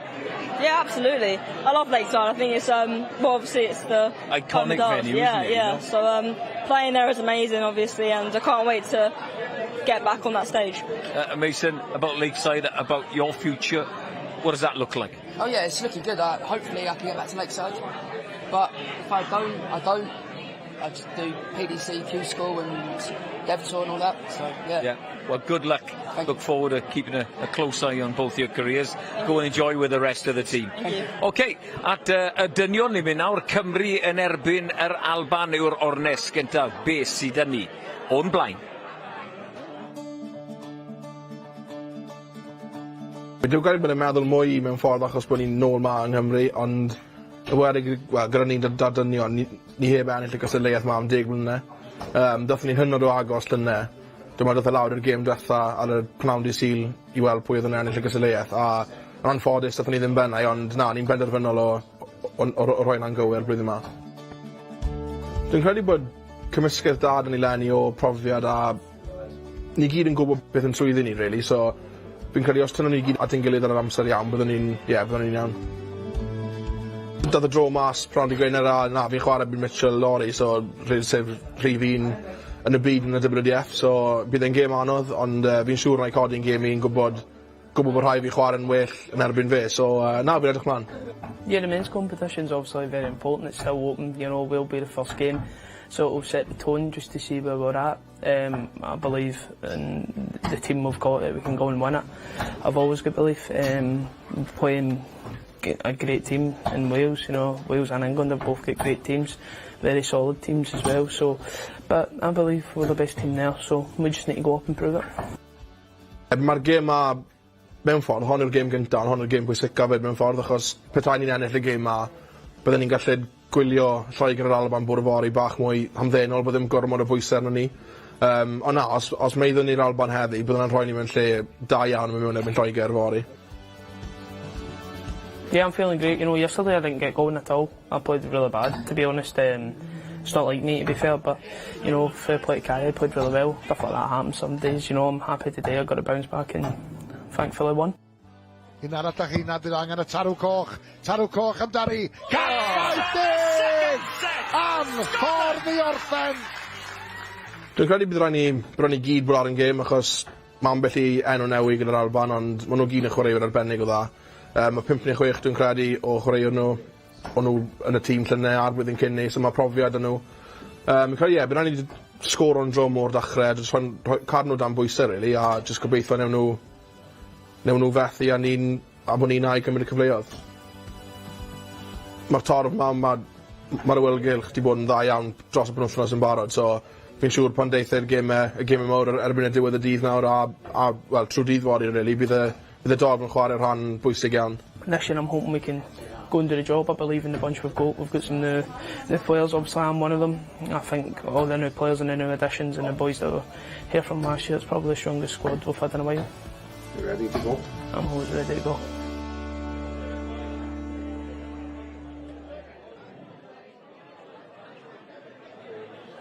Mitchell Lorry yn barod I fynd, ond sicr I chi bydd tîm Cymru yn barod I fynd hefyd. Stuart Wares yn ebyn y Cymro Dean Reynolds y gêm gyntaf. English language commentary is available with Dan and Scott yn y Gymraeg, Gareth a Dylan. Ond naw, at meister y ddefod I ni mynd, James Ward. Welcome back to the action here at the Prydain Social Club, Merthyr Tydfil. Welsh Darts Organisation and S4C proudly bring to you the 2026 Tri-Nations British Internationals. We now come to our first men's match of the weekend, which sees the men of Wales take on the men of Scotland. At this time I'd like to welcome first up to the stage, representing Wales, Dean Reynolds.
And his opponent, representing Scotland, is Stuart Wares.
This men's match will be 12 sets played over best of 7.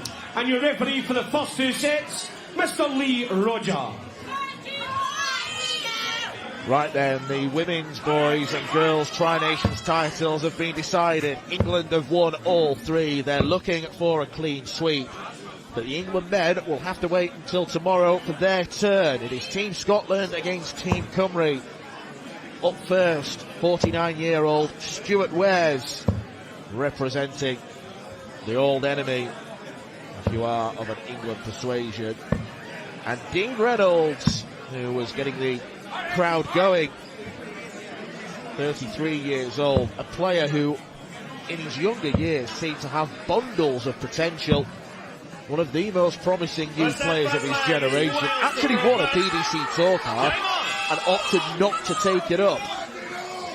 You kind of wonder whether a few years down the line he maybe regrets that decision, but he's back here. He plays a lot of county darts, doesn't play too much in terms of the professionally run tournaments by the WDF.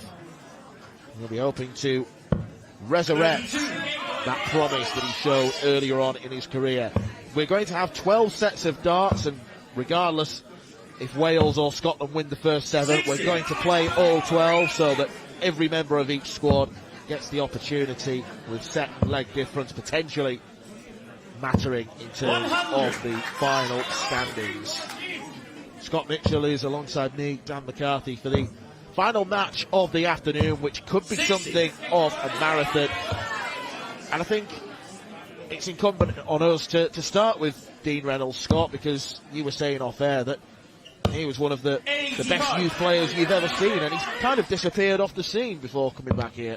Yeah, sometimes you find between sort of youth and sort of adulthood, he had a spell where he has played a Lakeside, but then kind of life gets in the way a little bit, and he's come back home now, back to Wales. And 45. Wales require 156. We're really seeing the better of his darting prowess, and this is the type of thing that we were seeing from him as a youth player.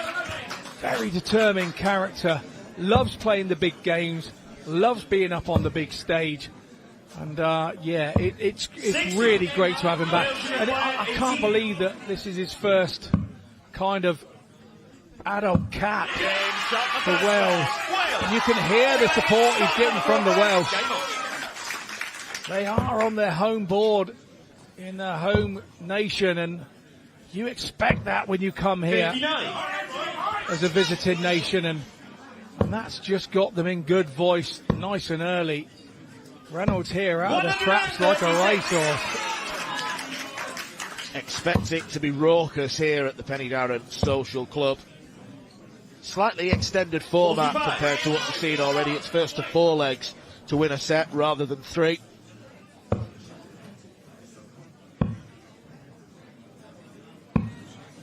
He started off, as you mentioned, Scott, very strongly indeed. Stewart, on the other hand, has been sluggish so far. Maybe this could change things for the Scotsman. 140. 140 is a good reply. He was a quarter-finalist at the Scottish Classic earlier this year. 34. Lost out to his young compatriot Mitchell Lorry, who will be coming in the 8th set against Pale Bevan of Wales. Draw already predetermined. 60. Scotland, you require 157.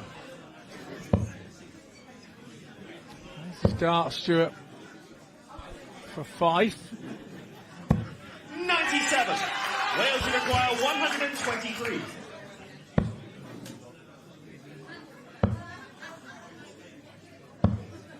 $55. Scotland, you require 60. 20 for tops. No movement. 40. Wales, you require 68. Offers an opportunity to Dean Reynolds for this 68. Tops. Reynolds has to move all the way across. 48. The first dart stood up very Scotland, tall. You require 20. Game shot the second leg. Scotland. Their leg is Wales to throw first. Game on. You are likely to hear more noise for Wales, but all team members are present inside the building, so there'll be loud cheers all around. 60. Yeah, the Scottish fraternity here, they're not backwards at coming forwards. They will have every 100. Scottish person in the room to retaliate with the banter backwards and forwards. And the barricade, once you're up there in the zone, try to ignore it all. 43.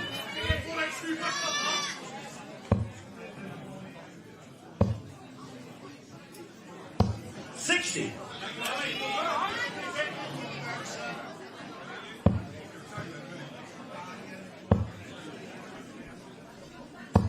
140.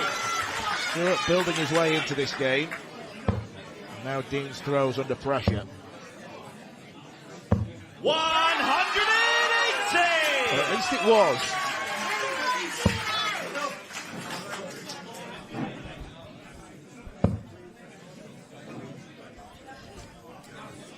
First 180 of this match goes to the Welshman. Yeah, Wares needs to hit a treble of some sort here, but not that to leave himself a finish. Treble 16 again then. Probably stay there and try and squeeze one through the gap, and does successfully. Leaves himself double 12. Wares back on 184. Can only look to pressure the shot. 60. And that kind of hasn't fit the criteria.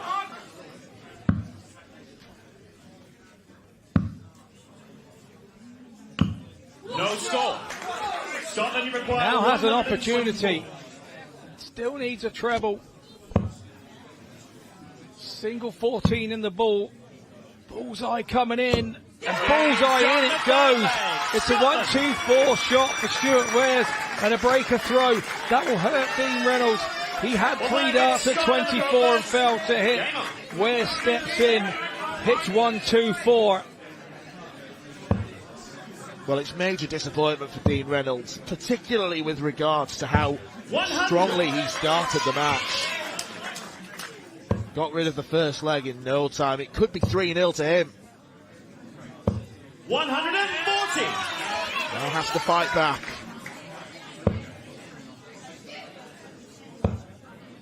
We do potentially have 84 legs on our hands in this match, if all 12 sets go the distance. Thanks there for cheering me up, Dan. You going to tell me already how many we've already done? No, please don't.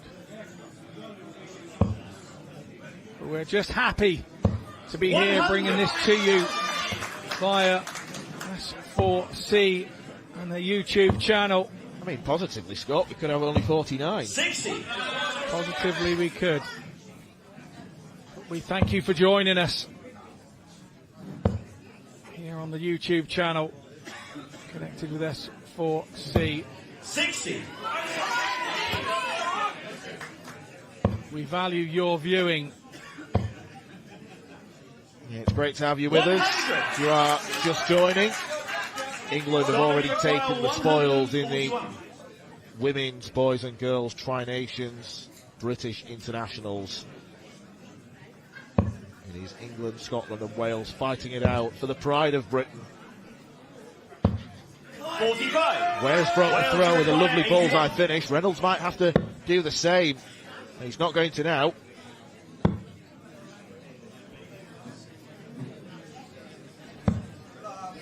$57. Scotland, you require 96. Leaves himself back on that 24. Is he going to get back? Or is Stuart Ware's going to stop him once more? He is going to get back. Now, in his last visit, he missed 3 darts at this 24. Dean Reynolds could ill afford to do that once more. A good marker. 2 good markers. And a good third one. And there are the Welsh contingent giving it the big one. There's something about this social club and the atmosphere it creates with its low ceiling, and the roar of the crowd does sort of force its way to the end of the room. And there's 1 or 2 players here. 57. The latter part of this weekend will have never played in an atmosphere like it. Well, I'm glad that Dean Reynolds did hit that double 12, because I would have feared for its well-being otherwise. 60. Cavalry of Welsh men and women would have gone up to the board and given it a good hiding. Had it rejected Dean's third dart. 60.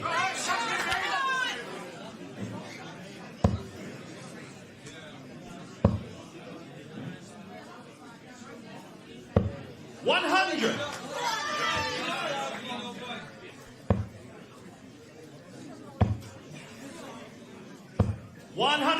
Brilliant from Reynolds.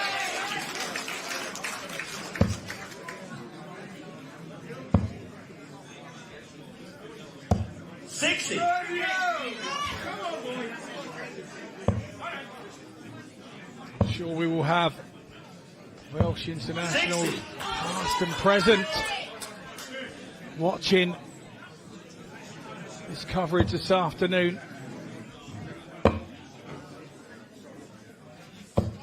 Feel free to send us a message. We'd love to hear from you if you are. Go on then, Scott, I'll put you on the spot. Greatest ever Welsh dart player. 140. I'm going to say it has to be the one that paved the way. So Leighton Rees and Alan Evans, they were the guys when I was a wee lad. I was thinking, wow, these guys are brilliant. 60. I was an 8 to 10-year-old lad when those guys were in their pomp. Double 16 to go 3-2 up. Dean Reynolds, no messing about this side. And in all honesty, this scoreline right now is maybe a bit flattering towards Stewart, because Dean could have won all 5 legs. The only legs Stewart has won has had darts at double in, are the ones he's won. One of them a clutch 1-2-4 finish on the bullseye. The other dart at double 10. Well, there's another opposite sort of end to that, is you can say that well done to Dean, he hasn't had an opportunity since. He's learned his lesson.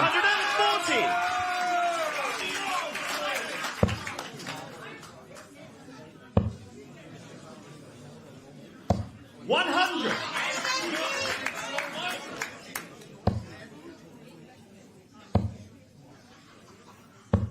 $83.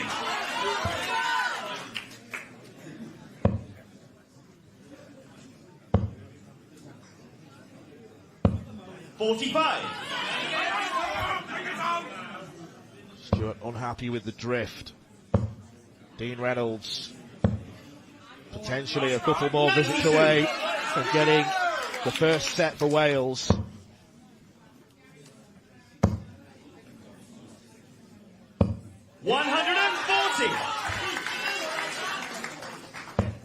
$140 for Wes.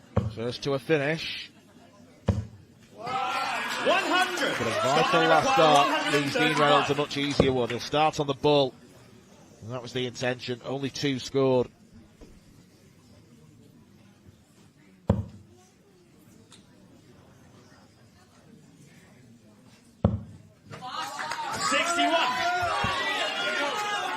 Valuable. Wales, you require 86. The first set about to conclude. 18 for bull. Double 7. Dean Reynolds. 79. Narrowly inside. Scotland, you require 74. We said about Reynolds not offering up opportunities. 47 now. Is he going 7 tops or 15 for double 16? Stuart Ware's battling for his life. Justin just hits the 15. Inside the 16. All about Dean Reynolds now. Can he just tidy this up and finish it off? Well, this isn't easy. Double 2. Refocus. No score. The pantomime. It was like a pantomime there with the oohs and the ahs before that last start. Did the home crowd stop Reynolds in his tracks? You can bet your bottom dollar if this goes in, you will hear the Scottish. And here they are. This is the difference. This is the thing about internationals. They're fantastic games to play in. So much partisanship in the building. 45. Dean Reynolds has blinked. Nick Kenny sent me a message saying, come on, Dino. Always good to hear from you, top man. 60. Love this time in a Welsh shirt.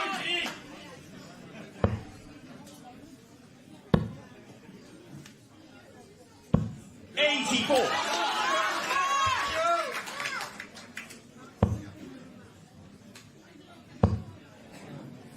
Another one. 100. Timely 180 for Stuart Wares. And Dean Reynolds will feel sick if he goes on to lose this match. He's had opportunity after opportunity. But how many times have we seen this at an international match? Somebody just hanging in there and hanging in there. And if they didn't have their international shirt on and had the own shirt on, they probably may have folded. But when you've got that shirt of your nation on. You don't. You just keep giving, and 96. you never give in. Stuart Wares has battled back to 3-3. Reynolds has not gone here. The throw has effectively been turned. 100. He may have to hope for misses from Stuart Wares to get in. Who knows? We'll find out in the next few moments. 93. Massive last start from Reynolds. 116, it's a nice shot in this range. Double top for the first set. 76. And it would be ironic if the only leg where Dean Reynolds doesn't get a dart at double is the last one. He's got 2 chances. Doesn't take either. Make that 5-set darts miss. Scotland require 40. They're not badly thrown darts though, Dan.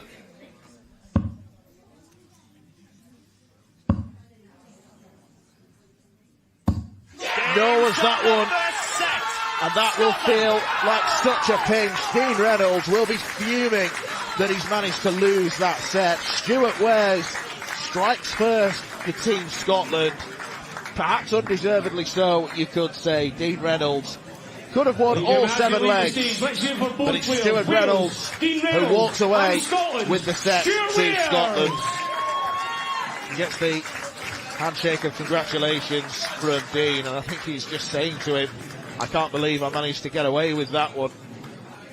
Last dart in hand as well. They're the ones that are proper sickeners to take.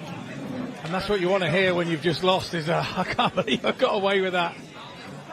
Because you're kind of thinking the same yourself. How did I let that one go? But that's the type of thing you're going to be watching now till tomorrow evening. These types of games, the men's matches are very well contested.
And his opponent, representing Wales, is Diane Roberts.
And once again, your referee for this set with Mr. Lee Roger. Well, if that first set is anything to go by, then this Scotland versus Wales Tri-Nations tussle could be something of an all-timer. Stuart Wares surviving 5-set darts, and who knows how big that could be come what the end of the match. Yes, there are 11 more opportunities, but every set matters as much as the last and the next. Coming up now, we have got Robertson versus Roberts. Diane Roberts for Team Cymru. and Scott Robertson of Scotland. The Scotsman is a veteran of the British internationals. Been playing in this tournament for well over a decade now. Dan Roberts, slightly less experienced, someone who spent much of 2025 trying his luck on the PDC circuit, Q School and the Challenge Tour. Got to a last 16 in a Challenge Tour on the continent. But it's Scott Robertson who will begin. And Scott, there will be plenty of confidence now in the Scotland camp. And maybe there will be some thought of, well, this could be our day, because I think even the most fervent Scotsman would say that Stuart Wares maybe rode his luck at times in that last match. Over the course of a match over 12 games, you'll have some players give away a game that they should win. There'll be games that people get a look at and get a double they should never get and win them. And there'll be games that you just don't turn up. They're the three sorts of wins you see at these things, and momentum is a big thing in the team game. When you're playing as an individual, the momentum comes from playing game after game at a knockout tournament. But this is about you going up there and doing it for the guy that's coming next. So basically what Stuart Wares will be saying, he'll be saying, hang on a minute guys, I've done my job, I've set this up, the momentum's now going with us. Go on Scott, you're experienced, you get up there and do the job. 85. And what the Welsh captain is asking Dan Roberts to do is stop the rot. Don't let this go a 2 or 3 game run. And it's where the game turns to and fro's as a match, and you don't want to be losing 2 and 3 games in a row, because it then becomes very difficult to stop that happening, because the confidence becomes high for the opposite team. And it's one of the things we concentrated on in England, was we didn't think about winning one match, we think about winning 2 and 3 matches in rows. And when it came along, you go to the next player and go, come on, we spoke about this, away you go, let's make it 2 out of 2 or 2 in a row, and try and sort of form a bastion of difficultness to make people 78 feel that they're uncomfortable up there and under pressure. Well, there was no pressure felt by Scott Robertson when eyeing up Shanghai. Take it out 100. On tops. So momentum definitely with the Scots right now. Not since 2008 have they been successful in the men's 85. Tri Nations.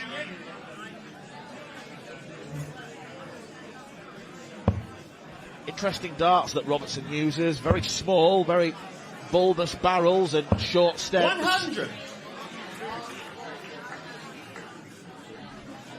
Diane's a much more orthodox setup, although they've got that groove in the middle of them for grip purposes. 100. So the fingers are always in the same place.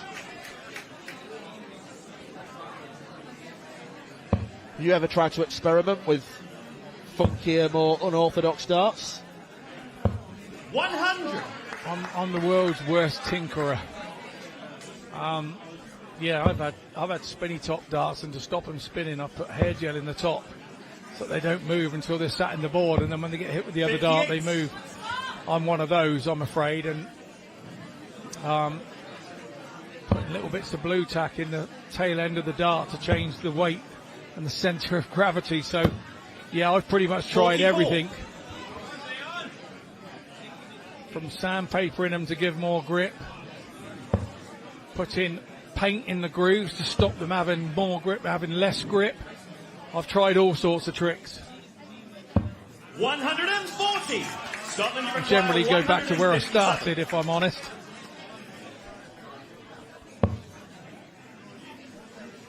.157, too big a bridge to gap.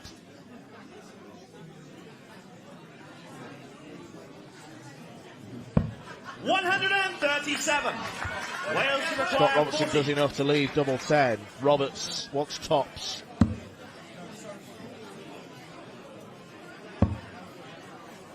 Double 10. 30. Already this could be getting away from Wales. Big moments early doors.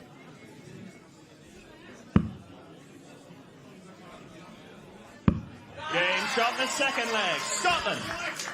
Scott Robertson, no mistake from him. Scotland and throw first. Game on. Double 10 coming to his rescue.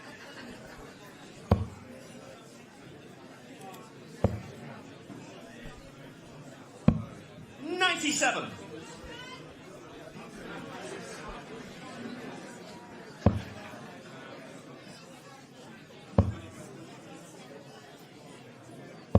'60.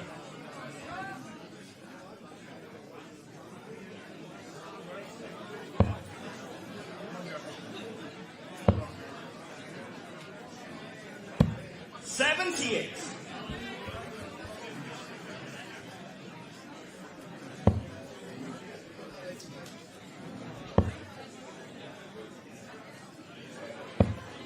'81.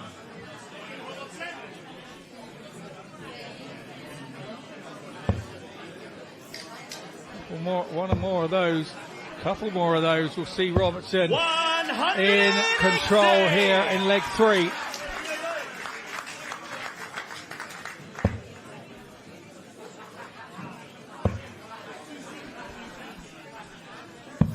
'44. Scotland, you require 146. How do you hit the first treble 20? Didn't need to stay there. 66, so treble 10. 90. Really nice work here from Robertson.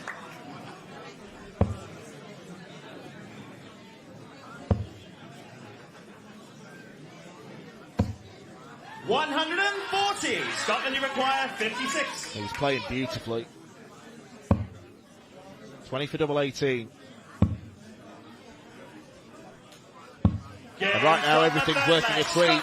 Scott Robertson gives Team Scotland a 3-0 lead in the second set. 55. Dan's not doing a huge amount wrong. It's a mid-80s average, but Scott Robertson, 96. That's as near as makes no difference world class. 100. No, really good stuff from Robertson. I think he's become a better player as he's got older, matured, and seen a bit more of it all now. And you kind of do. The things that used to get you when you were younger in the game don't sort of seem to affect you as you get a bit older. He won his first set of last year's tournament 4-0. Do you remember who it was against? The internet can be an unkind place. Was it me? It was you. No surprise there then.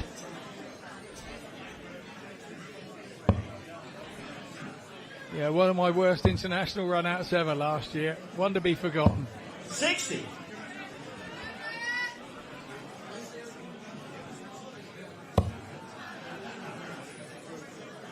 When you've been doing it for 14 years, I suppose you're allowed to have one off now and again. Happened to be the 14th one, that was the problem. And now here I am sat with you. I'll say no more. I mean, that is ultra punishment. Well, the good thing is, Scott, you had more on days than off days at least. Yeah, some of my most memorable days have been up there on that board in an England shirt. Wouldn't change them for the world.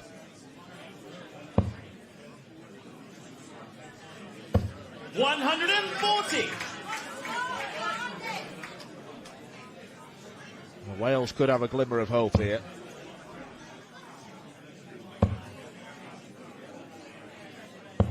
$60. Wales should require Robertson's high standards, this has been a poor leg. Double 16 for Diane Roberts. The Wales do cut the gap. First leg on the board for the Welshman. But it's merely a hold of throw. And this is the problem. He's got to find 2 breaks of throw from somewhere. And his heart will be sinking. 2 treble 20s. 126. That's a good first visit.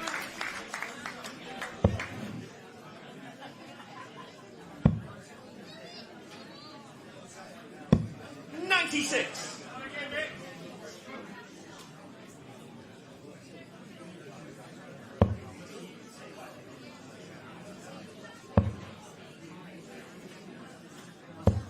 $121. This is Scott Robertson a few weeks ago at the Motor Super Series on finals night. He was there with this good lady. She did actually come and apologise to me, because the last time I was with them, she was pretty fireballed up. 58. She liked a little short drink there, and the fireball was and I think it was that day that we played actually that you've just reminded me of it. That's a great way to describe someone. 42. Fireballed up. Yeah, absolutely. There will be others out there that knows what fireball does do to you, and it was her first 100. little dabble with said spirit. And I don't think she's done too much since with it. First and last.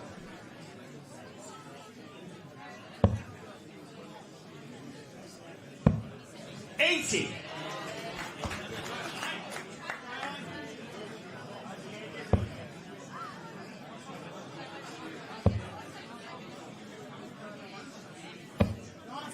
$100. Scotland, you require 132. 132 for Robertson. 2 bullseyes and double 16 the dream. Looks a good guide if he hits treble 19, which he does. Moves over. How much of the bull can he see? 86. Not enough. Wales, you require 147. Didn't think he could get that side of his other dart from where he was the stare of unease from Robertson at his darts. 59.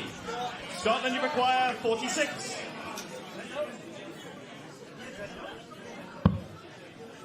Double 16. Now double 8. Not too much dart to have to navigate. 30. Wales, you require Can't find the 88. target, and now with Rossy watching on. And Roberts could make Scotland sweat here. It'll have to be 18 or treble. Very safe with it. Bullseye now for Roberts. And that is quality. Under such pressure, Diane Roberts gets the room rocking and rolling once again. Game on.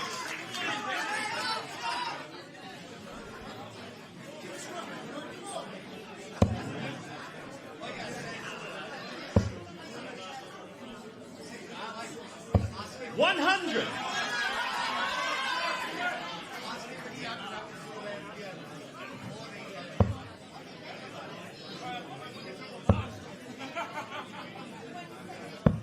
$82.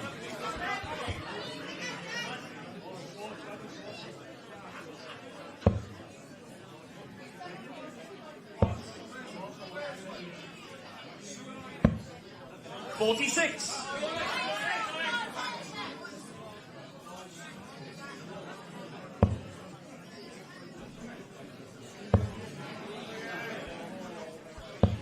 $135.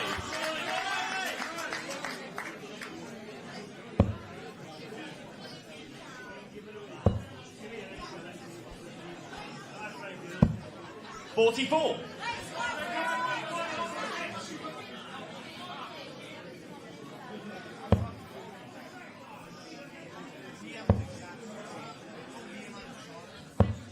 $83. Scott Robertson could have sealed victory. Could have been off stage now. 100. He didn't get what he wanted, and now he's facing some pressure, although he's doing well against the darts here.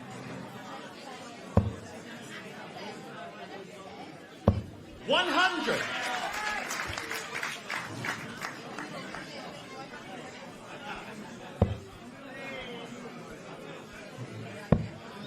Second set right now not quite carrying the same 60. tension as the first. Scotland, you require 101. Only 60 for Roberts, so Robertson should have 6 darts at this.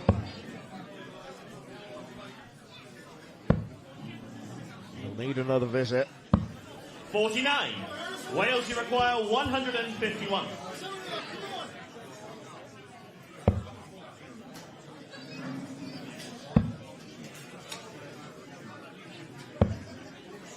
55. Scotland require 52. This will give Scotland a 2-0 lead. Double 16 for Scott Robertson. Does take his chance this time. And Wales have got work to do. Scott Robertson in the early stages played some fantastic darts against Diane Roberts. But a 43 finish on double 16 and an 88 finish on the bullseye for Roberts. Got the Welshman back into the game. Robertson didn't panic. He came back, hit double 16 to win by 4 legs to 2 and put Scotland 2-0 up on the afternoon.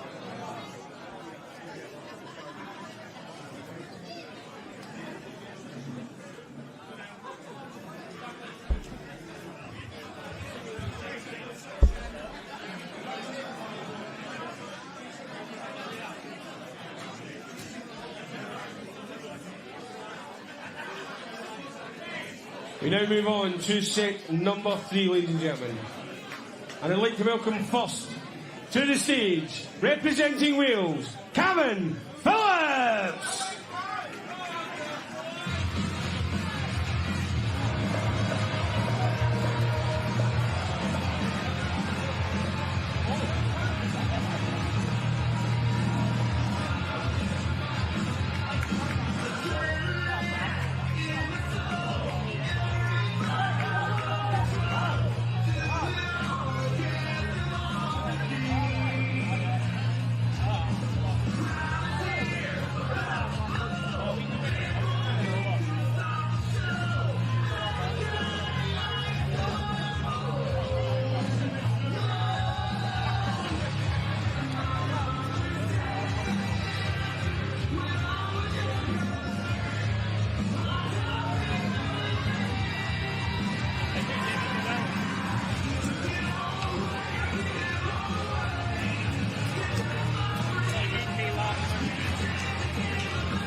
And his opponent, representing Scotland, it's Jamie Bain.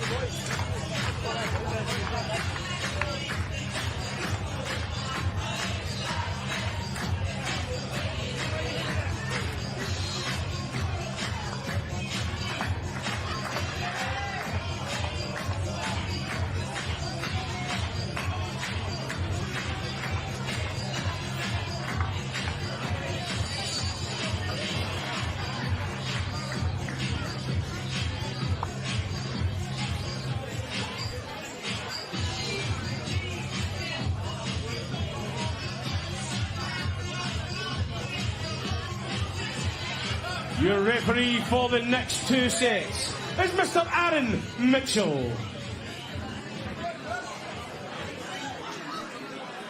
Set 3, and it's already imperative that Wales get one on the board.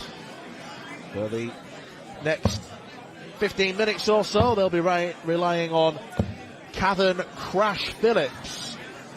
You may have noticed the tattoo on his right arm. It is the Crash Bandicoot logo, which, I'm not going to lie, I am a massive fan of.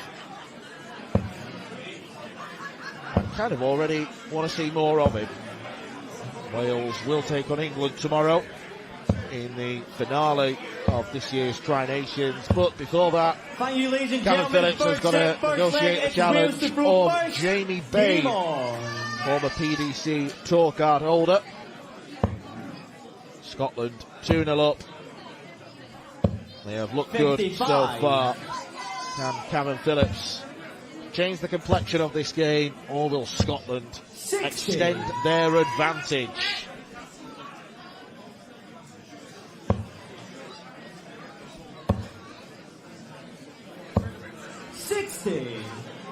Cavan Phillips playing his county darts these days for Sussex, just along the coast. 55. In Dorset, and we'll have to visit them still before the end of the year. Also good buddies. 30. A few from Dorset, so we found ourselves sat on a table together at the Challenge Tour. 60. Real comical character is the Cav man. Jamie Bain, there's nothing more to be said about him. Held a tour card for a good 60. while. This is Darcy and Grampian and 82. Scott Robertson before him. He'll be looking for a similar result to keep this Scottish momentum moving forward in this match against the Welsh men. 100. Well, viewers on S4C may remember Cavan Phillips from the Welsh Open, where he got all the way to the semi-finals. Before, you guessed it, Mitchell Lorry was the one who stopped him. Another player 100. who's been trying over the years to make it in the professional game, without success at Q School. 95. It's all about Wales representing Wales 96. this weekend. It's not been a great start from either player. 56. No darts at double for Scotland Cavan Unicorn, after 7 89. visits. Bain will get one at double 16. And another 73. can't take advantage of either. Wales Unicorn 40. Double top, Cavan Phillips. 20. Scotland Unicorn 16. Highly frustrating. Game shot on the first leg to Bain Scotland. takes the first leg Second leg against is the Scotland darts. to throw first. Game on. Not the start that Wales needed, and they're already 2-0 down. 58. And it's so far been the worst of both worlds for Wales. They missed several set opportunities in the first contest, and then Dan Roberts wasn't really close to challenging Scott Robertson. And that was a cheeky glance towards the camera from Cavan. 92. I told you he's got character. You didn't believe me. 57. No better place for Cav than on the big stage. He loves it. He knows he's got a game on his hands in the form of Jamie 59. Bain.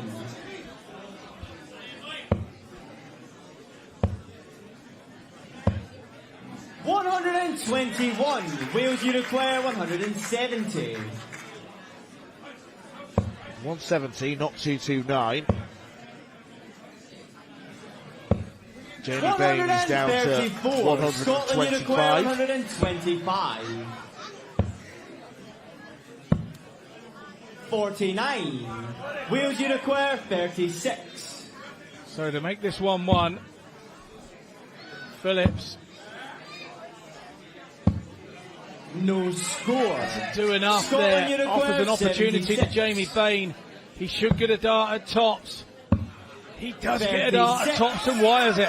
Wales Unicorn 36.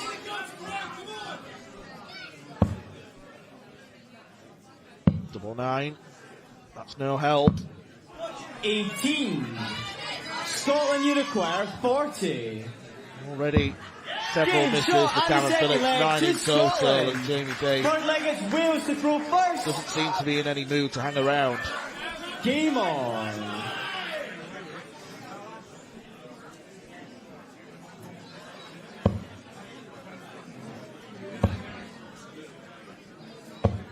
$100.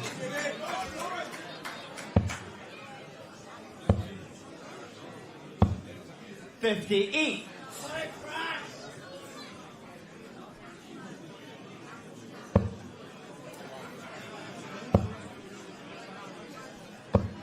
100.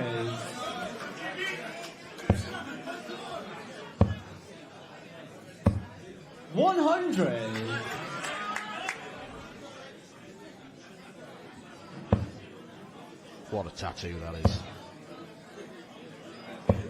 140. Good shot from Cavan. 161 after 9. It's much better in terms of scoring. 100. Wales you require 161.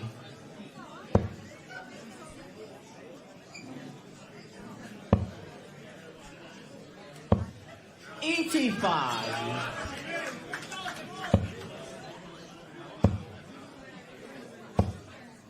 55. Wales you require 76.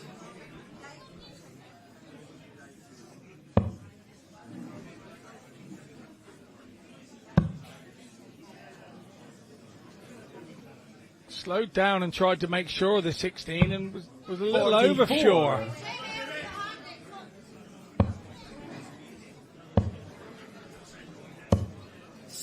Well, this should be Wales's leg. 32. Should be. Really should be.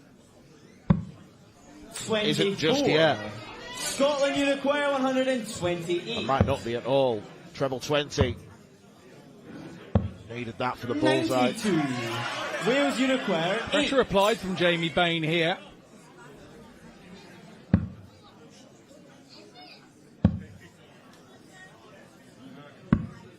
Game shot on the third leg to Wales. Fourth leg at Scotland to throw first. I really like the Game chutzpah on. of winking to the camera when you finally hit a dart at double after 15 attempts. 60. Good on you, Cavan. It's the new thing. It's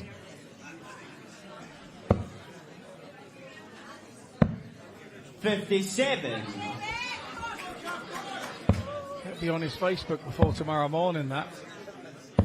Everybody's looking for 41. something for their little social media reels these days when they play on stage, and that little wink will be the one. 60.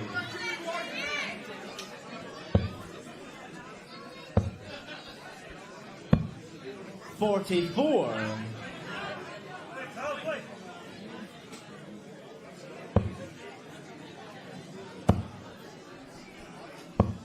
140. Philip denied a second max. 100. Jamie Bain is a very determined character. Face off with him on the offie on a couple of 29. occasions. I have to be honest, I only remember the occasions that he's absolutely bust me out of it and blown me away.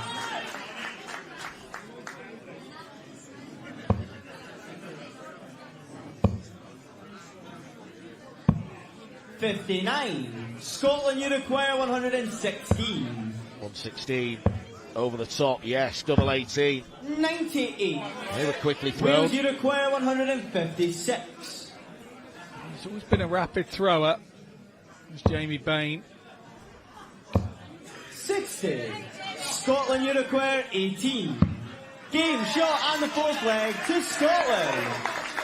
Well, Fifth leg Scotland is Wales are to one throw leg away first. from taking a Game 3-0 on. lead in sets.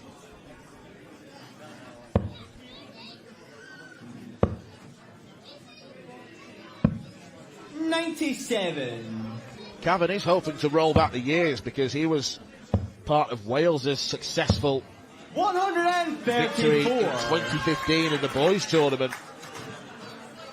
Back when he was only 16 years old. 100.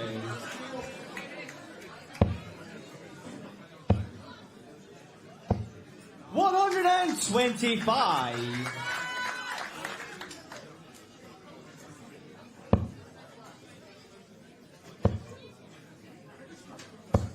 140.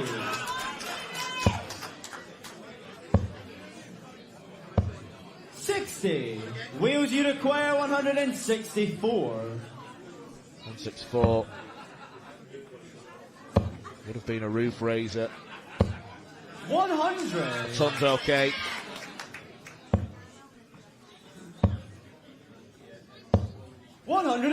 Really good pressure there from Jamie Bain. 64. Double eights. More chances missed. Scotland, you require 42. Shaking the head from Cavan Phillips. He's been so profligate on the doubles. Jamie Bain, clinical. It's 3-0 to Scotland already. We are a quarter of the way through this contest, and it's Scotland who've been almost note perfect so far. Set wins for Stuart Ware, Scott Robertson, and now Jamie Bain. It should have been a much more different story had Cavan Phillips hit his darts at double, but all too often he wasted his chances. Jamie Bain, with that poker face of his, certainly didn't waste his. That now brings us on to set number 4, ladies and gentlemen. And representing Scotland, it's Colin Hippo.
And his opponent, representing Wales, is Ian Halsall.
Your referee for this once again, Mr. Aaron Mitchell. Youth be experienced then, as Colin Hepplewhite of Fife, Scotland seeks to make it 4-0 to the away side, essentially, on the hallowed turf of the Penydarren Social Club here in Merthyr Tydfil. Johan Halsall is seeking to win Wales' first set of the tournament. He's just 20 years old, the left-hander who's been a development tour semi-finalist in the past. He's competed in the PDC World Youth Championship, JDC World Championship as well, 7 years ago, when he really was a young god. Game on. Mixing it with the senior dartist now, but Scott Mitchell alongside me, Dan McCarthy in commentary. This has been a dream start for Scotland. nothing's gone wrong and everything has gone wrong for Wales. 31. Halsall needs to try and change that. Yeah, and I explained at the start of the day about, how momentum, you want it to carry on. 60. And the minute it stops, you can all of a sudden be on a 2 or 3 game losing streak the other way. And these games can turn on a sixpence, they really can. And 100. Scottish team here have started super well, but you need to get to 7 for the win. They're only on 3. 140. Got to find another 4 more.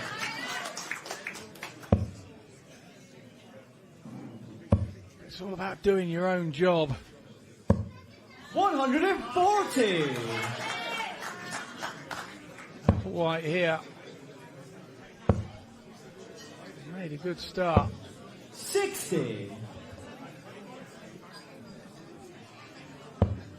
Yeah, this is just his 5th cap for Scotland. 131. Well, he felt that the treble 20 was obscured. Decided to go down to treble 17, which leaves 99, and he's got to burn all 3 darts to finish it off. Is there method to the madness? 83. Almost. Wales you require 141.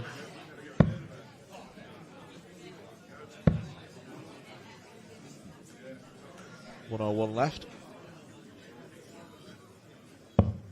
100. Scotland you require 16.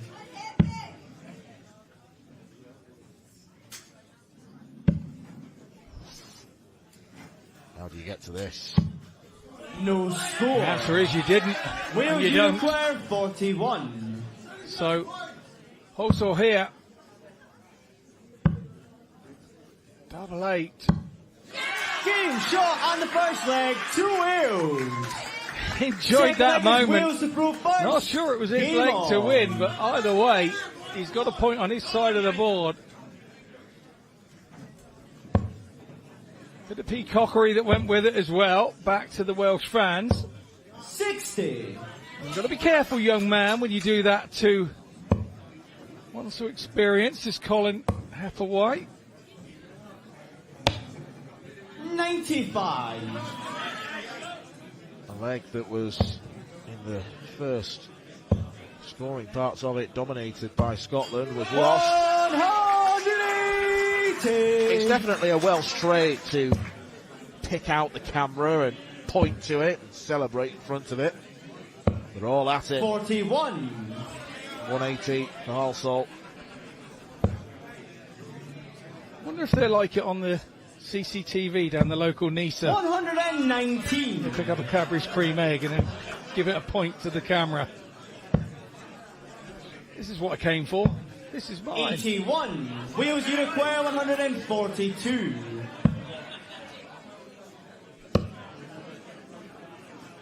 116 left, so go 20 or 19. 83. Good darts from Halsall. Single to double left.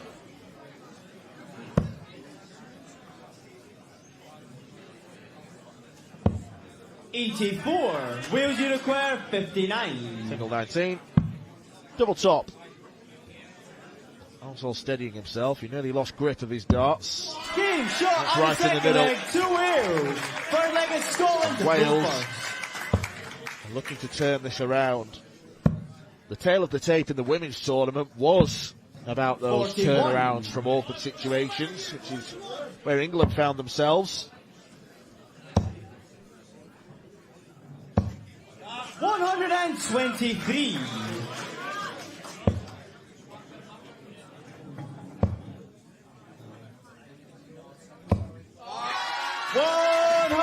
180.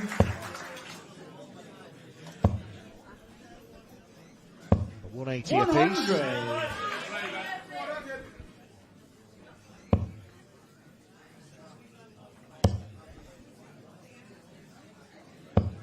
100.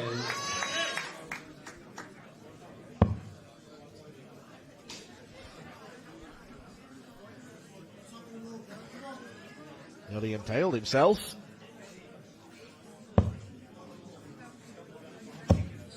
140. How about that for composure?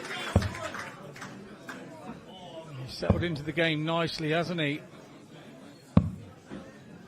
129. Wales Uruguay 138.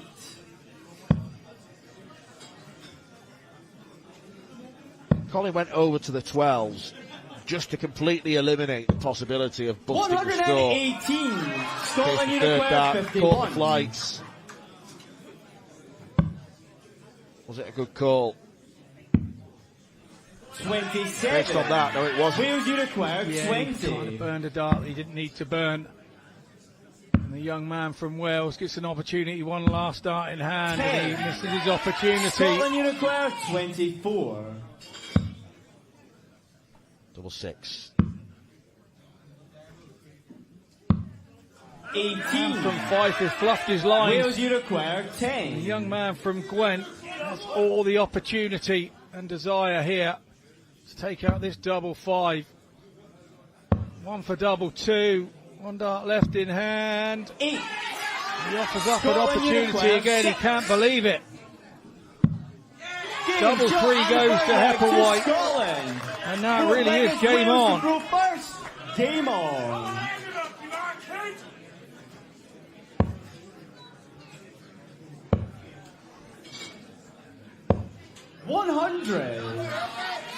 I'm sure I just heard Halsol's nickname called out then. One that I'm guessing he's not a fan of. 81. Yes, I think it's one he's not a fan of. And you'd have to be a kind of veteran advert watcher to understand that they called him the Milky Bar Kid. YouTube, you are able to 81. jump on there, look at for the Milky Bar advert. You will see why that maybe he is known as the Milky Bar Kid. 180. Second 180 of the match. Known as the Maximum Kid before so long. Maximum 59. Milky Bar. Wales Uruguay 121. Double top. Game shot. 12 dart leg. 2 Wales. 5th leg is Scotland. Phenomenal response from Ewan Halsall. 81.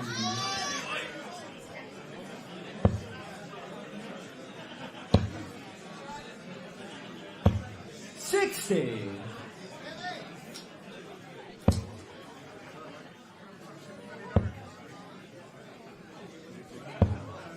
85.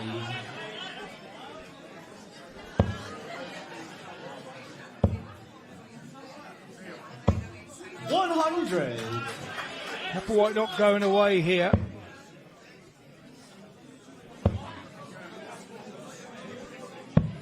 137.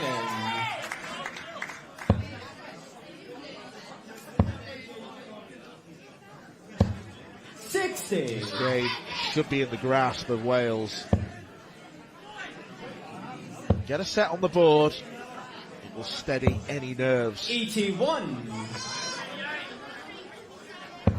The longer Wales go without winning a set, the more pressure will be ramped up on the likes of Mark Challenger, who's coming next, Mike Gillett, who's coming after.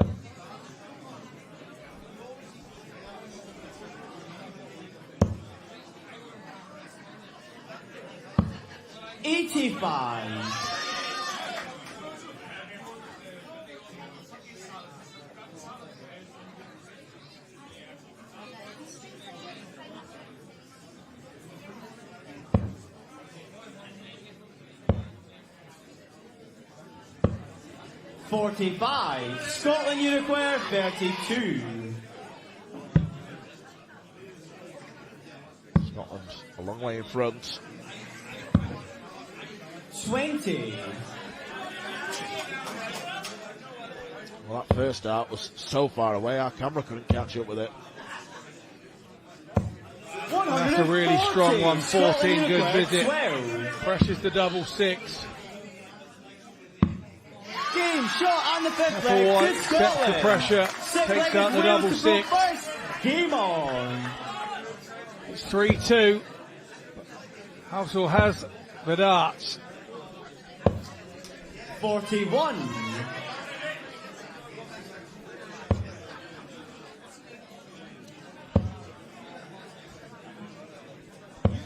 $60.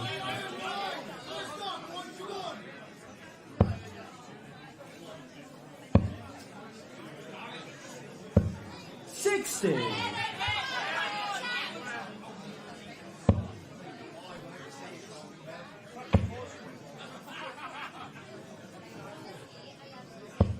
140.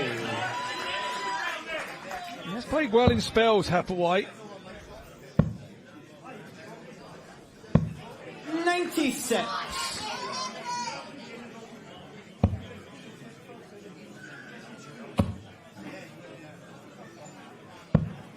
44. He has, but Johan Halsall has been more consistent throughout the game. But doesn't want to let his opponent in. 100. Sun's just about enough at this stage.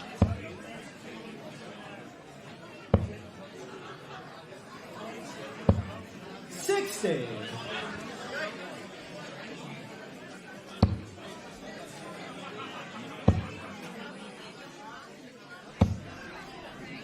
45. Bogey number left. Colin Hippo smell blood. 60 floor. 117. It's a magnificent recovery job. That should have been a 177. Yeah, with Halsall on 159. 62. Scotland, you require 80.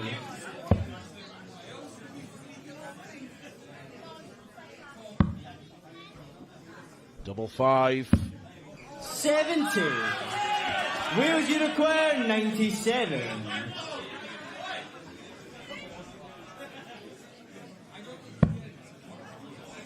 This for a set for Wales. Johan Halsall has taken care of business. They are on the board now. And Wales all of a sudden can believe once again. Really good performance from the 20-year-old who probably needs to mind his step. You don't want to be decking it and breaking your arm, do you? Take the stairs, that's advisable. Halsall getting the hug and the applause from everyone around, and he's having fits of laughter now. Oh yeah, I might need that. Yes, take your darts. What a slapstick end to the game. Might camouflage the fact that that was a good display from Halsall.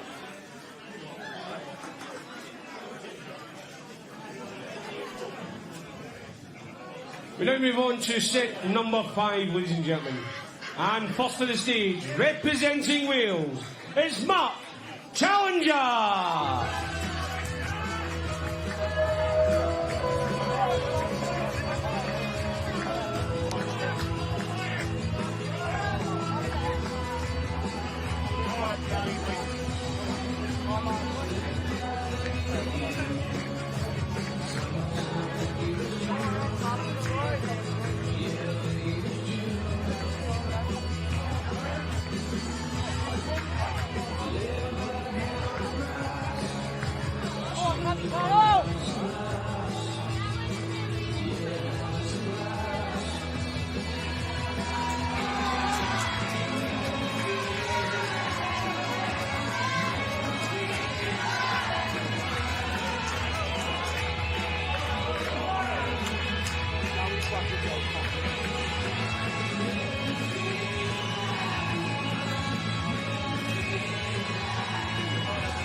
And his opponent, representing Scotland, is Curvy Davy Curman. Yeah.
And your referee for this set, it's Mr. Jake Powell.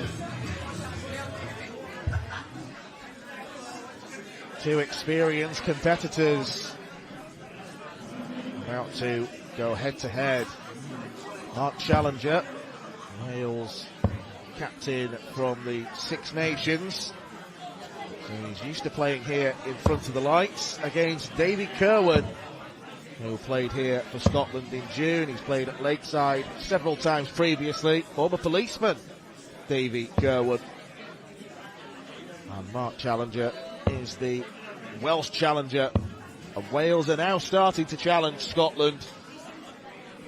First three sets went to the visitors. That's to Stuart Wares, Scott Robertson and Jamie Bain. Wales to But the complexion of the game may just have changed with Ron Halsol's finish of 97, securing Wales a set on the board. Mark Challenger follow that. He's got the advantage of throwing first. Or will there be another twist in the midpoint now of this game? David Kerwin stands on the hockey, looking to challenge Wales.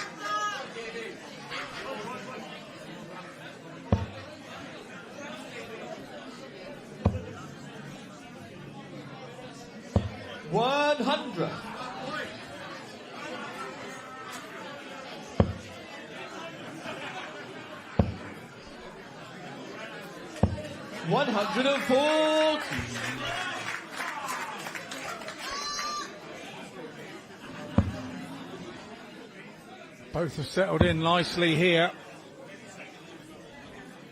60. Ton for Challenger, ton 140 for Davy Kerwin.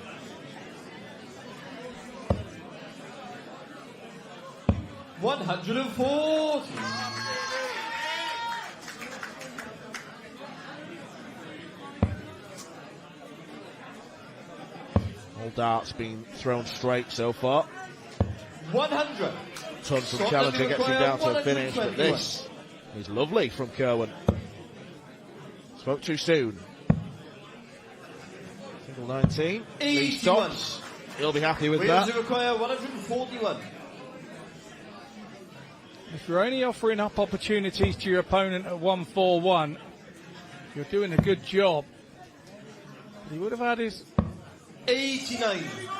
heart in his mouth there when Challenger hit the treble 20 with the first dart. He shot the first leg. Scotland. Maybe Kerwin. Double top first dart. Scotland to throw first. Break a throw for him. Breaks the throw of the Welsh captain to go one up. Cannot grumble at a 13 dart break of throw. 100. He plays his darts at Renfrewshire. He's made a really good start. 60.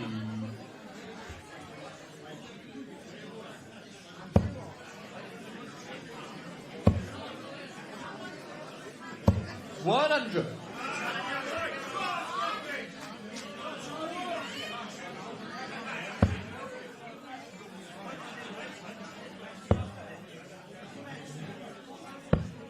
$32.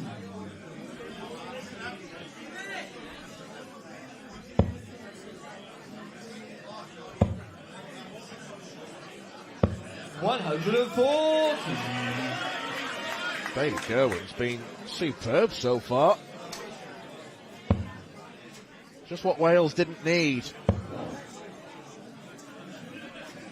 100. Scotland require 161. Going for treble 17. 119.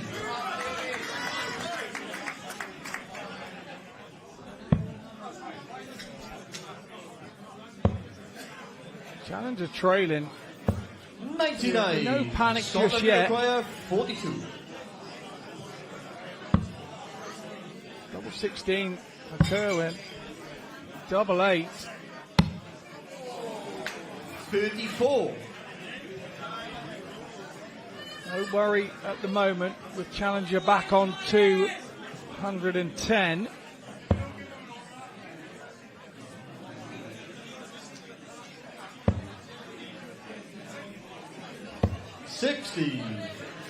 Only 60, and the shoulders are beginning to slump, which is not a good sign.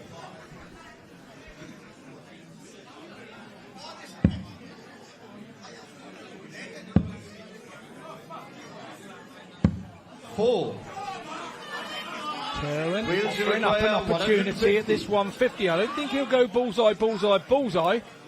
Luke Littler did at the Bournemouth exhibition on Saturday night. Did he hit it? Yes, he did. Of course he did. Scotland, you require 4. Take 6. Just over the top of that. He's got the second Let's leg. decide. Third leg, Wales for both first. Game on. Davy Kerwin goes 2-0 up. Mark Challenger is already in trouble. 100.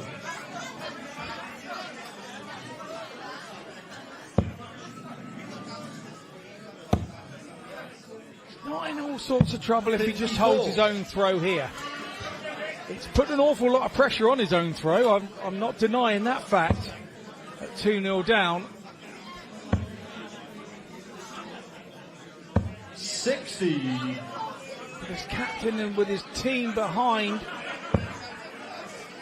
he knows there's a little bit more pressure on him than the average player. 60.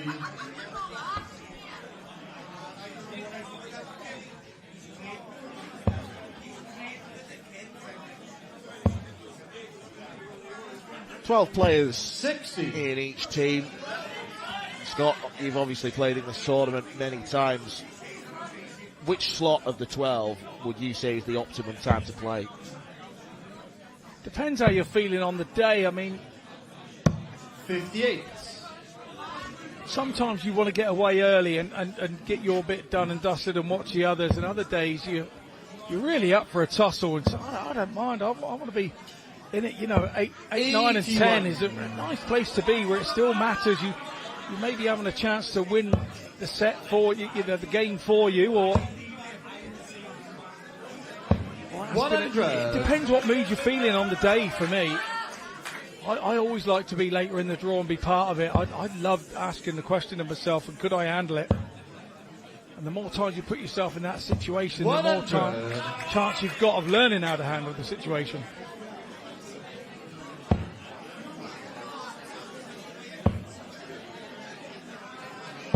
100. Wales to acquire 100. Probably should have looked at the 19s to leave 130. Double chance shot. He's going to come back. Have a pop at 129. Chance to break 80. Challenger for the second time. Scotland to acquire 129. Treble 20. Needed that for the bullseye. 57. Wales to acquire 20. So to get a leg on the board, hold throw, and get his momentum going. Challenger takes that. Double 10. Leg, Scotland to throw first. First dart. That's his first dart at double.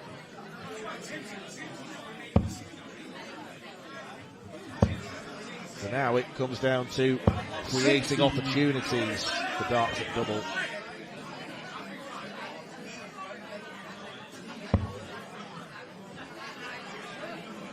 Kerwin did really start quickly. Started his tail off in leg 2. Challenger kind of takes leg 3. Davy Kerwin here.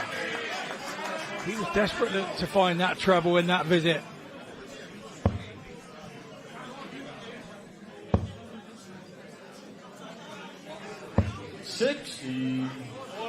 Mark Challenger did things the difficult way in last year's event, played all 14 legs that were available to him. 45. So he'll have to dig in. But Davy Kerwin, having built up a two-leg advantage, is in danger of letting it slip.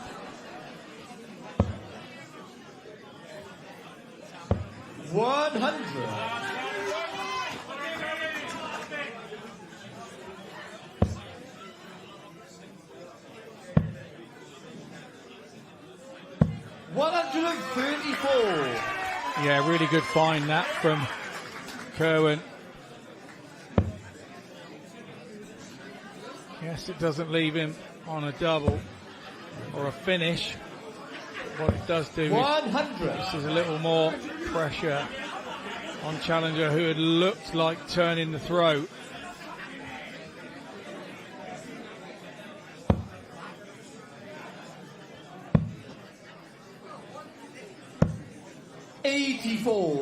Wales require 141. Not for the first time, Challenger's left on 141. And not for the first time, have a go at the second treble. Same outcome. 109. But it's an excellent setup shot. Yeah, with Augusta just happened. That was a good, nice 7-iron into the green, wasn't it? Is it going to make a difference? Or is Davy Kerwin going to hold 54. out? No, he didn't hold out. Wales require 32. And so after all the huffing and puffing from Davy Kerwin, Challenger has a chance here to level it up at 2-2. He's got the fourth flag. He takes his chance. Wales. Fifth flag, Wales to throw first. Game on. Wales consent, an opportunity is in front of them.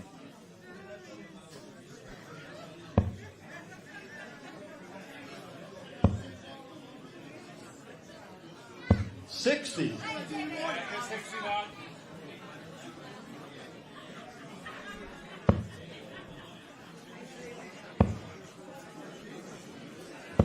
$41.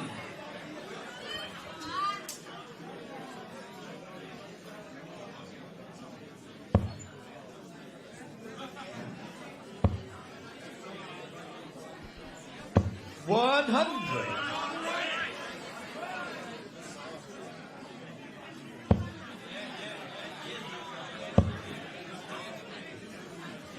$100.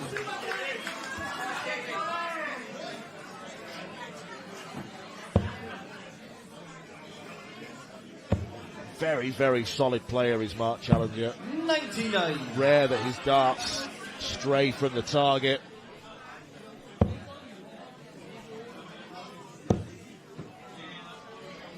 That strayed from the board entirely. 40. Disc chuffed Davy Kerwin picks it up from the floor.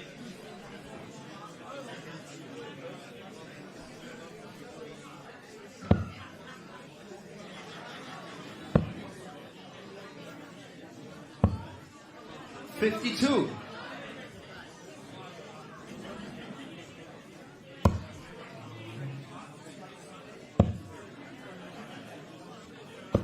$100.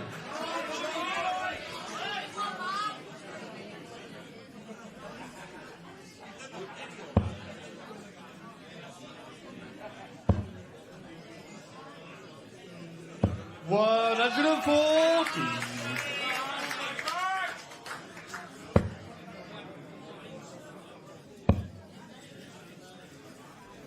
$60. Wales require 50. Looks like he's going 18 double 16, but it isn't. It's 10. Misses the 10. 3 now for double 16. Maybe he should have gone the 18 route. 18. Kerwin then would be a mighty big ass to take this 160 to break the throat.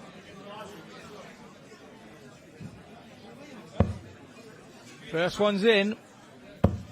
Second one's in, double top. 120. Really good attempt from Kerwin, but is it all in vain?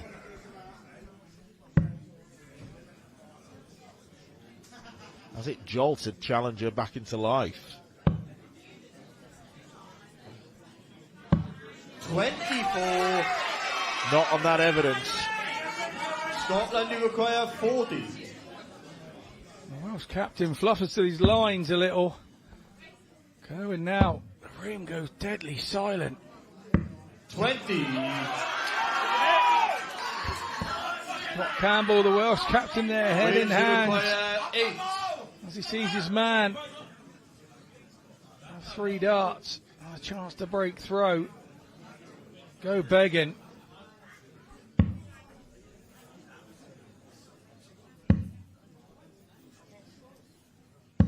No score. They were probably 3 of the worst darts that Mark's thrown. Moment and the tension getting to him.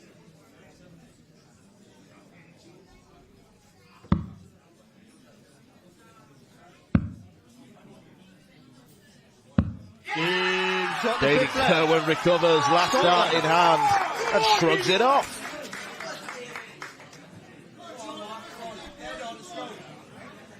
Sick flag. 3-2 to the Scotsman. Game on. And it might soon be 4-1 to Scotland.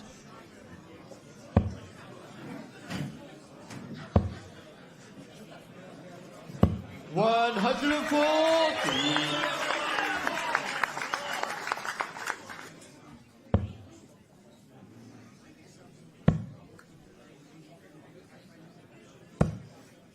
48.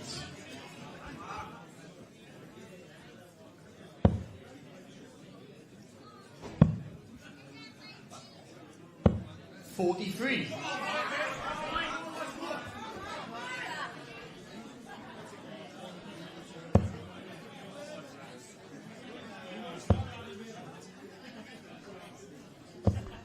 85.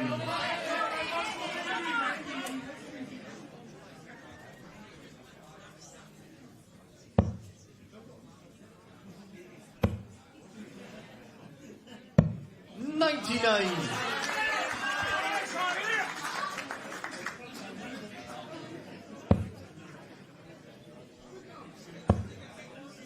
'Needs another treble. 85. And now he trails by more than 60 points. 137. Scotland have got this set in the palm of their hands. 60. Scotland, you require 82.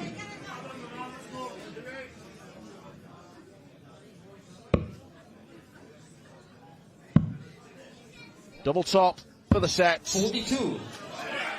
Can't get much closer. And he will return with the Welsh captain back on 2-2-3.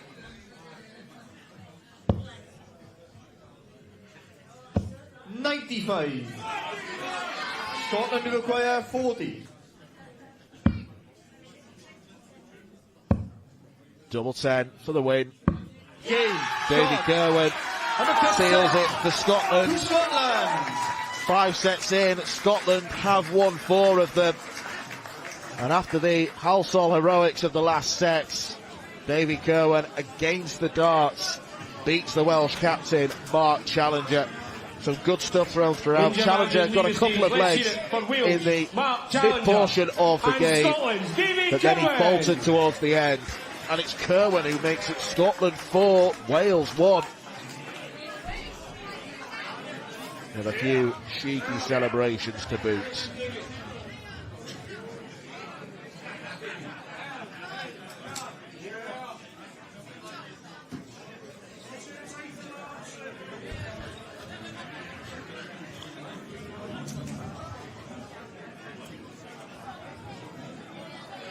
We now move on to our 6th set.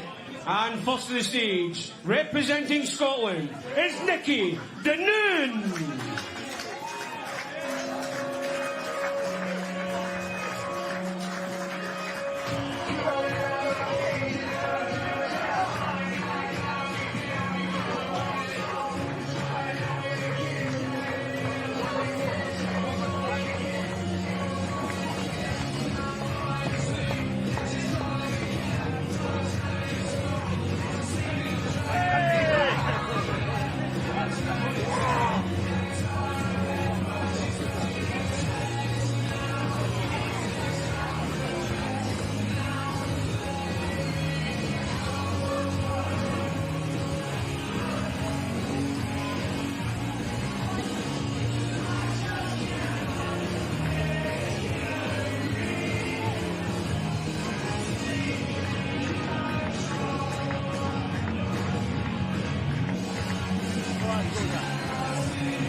And his opponent, representing Wales, it's Mike Gillett.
Your referee for the sixth set is Jake Powell.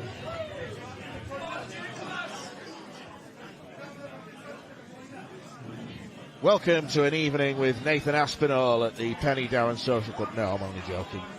Plenty of similarities, though. Nicky Danoon and Mike Gillett, both 42 years old, and according to the WDF website, both do genuinely use Mr. Brightside as their walk-on songs. And it seems like neither of them were giving way on losing the Killers to get them on stage. Right now it is Scotland who are killing Wales, 4-1 up. And it is incumbent on Mike Gillett to try and reduce the gap. Six set, goes up first leg, against Nicky Danoon. Game on! Reaching the stage of the match now where every set is becoming pivotal. Scotland win this, and then they're only one set away from at least sealing a point. Wales win this, it's game on again at the halfway stage. Mike Gillett has had experience on the Lakeside stage in the past. That's something that no one will ever be able to take away from him. 95.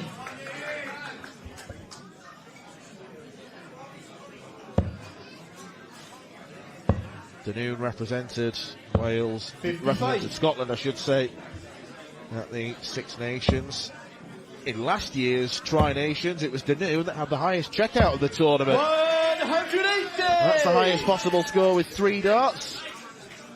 And it ensures this is a good start for Danoon. But Gillett 104 tries to fire back.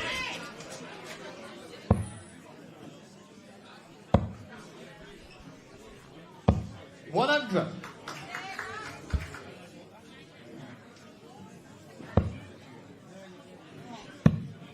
Needs treble 19 to leave 160. 46. Scotland do require 96. And already there's room to breathe for Nicky Danoon. Double 9. 78. Much more preferable to miss outside than in.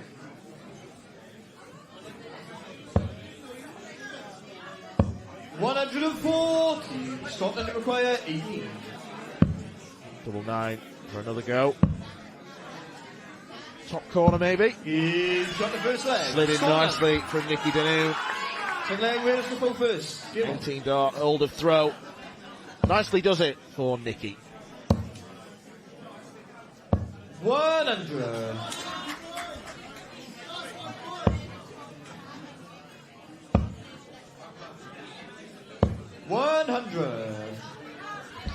Played Nicky a couple of times in these British internationals.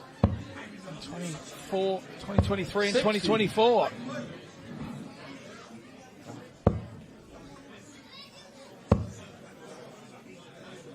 $66. You can tell us the result if you want. Yeah, I think If I remember rightly, I think I beat him 4-0 on one occasion. 58. 4-1 on the other.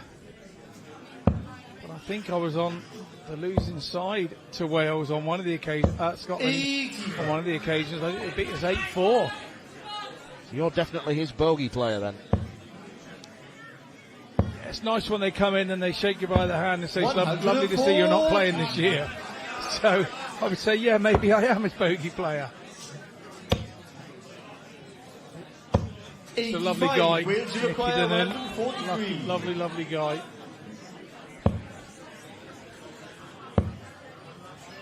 And these are the bonds you create with these people when you go toe to toe on these big stages and hockeys. 98. Wales require 83. Double 16. Next door for double 8s. He's inside on both. Scotland require 67.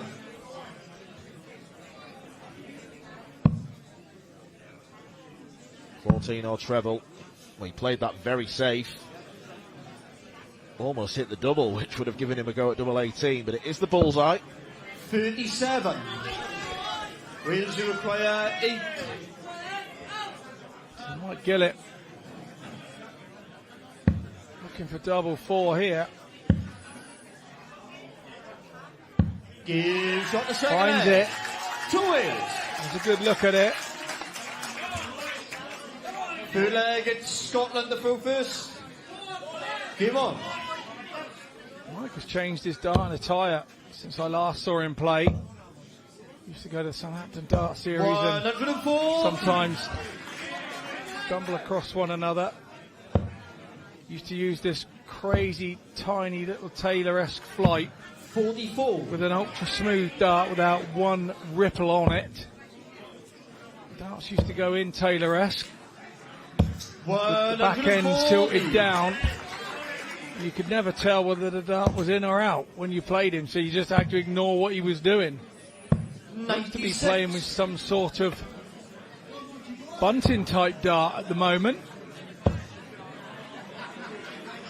100. I lose which generation we're on with the bunting dart now, but yes.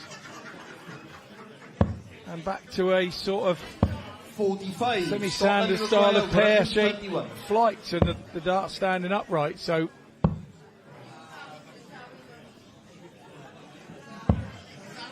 89. Wise choice from Nicky Danoon. 60. Scotland require Shoot the bullseye. He's got time to play with.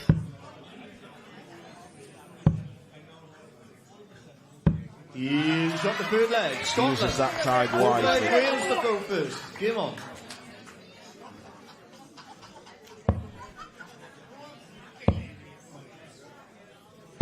$95.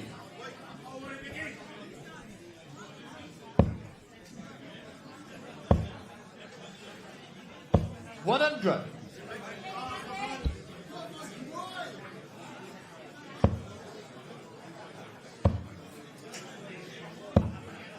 $135.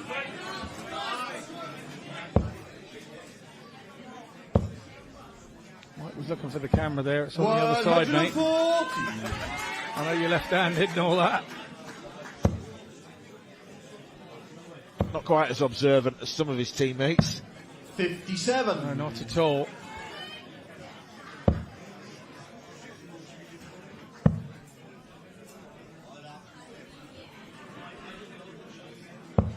$91.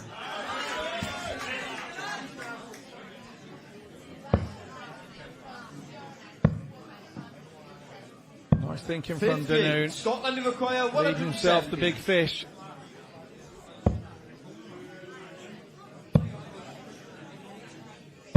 $96. Wales require 156.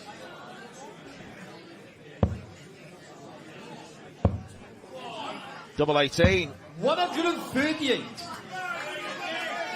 Scotland require 74. Well, the problem for Mike Gillett is he was reduced to a long-range shot there.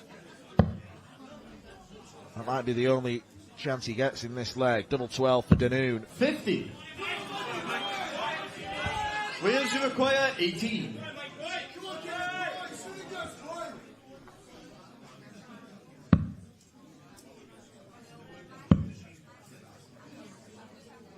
Game shot the fourth flag.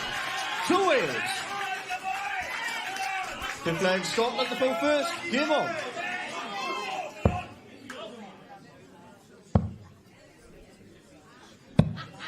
'93. Danoon opened the game with a double 9 to get his first leg on the board. Gillett hits double 9 to level the scores at 2-2. 41. Big gap in the averages. It stands at about 15 points, and that's because the legs that Mike has won, he's needed several darts at double. The legs that 100. Nicky's won on throw, Mike's been nowhere near. So the Welshman's clinging on here. 80.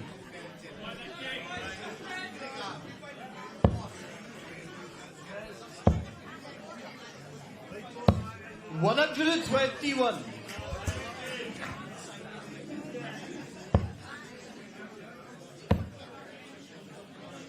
$180. 180 for Gillett. Could go some way to turn in this contest. Danoon gets down to a 2-darter.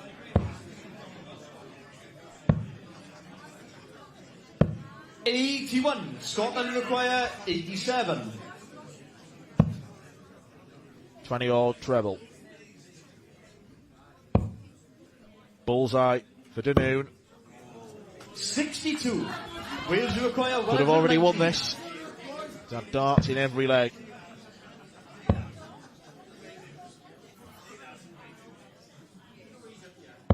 $59. Scotland require 25. Double 8.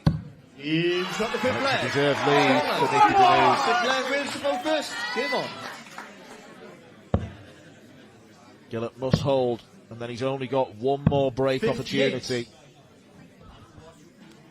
Scotland at the halfway point could lead 5-1. 58.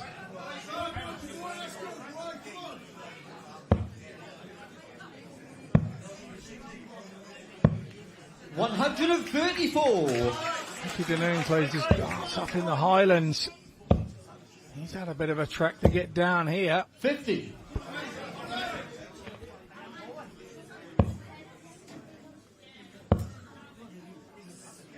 $97.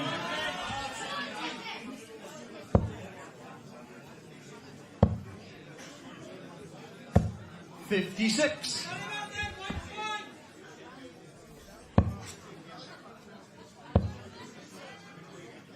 $100.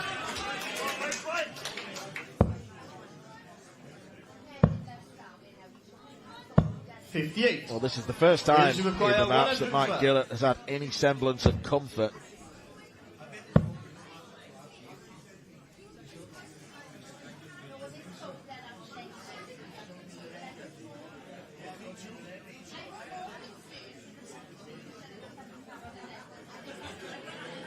$88 left.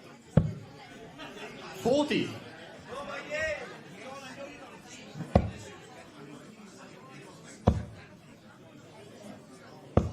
$125. Wales require 72. Drag last dart from Danoon. Tops now for Gillett. He's got the sixth leg. They are going all the way.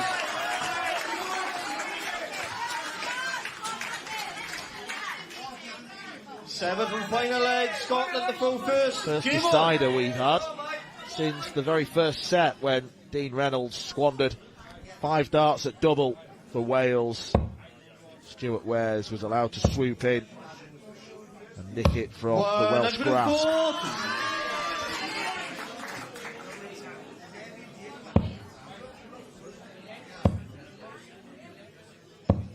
60.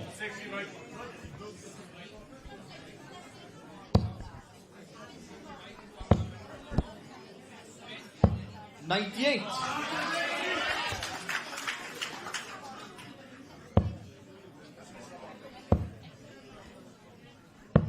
99.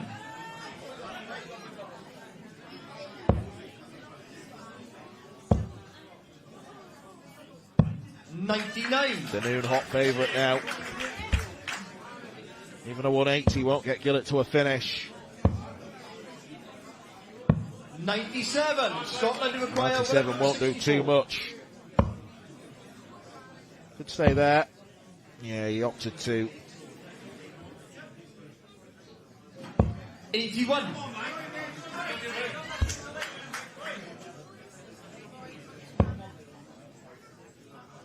.83 points separate Scotland 60.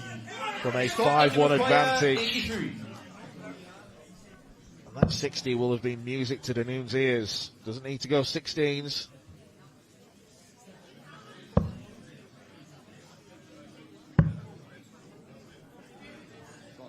59. Happy accident, leaves double 12.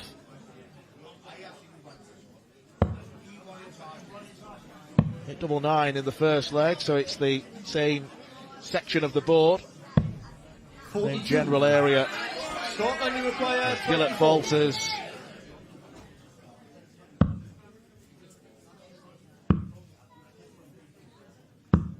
But Danoon doesn't deliver. Wales require 143.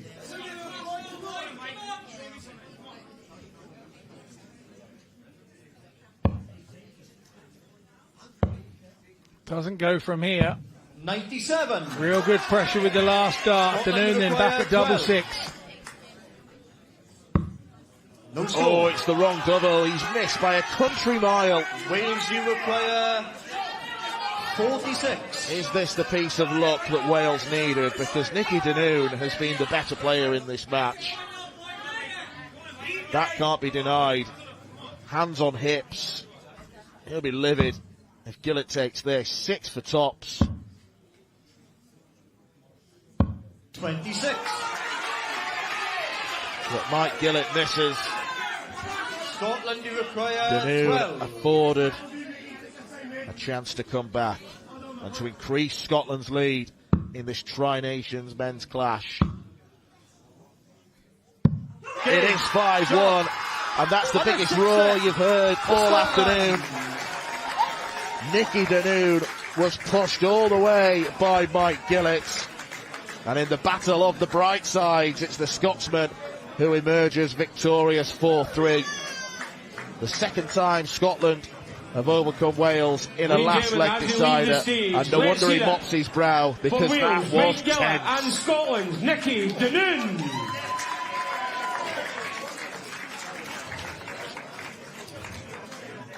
We're just going to take a couple of minutes just now, folks, to change the boards.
Welcome back to the action here at the 2026 Tri-Nations British Internationals. And we have reached the halfway point of our final match of the day. We now move on to set number 7. And first up to represent Wales, it's Prydain.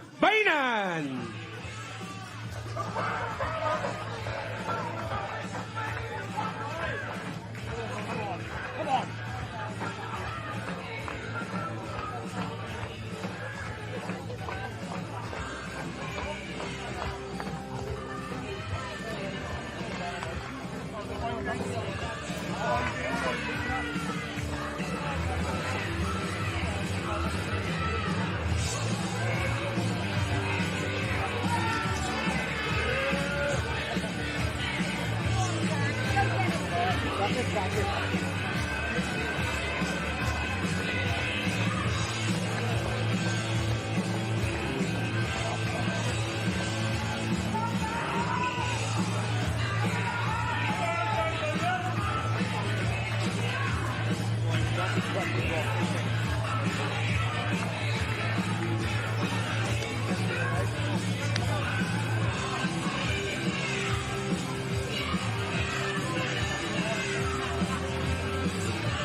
And his opponent representing Scotland, it's Jason Hogg.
Your referee for the 7th set is Lee Roger.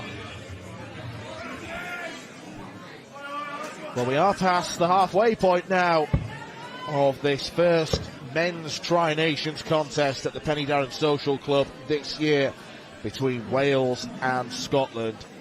And the home side are in a whole heap of trouble. It is 5-1 to Scotland, as Jason Hogg will be looking to embellish that lead for the visitors against Dan Bainan, one of the lesser-known Wales players, just a pure county player by and large. Jason Hogg, on the other hand, has dabbled in tournaments elsewhere, qualified as a Riley's amateur at the UK Open a couple of years ago, lost to his fellow Scot Darren Beveridge in round 1. Played in things like the Challenge Tour and the Q School in the PDC as well. Needs must now for Wales, who need to really make sure, Scott, that they don't get well and truly tonked here. Yeah, absolutely. 43. You've got to be careful here that Jason Hogg doesn't pig out on the treble 20. 41.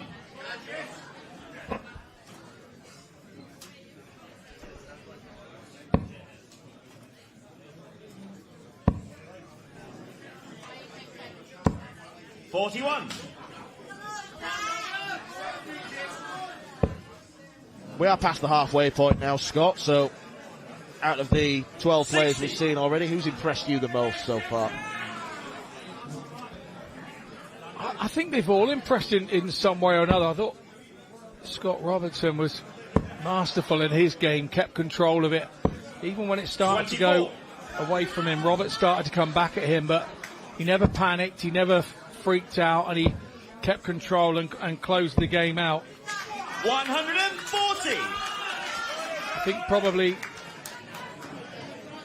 Same can be said for Stuart Wares. He hung in there in a game that he had no right to win as well, and it started the ball rolling for Scotland, and was a really important game, and we spoke about it at the time.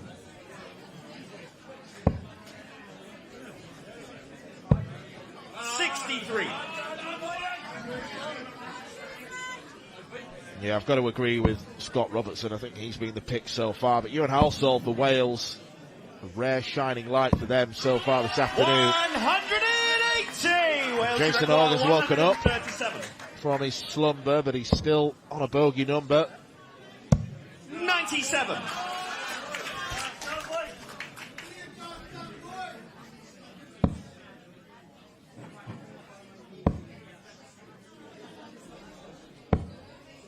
.43. Wales should require 40. On top for Bainham. Shot in the first leg. Wales.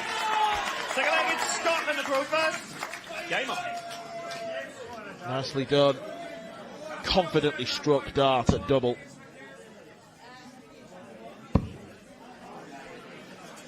Interesting motion 60. that Jason Hogg has got. When he pulls his arm back, before he releases, the wrist twists a little bit.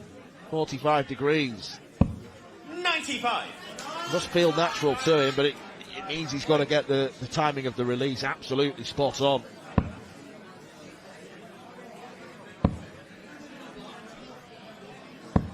Yeah, any sort of movement like that. Do you know what? That's very Tony O'Shea-like, isn't it? Tony O'Shea did it, but in a far more arcful motion. It was an arc over a pivot joint of his elbow. Wade Mardle used to do it. Yeah, he did. Yeah, very much so.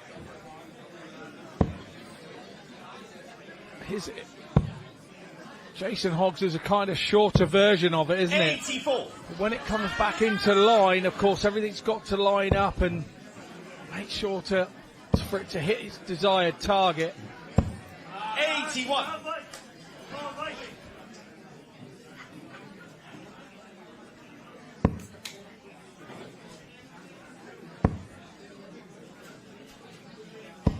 $121.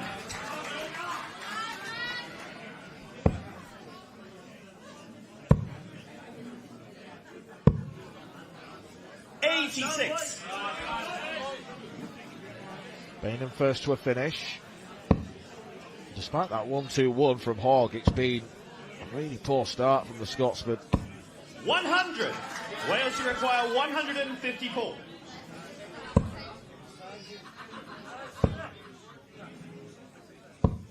$60. Scotland, you require 110. Bainham not happy.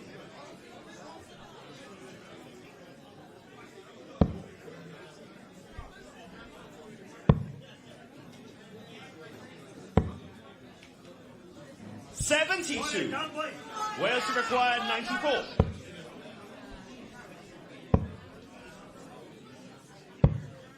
$54. Scotland, you require 38. Game shot the second. Straight for double 19. That's confidence for you. And Jason Hogg levels it up at 1-1.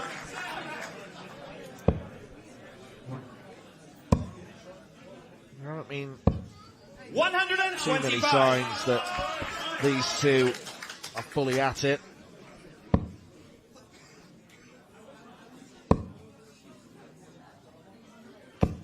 $140. Hogg is beginning to work his way into the game. 60.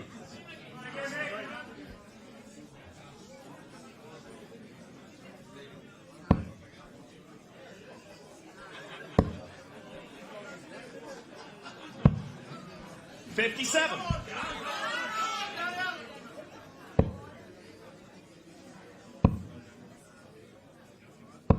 $60.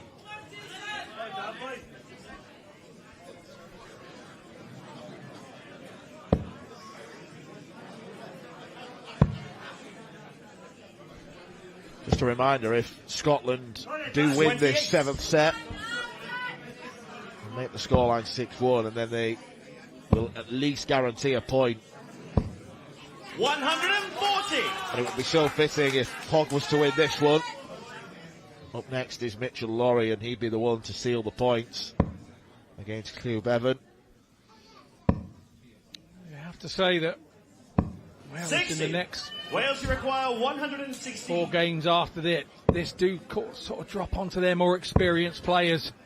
Clew Bevan's up against Mitchell Laurie, which is a tough game, but David Davis is then turning up. Richie Edwards is then on. Liam Meek, who has a great record here, is on after that. They've drawn out a little bit tail heavy for the Welsh, so there are points there 60. To be had. Wales to require 16. Somebody's just got to get them going, and it's Dan Bunyan, the man to do that. He hits double 8 to go 2-1 up. Fourth leg, it's Scotland to throw first. Game on. There is at least a decent pace to this game.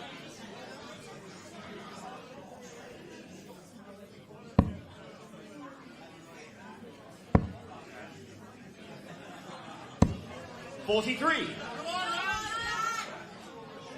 remember having some flights when I first got played for England and having used pink flights. Oh, here we go. 100. There we go, 180 for Dan Bunyan. Good stuff from him. He's on a 9.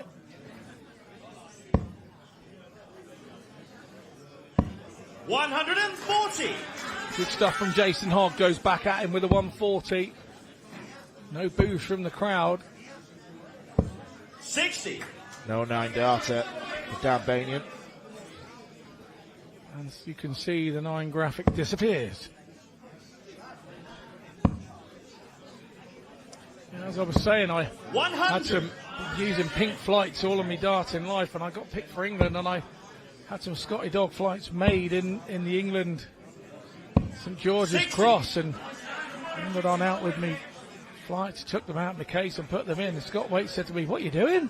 I said, "I'm going to play with these white." And he said, "Have you ever used white flights?" I said, "No, these are England flights. I'm playing for England." He 96. said, "Are you mad?" I said, "If you don't take them out your darts, I will. Put them away and put your pink ones back in. You change nothing." And it's a good fact. Why would you then get selected and start doing different things? Scotland, and we see it a lot. A lot of players do. Dart players are creatures of habit.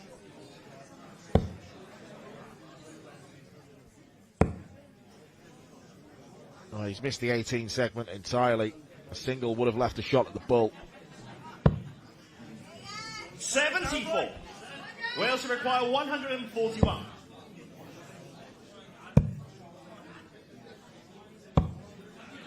$85. Scotland, you require 48. I'm not a fan of that. It's Jason Hogg. Well, this is fancy. Game shot. Double 8 for double 16. Thank you very much. Wales to throw first. Game on. Fancy that, it worked. It was good stuff. One way to get a 16 for double 16. We were back in the 70s. I said that was pretty groovy.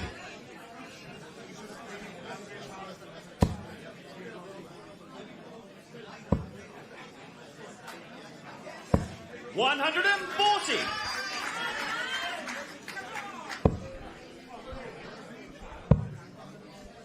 That's the scoring power pack, a 180 apiece for both lads.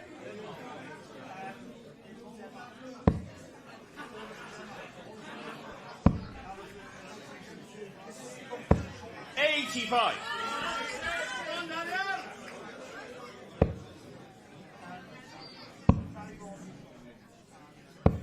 $41.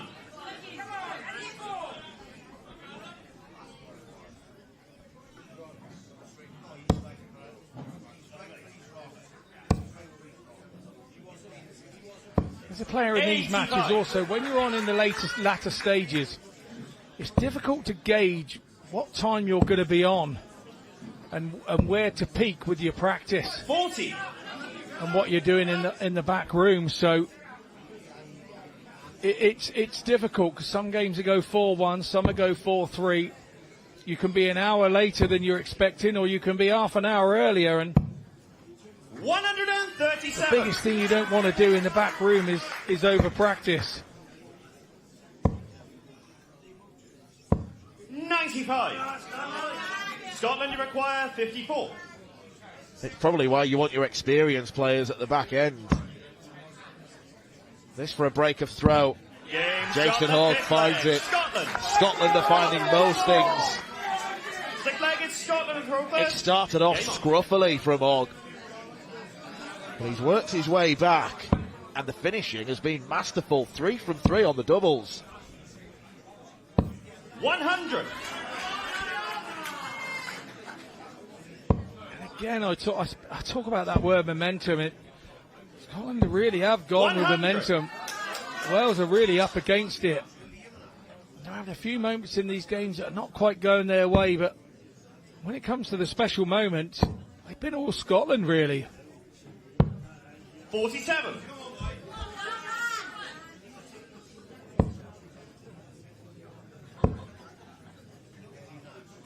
$140.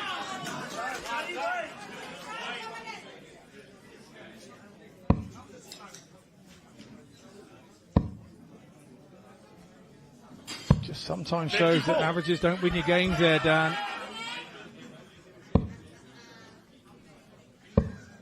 No, they are a guideline, but 55. Nothing else.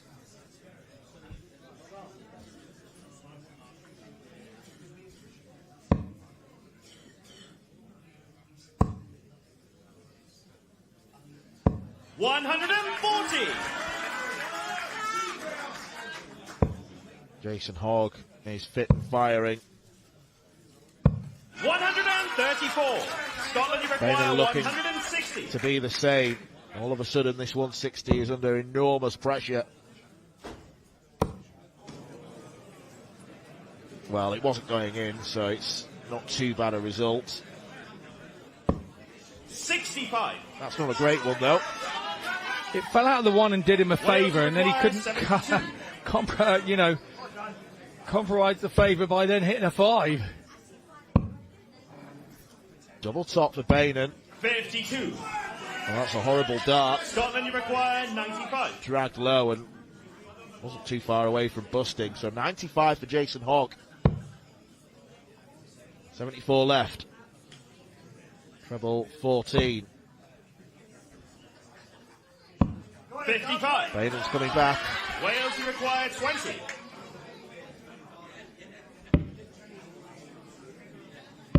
Don't give Hogg more opportunities. He hasn't done. With the last dart in hand.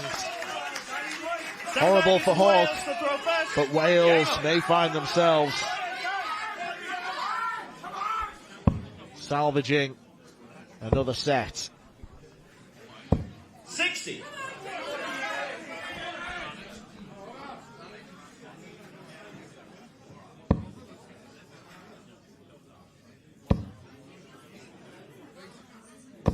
$140.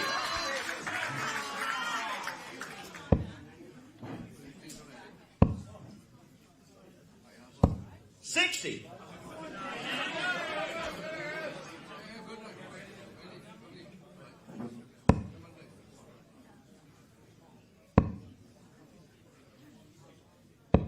$41.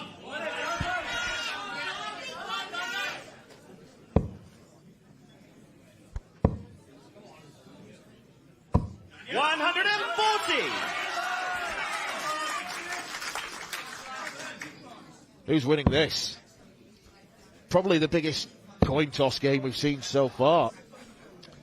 Yeah, that kind of little bit of momentum that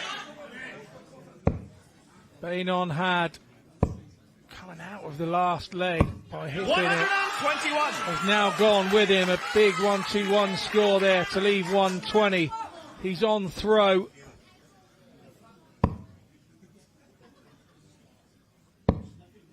Jason Hogg has gone up on 265 and he's filled it up.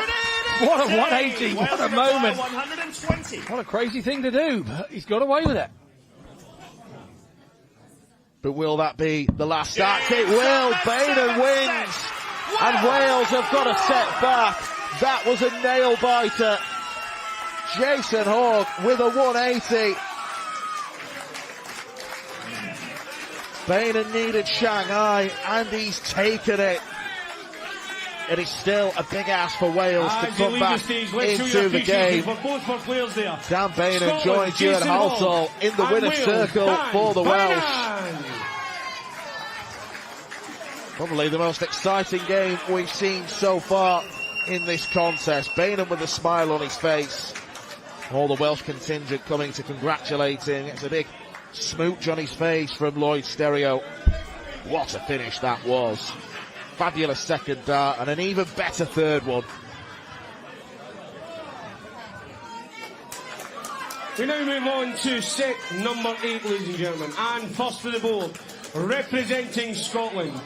He's the JDC and WDF Youth Champion of the World. It's Weasoaks Mitchell Laurie.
And his opponent, representing Wales, it's Clow Bevan.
Your referee for this set once again is Mr. Lee Roger.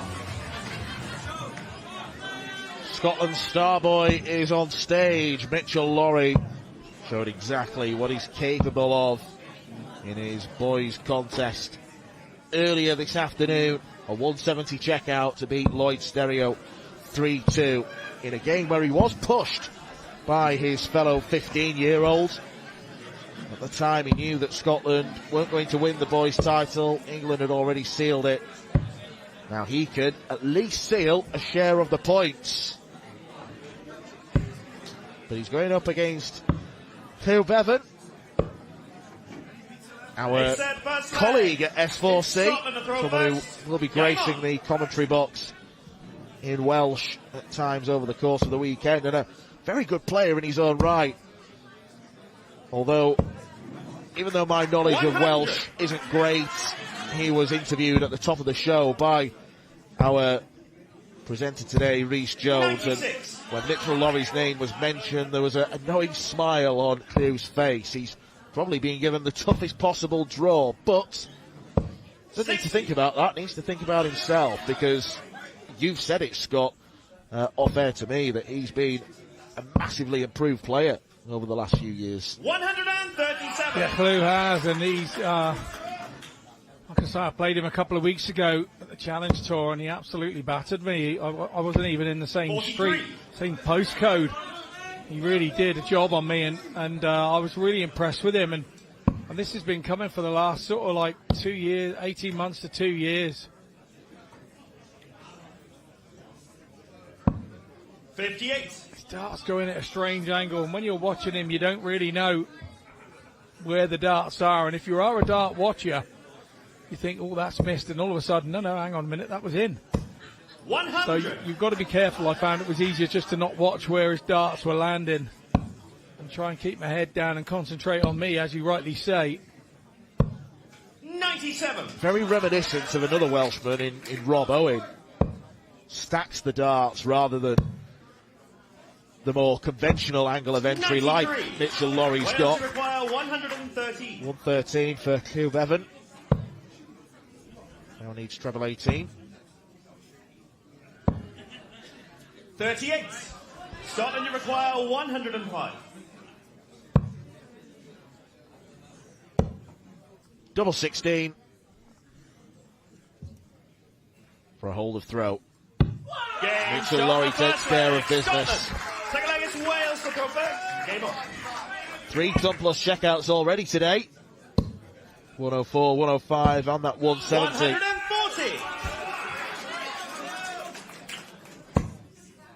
You know when you just get a feeling that a double is going to be hit? That's what I had. 100. As soon as Mitchell hit the treble 18, I thought, this is going.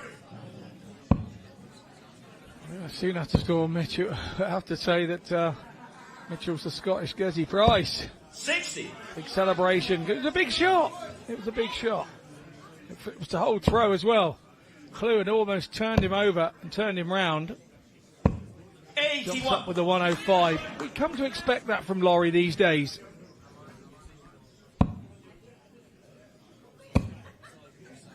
Clew came very close to securing his place on the professional tour in January at Q School. He was only 1 point short of the magical 9. Now his leg difference will have needed to be 100. very strong as well to get into the top 5, but the signs are there that he's got a promising career in darts ahead. 84. Yeah, the spaces feel like they're getting shorter and shorter for Q School as the entries ramp up. 140. Well, it's done on a pro rata basis, and because there are now more entries in Europe, that the places at the UK and Ireland Q School are really shrinking. 84. Scotland, you require 80. Double 10.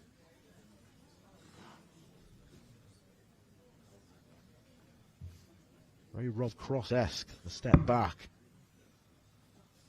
And he does it again. 75. Wales, you require 78.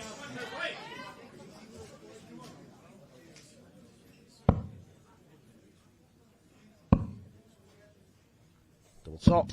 38. Who's Scotland, you require missed his 5. first start at double.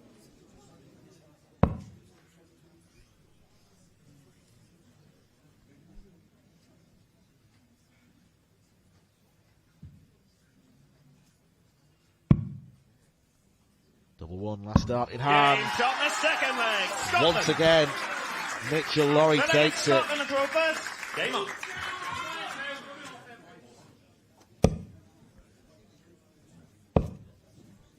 Two sickeners for Hugh. 137. He's looking really in control up there, isn't he? Mitchell Laurie. 60. This is what we commented on when we saw him at Lakeside. He just looks so composed in the big moments. And it's confidence, isn't it? It's like he knows that things are going to happen. He knows he's going to be able to produce stuff in the big moments. And when it's a lovely bubble to be in. You all dart players get in it at some point or another.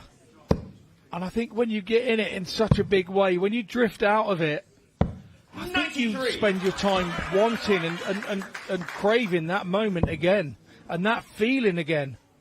It's not about the winning, it's about the feeling confident and knowing that you have everything in your repertoire to stop anybody doing anything to you. Double 16 for a 1-3-1 checkout, and Mitchell Lorry is irresistible. Game on. Performance of the round so far. Are you going to ask me again who's impressed me so far in this match? Because I think I have a different answer. 60.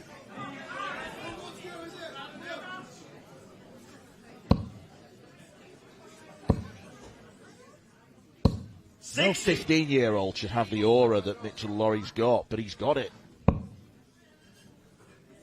He's got that presence and that match-winning ability. 100. You remember when he was having those runs at Lakeside? Remember his little sister picked his flights out for him that time, and he had some reindeers or something on his flights, and he used them the whole week because she picked them for him. Told him to use those. 140. Wales to require 161. It would be very harsh on Cleo if he was to walk away 99. whitewashed from this. Because he's not actually played badly himself. He's averaging 88. It's a good, steady performance from Cleo.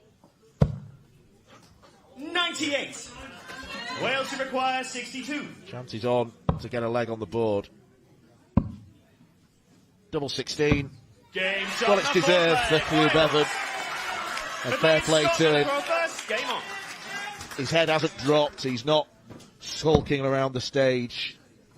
I think he'll accept right now. He's being outplayed by the better player. Yeah, Cleo is not that sort of player. He is our counterpart here on S4C. 140. On the Welsh side of the department.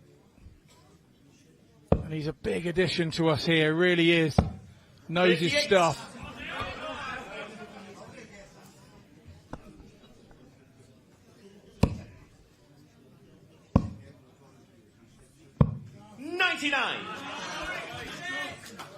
Mitchell Lorry will start downstairs here. Stay down. And may stay down again and look for another treble. 1-3-3 will have left in the big fish, and we've already seen him at that today.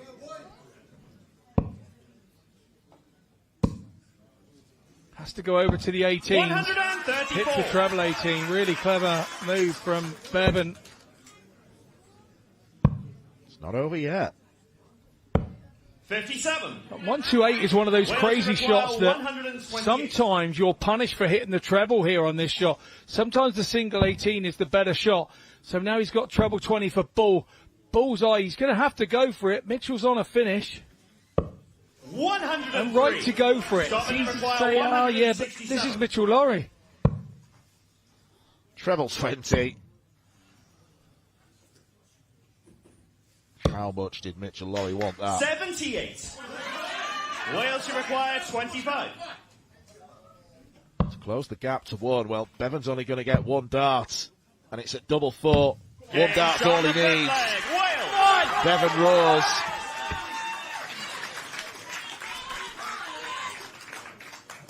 Mitchell Lorry was steamrolling his way to a victory earlier on in the match, but these short format games, things change quickly.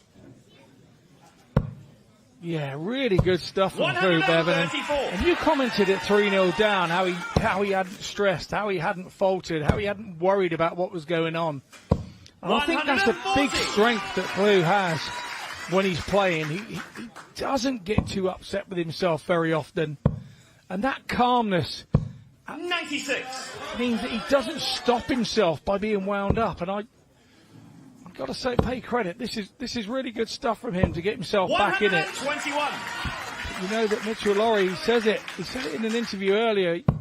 He gets in these last legs and big leg moments, and he says he loves those. He doesn't bottle them. He said he loves being in those moments. He craves being in those moments. This is brilliant. 180! Wales to require 145. That could be the difference. Mitchell Lorry's first 180, but 145 is on for Cleo Bevan. Needed treble 19. What a setup shot that is. This match has been quality, and it may end with an 11 darter.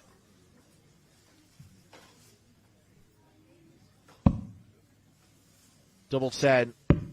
40. And that big setup shot from Chloe Wales Bevan, requires 16. leaving double 8. No score. That's gone into the wrong side, and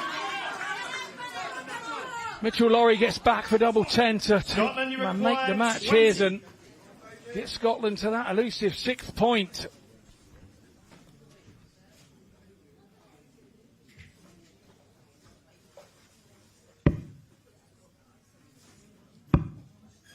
Double 5.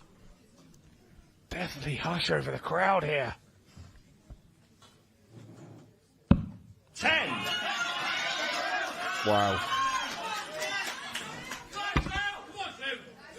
Mitchell-Laurie has missed 5 darts at double 16. to ensure that Scotland will at least get a point. Back comes Clew. We're going all the way. A sterling comeback from Clew Bevan. Scotland to throw first. Game on. Mitchell-Laurie has advantage of throwing first. Is this where he teases Clew?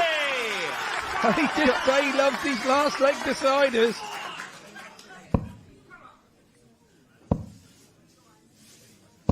$100. In any other circumstances from Bevan, that's a brilliant start. But not when your opponent's gone off 180. 59. And now he's gone trebleless. Another ton here. He's back in this. He really is. Anything over a ton.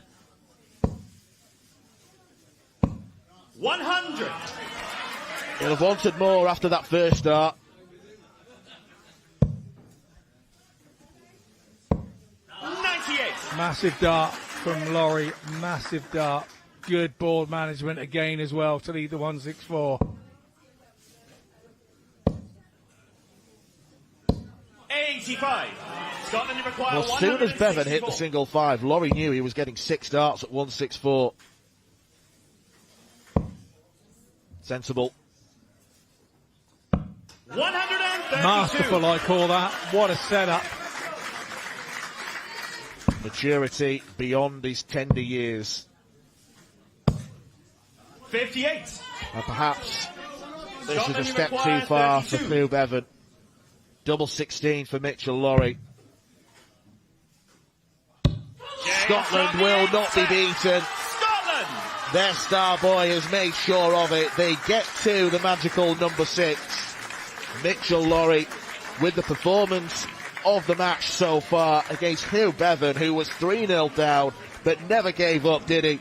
He rattled off 3 legs in a row, but Laurie on double 16, following a great setup shot, and Scotland's has Mitchell-Laurie. earned Scotland the win to get them a 6th set. Wales now have to win 4 in a row to get a share of the points. This lad's just world class, isn't he? The temperament and the talent, and a celebration to boot as well.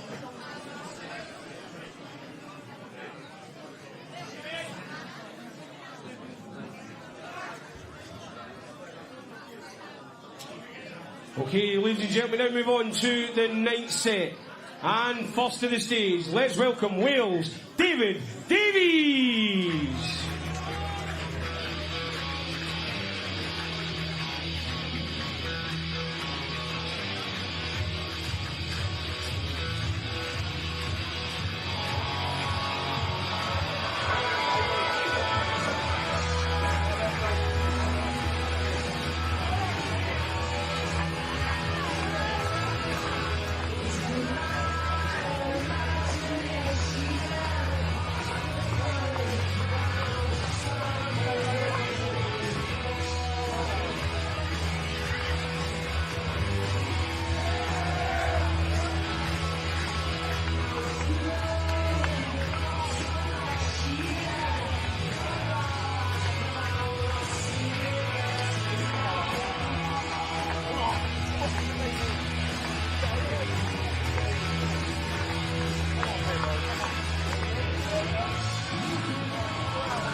And his opponent, representing Scotland, is Robert Hamilton.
And your referee for the ninth set is Aaron Mitchell.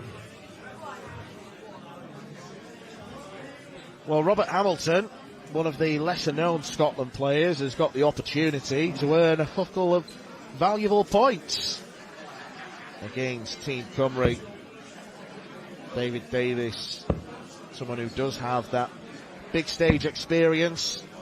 He played at Alexandra Palace in the PDC World Championship the Christmas just gone, and after winning against Mario van der Behade in round 1, he was drawn against Luke Littler in round 2, and even though he didn't win a set in that game, he put up a good fight. Had a really good average of 95. He will be at Lakeside this year after winning the Irish Open, so things are starting to get better for the 40-year-old NHS worker. Robert Hamilton ladies and gentlemen, ninth set, first leg. Doesn't have too many recorded games we can look at, but what I can tell you is that he was at the World Masters in 1986, would you believe? So there's some longevity for Hamilton. Davis will probably go off as favourite in this one, but how deflating will that last result be for Wales? The fact that Bevan got so close to making a comeback 141. and then Laurie snatched it off them. Yeah, it would have been, and as I said, you've got a couple coming now, sort of more experienced players for the Welsh, and you would have thought that maybe if they could have turned that one over, it would have been a bit of a shock for the Scottish team, and then maybe the Welsh could have got back into it. For England, you're kind of hoping for a 7-5, 6-6 type of scenario.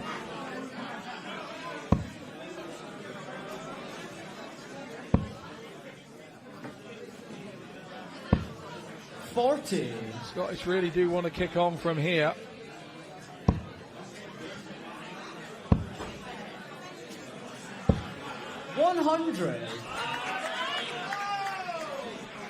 As you say with David Davis, you mentioned that Luke Littler game at the Ali Pali.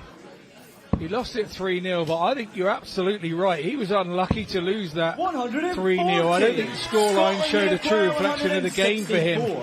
And I thought it immediately when I was watching it at the time, and now I can recall back now you mention it.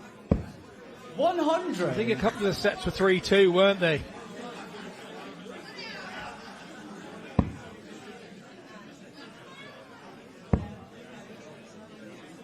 Single 16.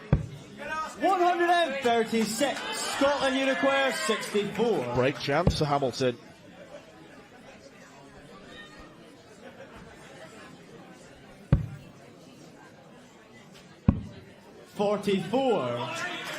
Last score was 136.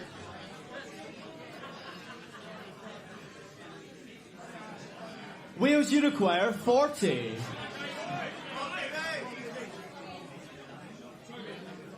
So double top for Di Davis. Oh dear. That's a bad miss. Shots off for now. 8. Scotland, you require 20. Game Robert shot on the Hamilton first leg to swoops Scotland. in to take the first Second leg Scotland against the have gone Darts. first. Game on. What a confidence boosting beginning that is for him.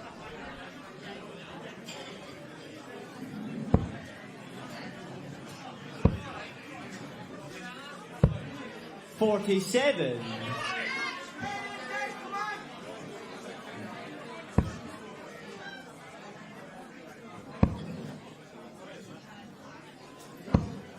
$100.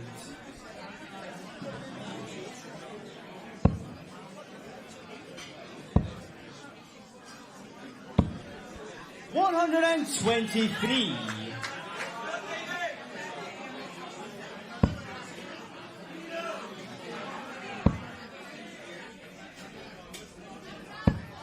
$60. David Davis plays his county darts with Lloyd.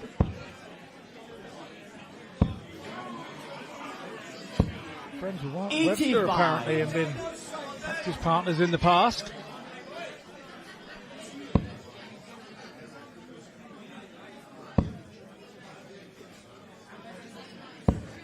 $100.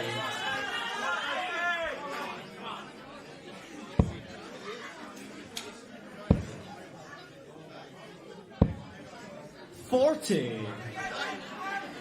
Well, Robert Hamilton is affording David Davis a chance to come back into this leg, come back into this game. 95.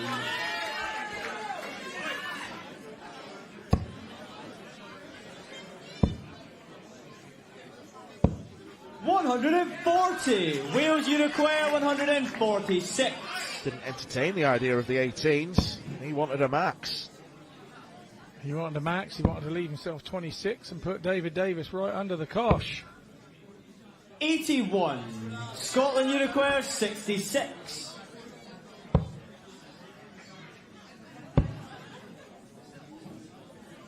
Seen that a couple of times today, haven't we? The big 16 missed. It's become a lesser spotted 16 on 56 left for 2 darts in hand. Yeah, I was just going to make the point that it's an error that you shouldn't really be seeing too often. Double 10. 55. Scotland, you require 32. Well, Davis missed 2 chances in the first leg. He's missed 2 chances here. Robert Hamilton's not feeling too sympathetic.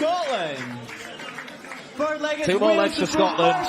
Game on. And they get the points.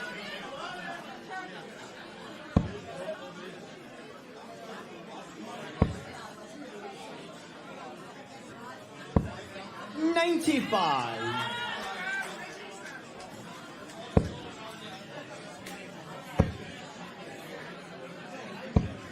$81.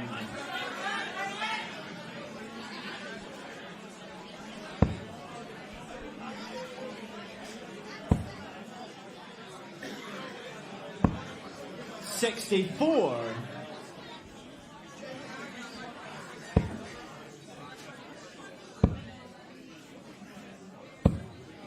$50.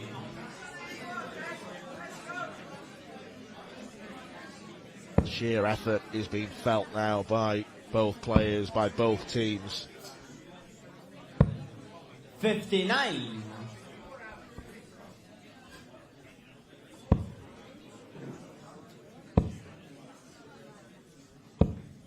$85.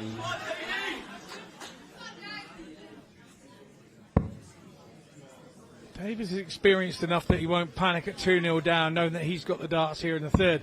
Maybe a touch of panic if he doesn't bring this one home and make it 2-1.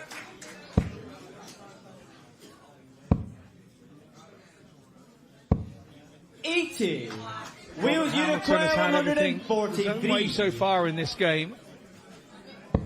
David Davis is now 103 the last 59. Start. So the 84 when he returns. Hamilton has been hitting big stuff from here on the way in. He's done it the last 2 legs. 100. Wales you require 84. The bullseye would have been a better shot then to leave a ton, but it may be academic. Double 11. 62. Frustration for David Davis. He'll be very frustrated if this goes. Treble 15 for tops, double top for Robert Hamilton. 65. That was not a million miles away. 22. Davis, you feel, has to get this. Imperative. He's up to the task. On the third leg, 2 Wales. Fourth leg is Scotland. So David Davis will not be whitewashed. We've yet to see a whitewash.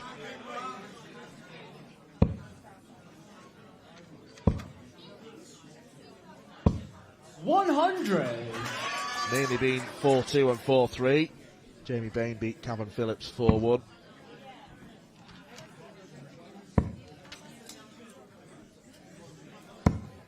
$83.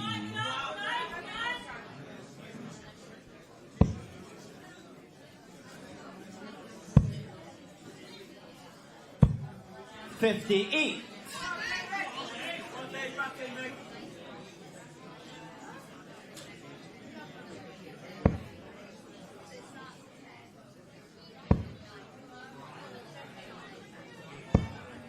$121.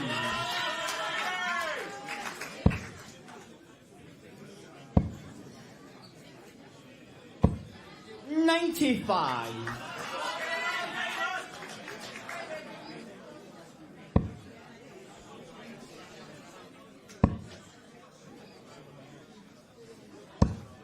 $100.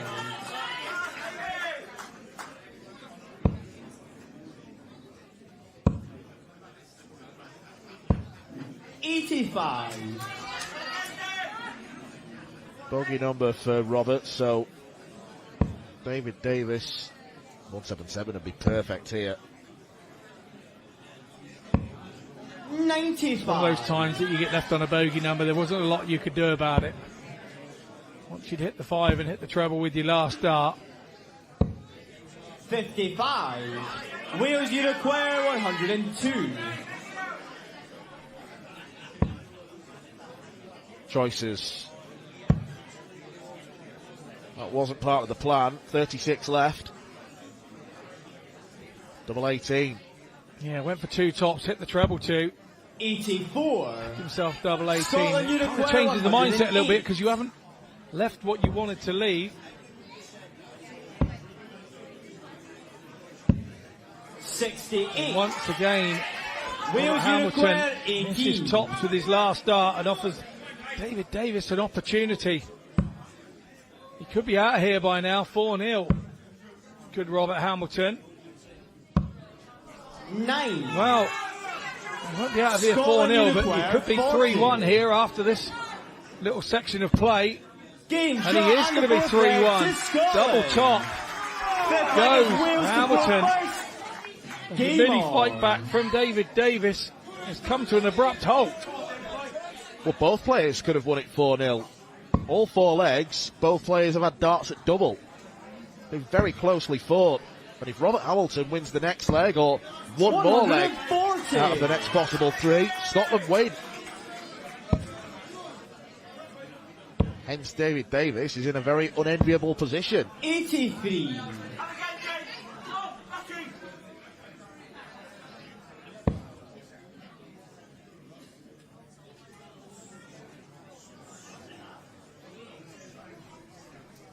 Something behind him there, steps back. 100. Takes his time, comes back, refocuses. Good experience there from David Davis. 60.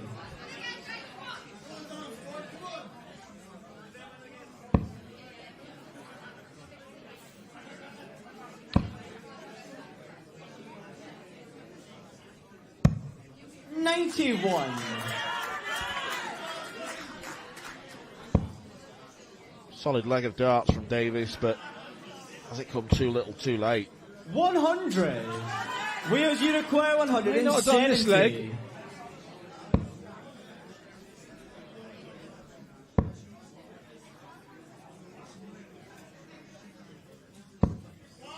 125.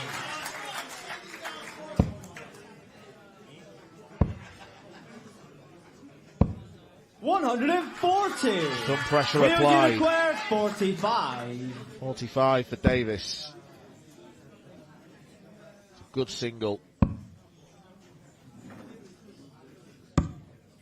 31. Not going his way. Scotland you require 118. Double 7 is unkind, but he might not even come back. For the match, Robert Hamilton takes it for Scotland. And with 3 more sets to go, Scotland have got the 2 points they require. It now puts them in a wonderful position ahead of their meeting with England tomorrow. Davis scuttles off the stage, furious. And Robert Hamilton, with virtually no reaction, goes and hugs his manager and his colleagues. What a finish that was, 118. And it now means Derek McLean, Glenn Parsons and Scott Campbell have got a slightly easier ride going forwards. Wales are 7-2 up, and they've guaranteed victory in this game.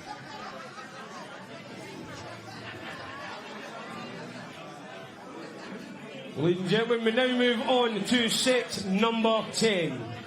And first to the stage, representing Scotland, is Derek McLean.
And Derek's opponent, representing Wales, is Richie Edwards.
And your referee once again for this 10th set is Aaron Mitchell.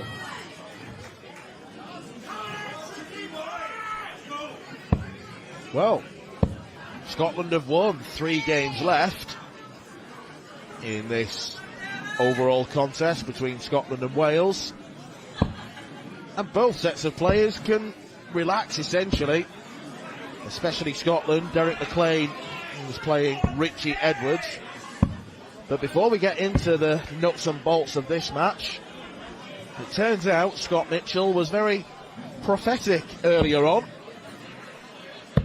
because we've just been paid a visit by one of the Wales squad. Cavan Phillips has come in and flashed his crash tattoo to me, which is always welcome. And you just showed me your Facebook page, Scott. You said in comms that Cavan will have the wink as his profile picture any moment now. You showed me it, and then a moment later he burst in 26. and says I knew I was going to do it. Indeed he did, and I spent a bit of time with him. And 57. Cheeky little so-and-so he is. But, and again, another one of the good guys who loves the game for what it is. 100.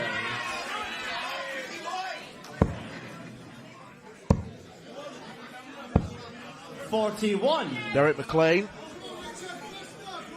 a player who has played Key School before. He's come close enough to a tour card without getting one. 55. And it's quite a strange throw he's got. It's very jabby, not much extension in the arm. 141.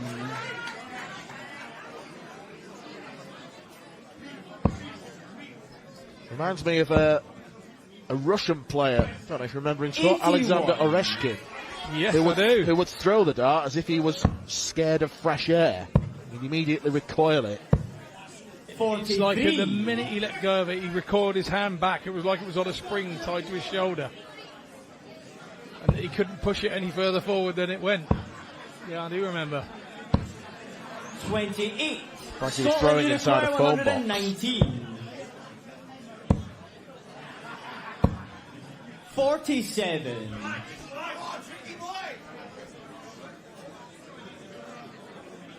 Not been a good start here for Richie, and now that Wales know they've lost this match, they've got to regroup and 94. try and win as many sets Scotland as possible Unicorn, so that they don't 72. get trounced and have to beat England by a similar scoreline. 40. Yeah, absolutely. And Wales Unicorn 117. it's all about damage limitation for Wales now. It's easy to get your heads dropped and not kind of do it now, but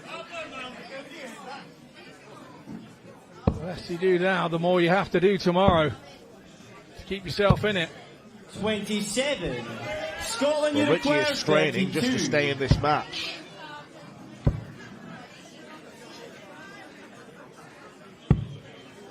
Seven. Wales One double Unicorn for Derek. 90. Yeah, opted for the small area at the bottom of double 16, but kind of drifted into the 7 right in the corner. Offers Edwards an opportunity at this 90. Let's go treble 20 first. He'll stay there for single 20 or treble. Bullseye for Edwards. 48. Scotland Unicorn 25. Double 8 for Derek McLean, and now double 4. 17. Wales Early Unicorn farcical 42. scenes. And this potentially after the Lord Mayor's Show match. Double 9. 33. Well thrown, but not in. Scotland Unicorn 8. Not really the route he wanted to go either. Went for 10 for double 16, but he's going to No get back. score. Try and polish this 9 Wales off. Unicorn 9. And that's the Edwards family watching on.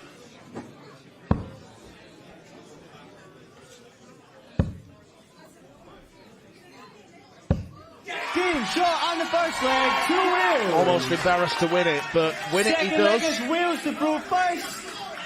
A break of throw in 30 Game on. darts, and even though Scotland have won, Derek McLean will be spitting feathers at losing that.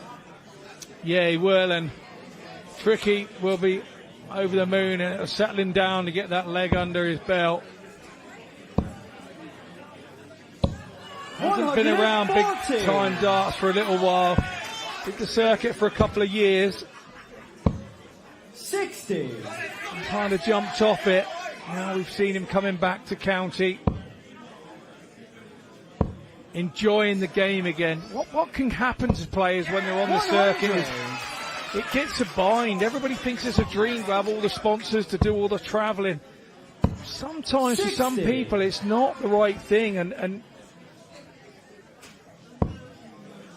for Richie there were knock-on effects to that, and 81. taking a step back, straighten things out, got himself into a better position in life now, and 125. he's back enjoying the game again, and that's what we want to see, because when the players are enjoying themselves, you play better, you enjoy it more, and it doesn't allow to get your head in a place where you're not a good and happy person. So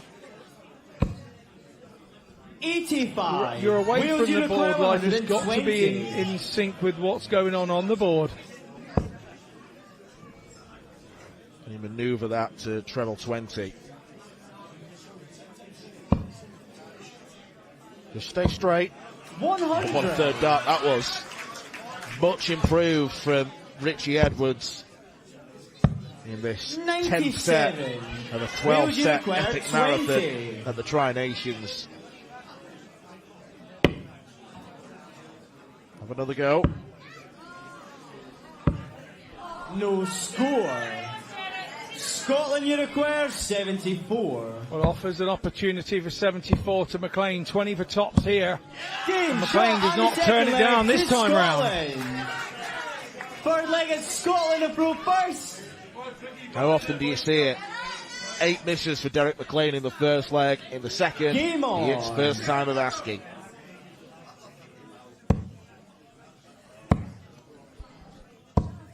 $43.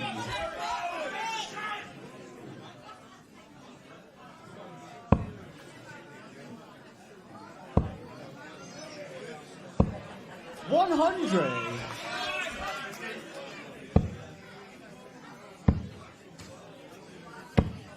$80. That's an unfortunate bounce out. May need to perform some running repairs to the kit as well. Yeah, it looks expensive, didn't it?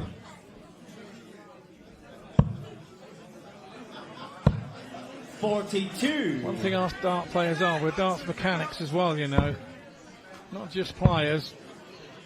Servicing equipment. 57. Well, no wonder. The price of tungsten's rocketed in the last year. You wouldn't be saying no if you had a skip full of it in your driveway, I'm telling you now. 99. You could have a holiday, Dan.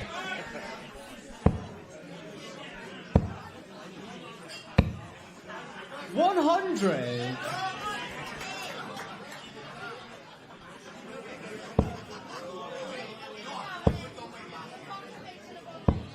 $125.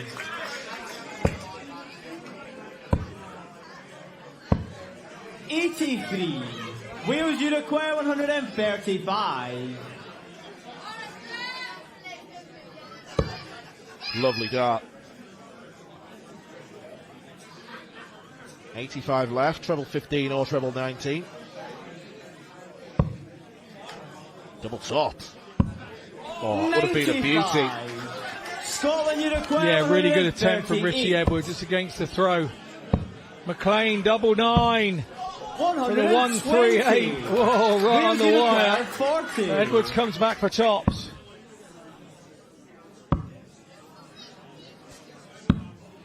$30. Now, Scotland you require 18. will Derek McLean be ruined going for double 9? Well, he's having to split. Oh, and he's hit the double 1. Well, he's gone for the big one, and he's got the biggest one of all, which is in double 1. 14. Wales you require 10.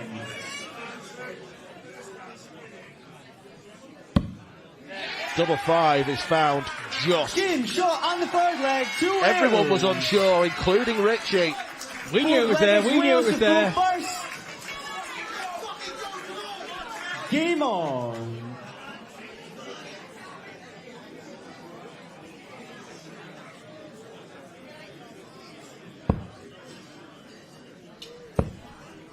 do apologise if you heard any language from the crowd there over our broadcast.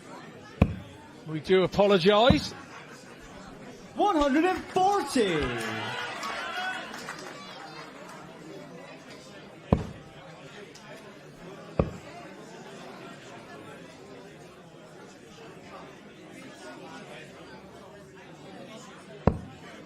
$19.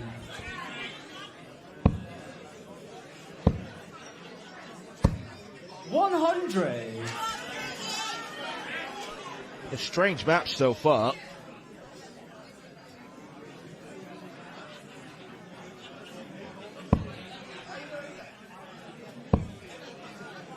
I must admit, I've not seen too much of Derek McLean, but I get the feeling that long term he'd be really fun to watch because he throws very quickly, he throws with an unusual style, and he's quite erratic. But when he gets things right, his scoring's mega. Type of player who could average a ton or average 60, and you wouldn't be surprised either way. 45. He's the type of player that when the moon lines up with the sun and in line with Jupiter and Saturn, everything right, he is good. He can be very good. But when one of those is not quite aligned and shining a light in his eye, he can also struggle a bit. That's the way I could describe him. 26. When he is good, he is very good, and he's right up there with the best. And well, treble 20 is there. He went looking for the 13s. He can do what he likes with Richie Edwards. Way back on 270. I understand what he did there. He didn't want to go and hit a treble 19 and leave himself a double that he didn't want with Edwards back on 270. Maybe laying up and hitting the 19 45. And then going back to the 20 might have been the idea. So he's now coming in for straight tops. 29.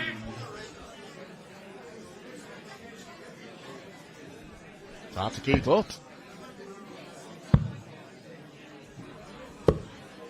32. Scotland, you require 12. Game shot on the fourth leg to Scotland. The fourth leg does go the way of Scotland. Fifth leg is Scotland have broke first. Game Scotland have won. Or all legs of throw have been won against the throw. Exactly. Who wants to start 96. This one? Not me.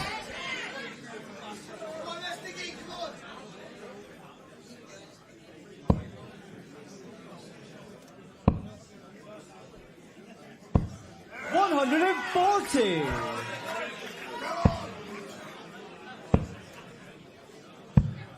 40.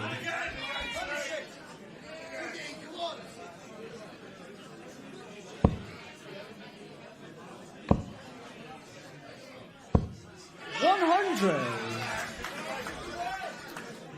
Good stuff from Richie Edwards. But McLean comes back at him. 100. With a ton of his own.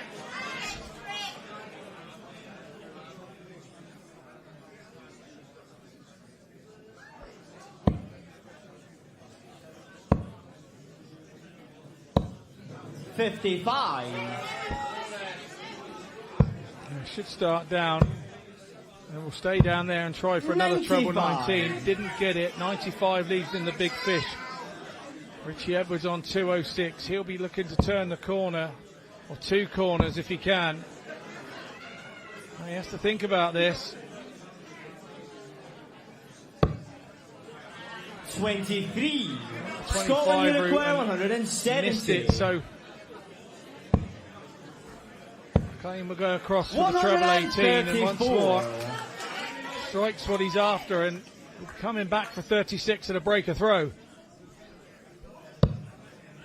Edwards went looking for a 25 to ensure 62. Scotland you require 36. Didn't get it. McLean for a lesser spotted hold of throw. 27. Wheels you require. Slight delay there with the last start. Needed to throw it with a bit of rhythm for me. Treble 17 for the ball. Back up for treble 20. 42. Scotland you require 9. 1. And the misses mount up. 79. He has to go treble 19 here. There is no choice. For me, he has to go treble 19. Make sure that he hits the big number, then give himself an opportunity at the 60. He gets himself 2 darts at double 11. And you don't want to be doing that with the first dart. You want to be going outside, outside, outside. Find your range and go for it with your second. McLean's gone for it with all three and takes 3-2 lead. It's a breaker throw once more.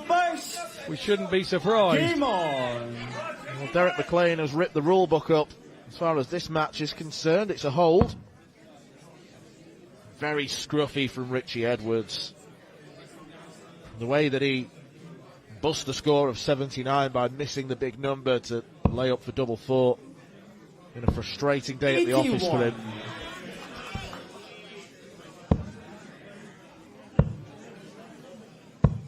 $96.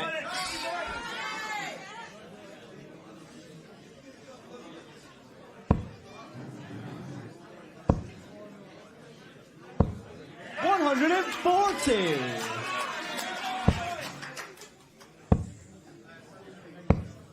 81.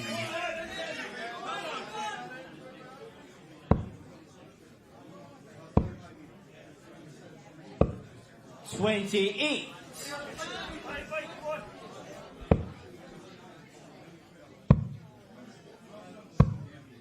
48.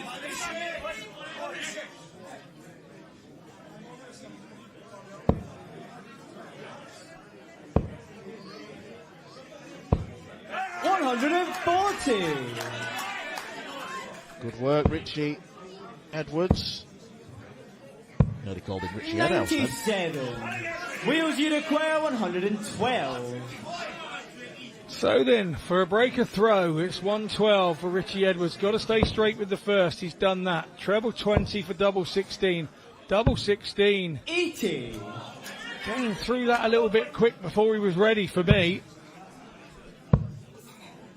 3 of them for a double 4 now. But 133 will leave him single to double. So Richie Edwards may need to take this. Otherwise, it's another set on the board for Scotland. Moves across the hockey. Needs to move back to his original position now. Double 8 is clear from there.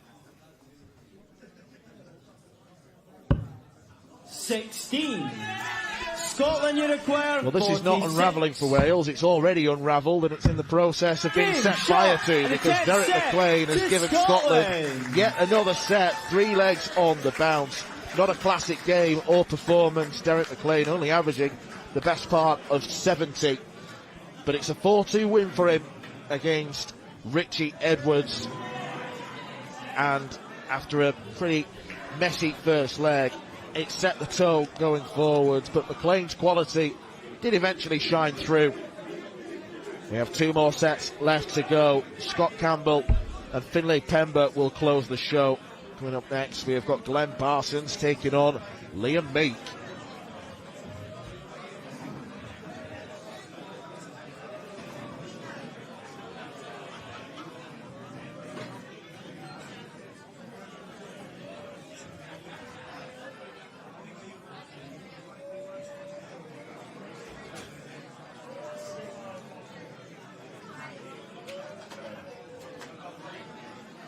Now move on to set number 11. And please first welcome to the stage, representing Wales, it's Big Meeks, Liam Meek!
And his opponent, representing Scotland, it's the Panda, Glenn Paulson.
And your referee for the 11th set is Jake Powell.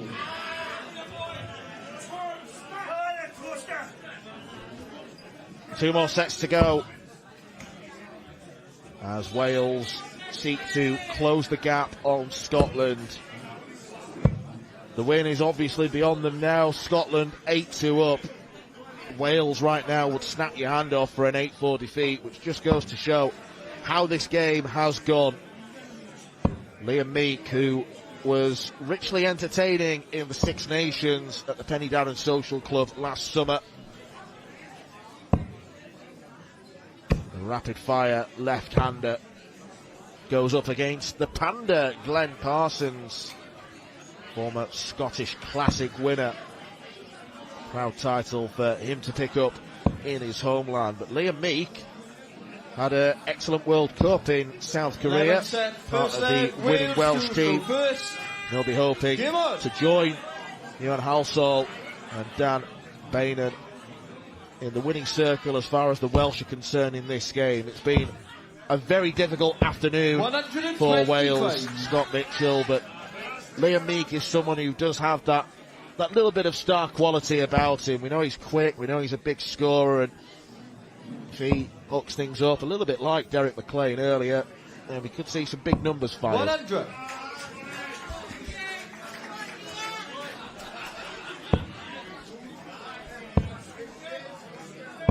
100. Liam Meek's another one I've played actually at the Welsh Open. I can only remember it because he battered me. I think I'm getting lots of memories of being battered here. It's not a pleasurable place for me to be, you know. I think the wrong players have been invited then. 100.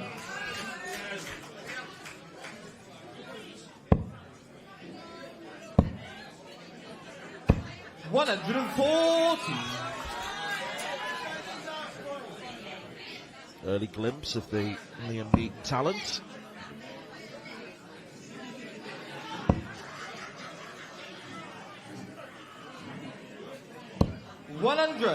Wales will require 136.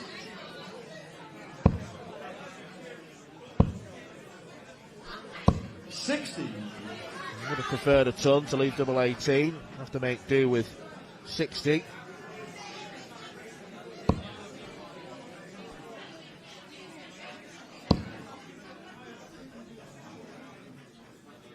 Going down. 99. Wales will require 76. So 76 for Meek. Double top. 56. Scotland will require 102. So 102 for Glenn then.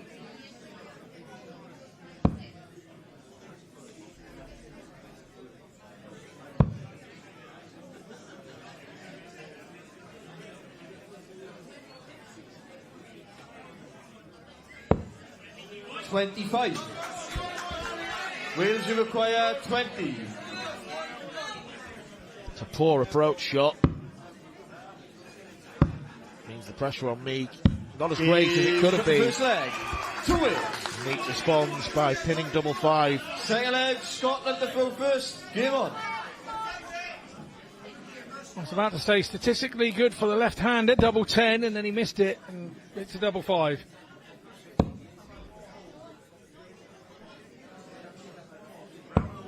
'83.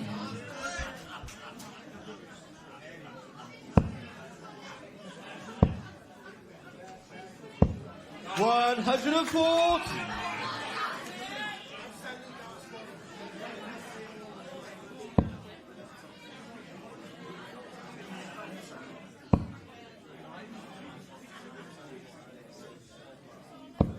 $55.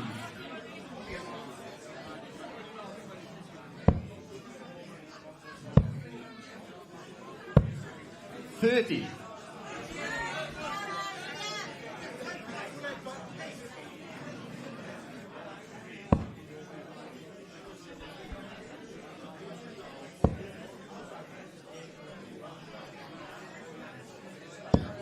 $100.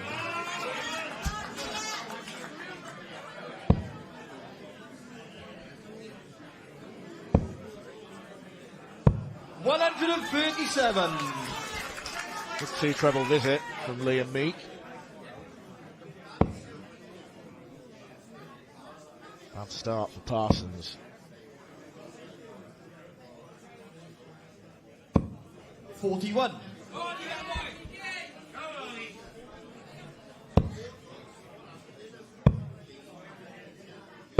$64. Like the shot on the bullseye, leaves 130, means he needs only one big treble to have a go at the bull. Yeah, agreed, like that a lot.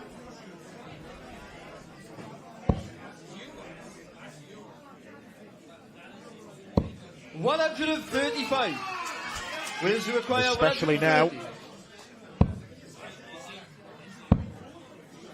Doesn't come anywhere near 45. the treble required. Shaking the head for me. Scotland require 87. Really good chance here for Glenn Parson to be able to level this up. 20 for the bull.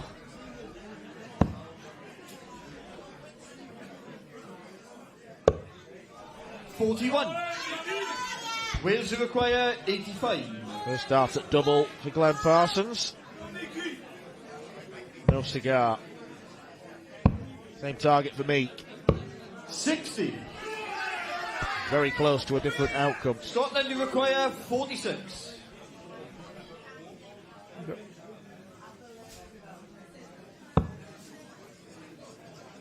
There's no excuse for that. There's a 10 or a 6 to be had. Should not be anywhere near the top side of that. He's missed the big 1 as well. What a mess. Wales Parsons. require 25.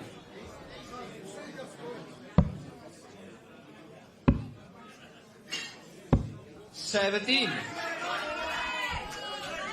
Scotland require 10.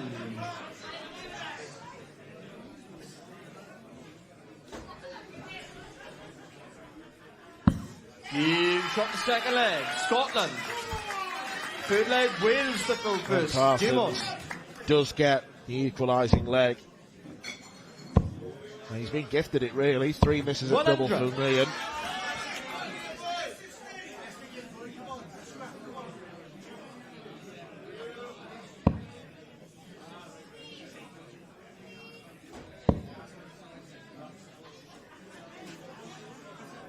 $60.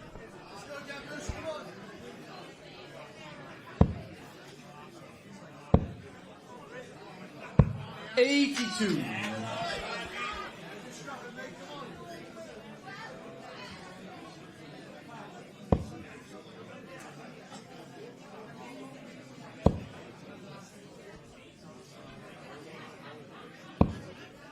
$60.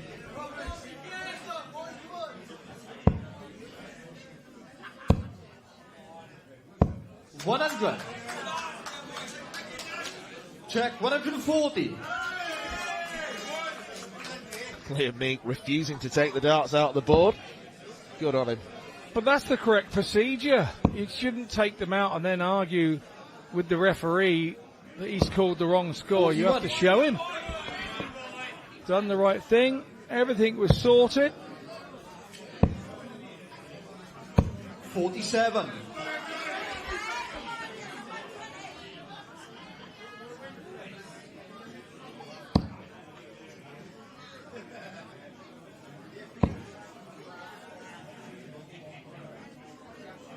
$60. Wales require 132. Glenn Parsons nowhere near here. 92.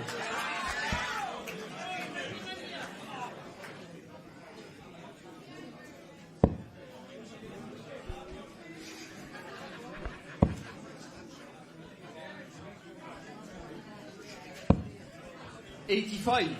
Wales require 40. Tops for Liam Meek. No score. Close but no cigar for Meek. Kind of sums up the Wales team day so far, doesn't it, really, that shot? They've been there and thereabouts, but just at the right moments, they haven't been there. And Wales require 40. Scottish team have jumped in and taken advantage. He's got the third leg. He sorts that one out. Fourth leg Scotland the focus. Game on. He has made a habit out of missing several darts at double.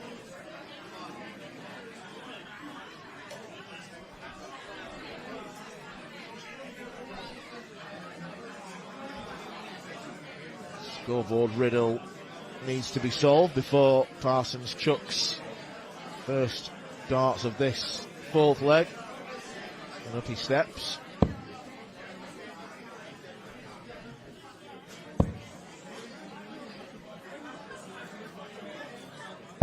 $95.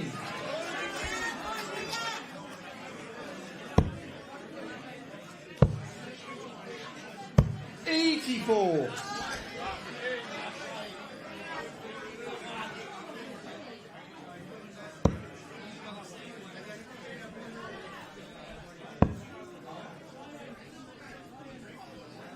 Been a long wait for some of these lads later in this game, hasn't it? Most were in and around the venue at 8:30 this morning at the latest. 95.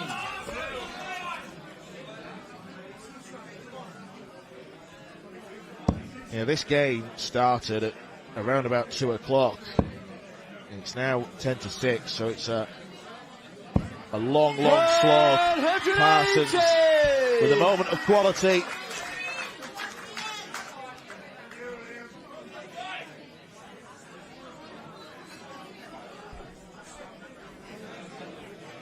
It's been so good all day. Haven't had any of the issues that we had yesterday evening. The 180 has been registered now. 180!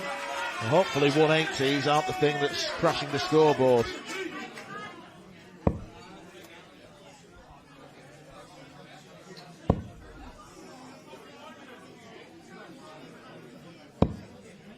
$55. Just hoping there ain't too many in the crowd on the Wi-Fi, and that's what's sapping the juice from our scoreboard. Oh yes, another one of those for double top for Liam Meek. 122. Scotland require 111. Curses his lips, he knows that was close.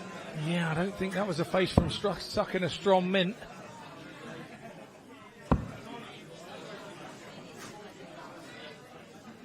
Game shot the fourth leg. In the middle, Scotland. Glenn Parsons.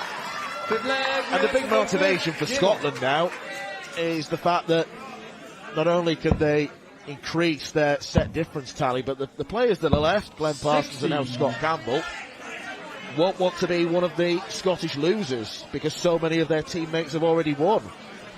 And they're not forward at coming back. They're not backward at coming forward. Some of these guys, when you're the one on the wrong end of it. 125.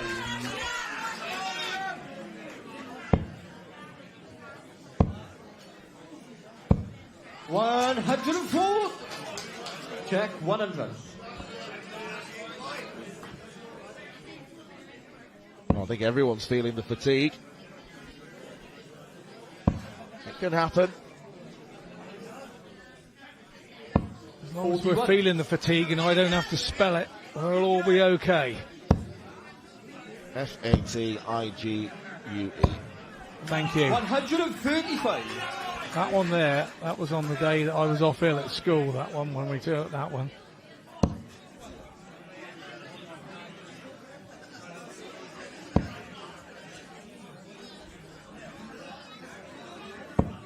$125.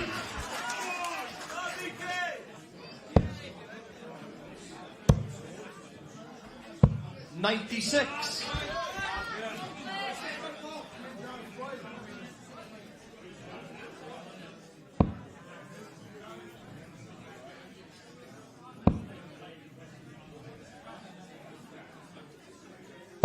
$85. Wales you require 110. 17. Double top for Liam Meek. 70. He's come close to landing one of these Scotland big combinations. 125. But familiar story. Close, not close enough. That wasn't close enough to the bullseye.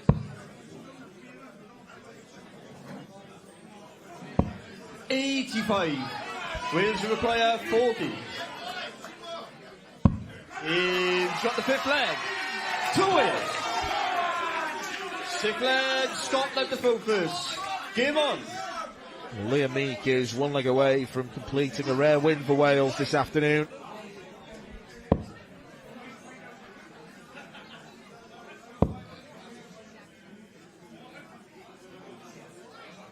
$100.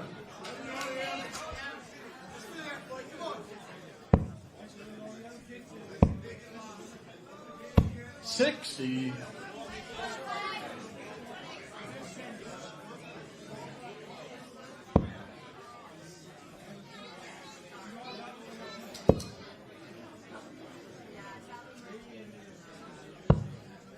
$59.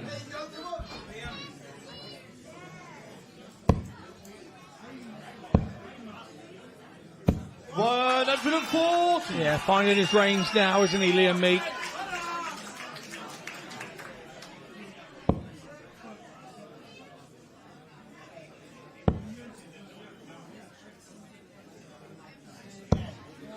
$113.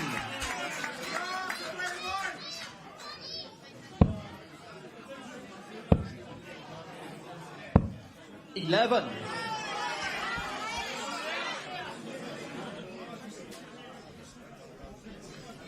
I think we may get a decider here. It's looking that way, isn't it? 95.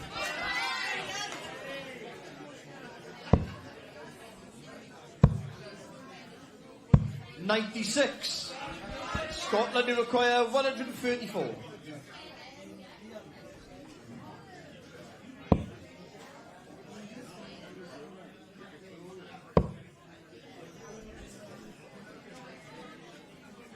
Really gave himself a chance of a 1-3-4 and following the footsteps of Susanna McGimpsey earlier today. 100. Scotland for me. require 40.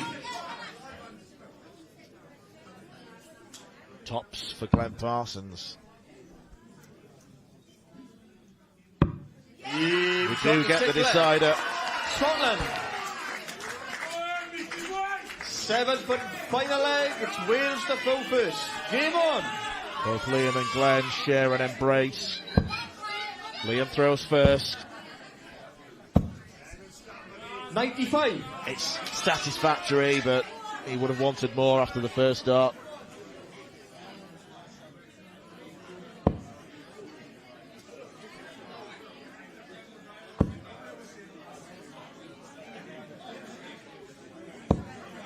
$100.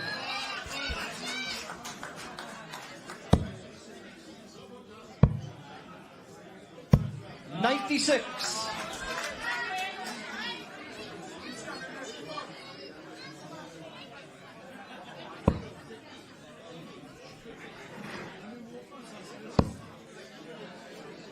And there's room there for another.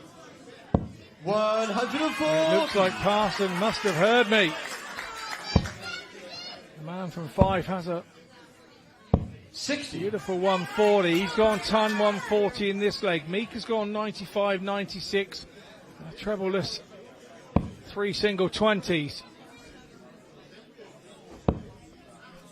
It's looking like this will be another one of the sets we've had today where the Welsh player will think, how have I lost this?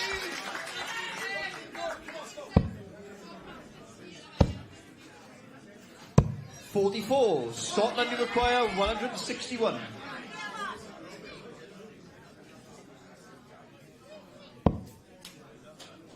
Treble 17.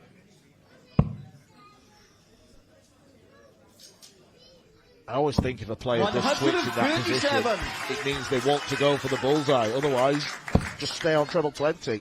I find myself sat on the seat tapping my thigh. What a visit from Glenn Parson.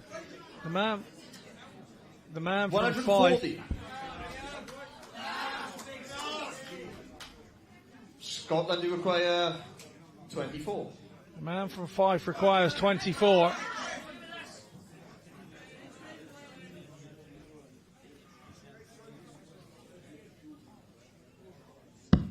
A double 12 is found. The 11th set is won by Scotland. Another one that has slipped away from the Welsh. It is 9-2 to Scotland, and this has been a dream afternoon. Glenn Parsons adding his name to the roll of honour. Wales is Liam Meek. Dan Bainan and Scotland's and Johan Halsall, the only Welsh winners so far. Finlay Pember will be the last chance saloon for Wales to salvage some respectability from this afternoon. But it's the Scotland captain, Scott Campbell, who stands in his way. Double 12, pinned with aplomb by Glenn Parsons. We await our final set. To our final set of our final match of the day. And first to the stage, representing Scotland, here's the captain, Scott Campbell.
And his opponent, representing Wales, is Finlay Pember.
So, ladies and gentlemen, our referee for our 12th and final set of the day will be Jake Powell. One more set to go as Scott Campbell surveys the lighting and the staging here at the Penydarren Social Club. Maybe a little bit too late to make changes to that now. It's too late for Wales to get the 2 points or even 1 point. 9-2 the scoreline here. Scott Campbell looking to close out a thoroughly professional job from the Scotland team. And all Finlay Pember can do is play for pride and play for a set, just to say he's won a set of darts at the Tri Nations on the TV. Young development tour player. Scott Campbell is as busy as he possibly can be with the darts, not just representing his country, but playing across the WDF, PDC, who got to the fourth round stage of the UK Open last month, which is no mean feat after wins against Denny Aldi-Calter and Ian White. Lost out to Dave Chisnell. And he was a Challenge Tour winner last year, which meant that he filled in on the Pro Tour for a series of tournaments towards the end of the year. So, a steadily improving player against a young gun from Wales. 60. There have been quite a few games. I think the last three, really, you could say that Wales could, maybe should have won. David Davis, perhaps less so Richie Edwards, but he did have chances at the outer ring. And then Liam Meek probably should have got the job done as well, but he didn't buy himself opportunities in either of the last two legs.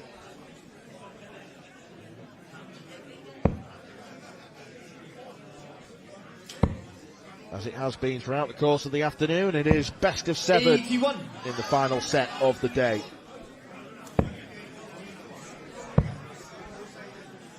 58. Yeah, last 18 months for Scott Campbell has kind of turned his darting life around. I've known Scott an awful long time, probably close to 15 years of my travelling the circuit.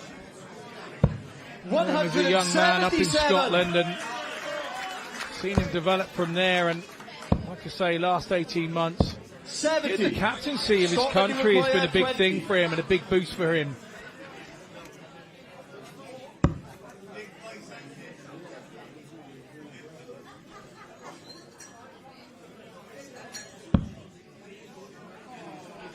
Could look to bust this. 16. Well, decides against it and leaves double 2. Pember back on a bogey. Yeah, could have thrown it away. Nobody thought anything less of him with his opponent being back on 168. He's now on 68, so no time like the present, Scott. No score. Wales require 68. Steal. 52.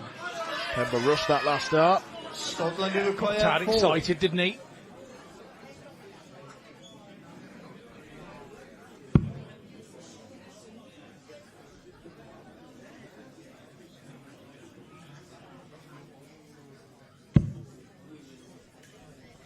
How does he get it in from here? 2. Well, it turns out he doesn't. 7 missed darts at double. 16. So Finlay for double 8. That's awkward. He's got to go round that somehow. No score. And there was no how. Scotland, you require 2. Well, 9 darts ago, Scott Campbell hit a 177 to leave double 10. And here he is. He still hasn't won the leg. He might not win the leg if he's not careful here. Game shot the first leg. Scotland. And he does get the leg. To go first. Game on. Does put Scotland in front on throw. 100.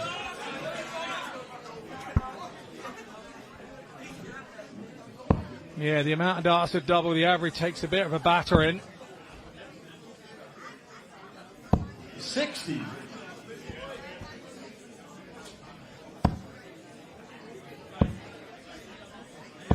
100.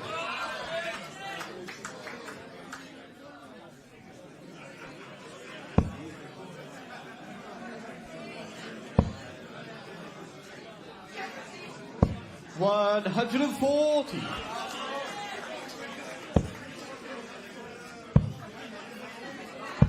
43.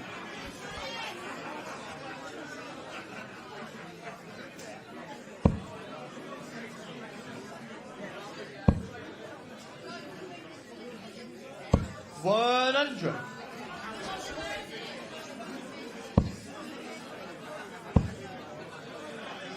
100. 3 tons and a 43 from Pember, leaves 158.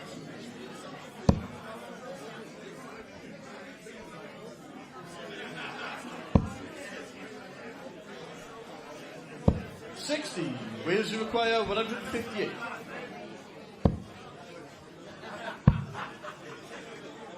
58. Scotland you require 141. 141 for Scott Campbell.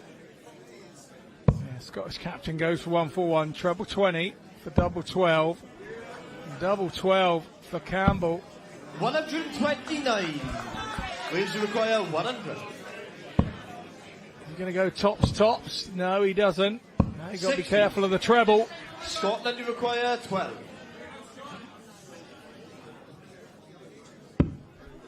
Double 16 for Scott Campbell. Now double 3. Can somebody get that phone, please?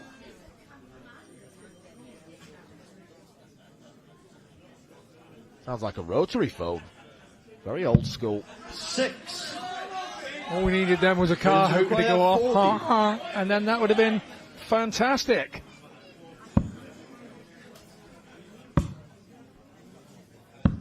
$35. Scotland you require 6. Well, Scott gets another chance, but the doubling's not been good from him. Will that theme continue? Win on double 1 again. 4. Wales you require 5. Double 1, 1 for double 1.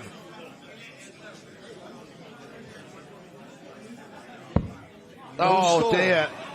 He had all that white space in the middle, and then he finds the double and the treble segments. So then the Scottish captain coming in for double 1. He knows where it is now because Finley has just showed him where it is. No score. Still doesn't watch, and ironically we just see one Scottish captain in your picture, and I've just had a message from Ross Montgomery, another former Scottish captain, and he's just joined us right at the moment. The Welsh team level it up at 1-1. Game on.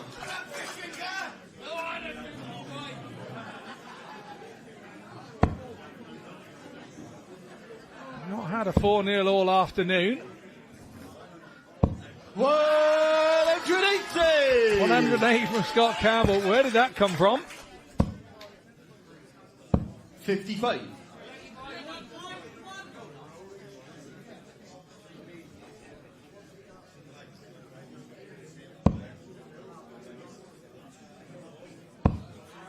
The golden 9 can disappear now. 60.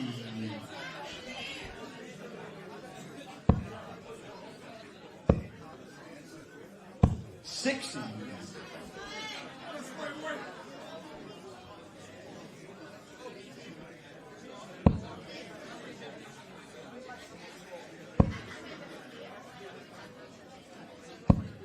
60.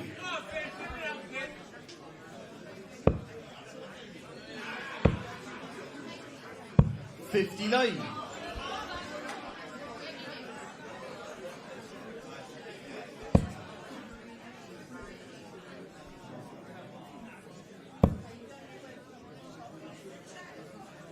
140. It's a better leg from the Scottish captain. Even 61 after 12. Scotland require 61.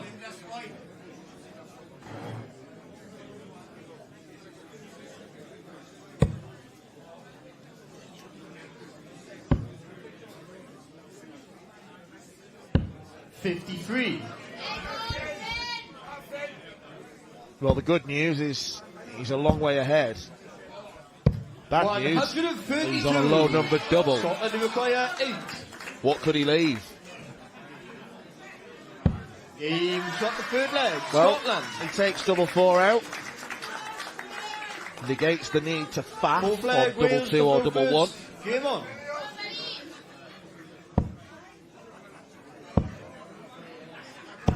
$100.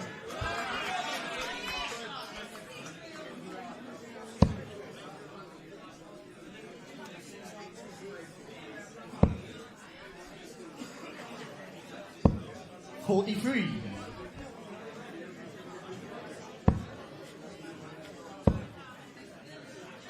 $60.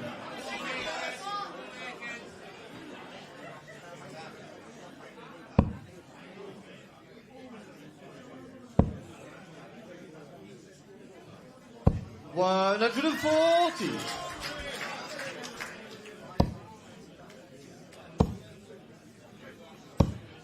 $60.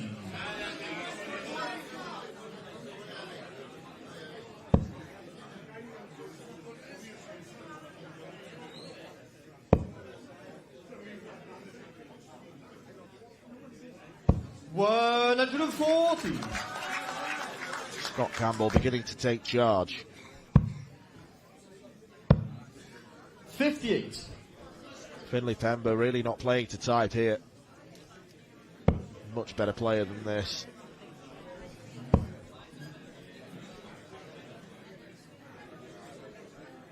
Has played in the 83. PDC World Youth Championship. Got to the last 32 in 2025. Beaten by Keen Barry. So rubbing shoulders with some of the best young players on the planet. Yeah, he is. That last visit from Scott Campbell looked easier to hit the treble than it did the big 5. 59. Scotland using the dart that was already 95. there.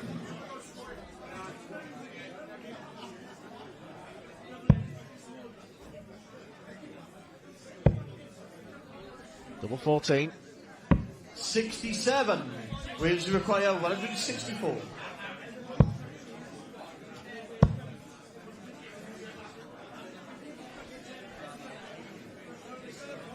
Could go treble 16 to leave tops. 92. Tried to do Scotland that. require 28.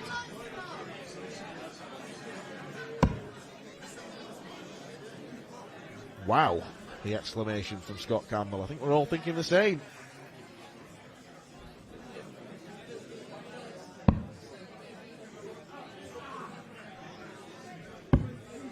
$20. Wales require 72.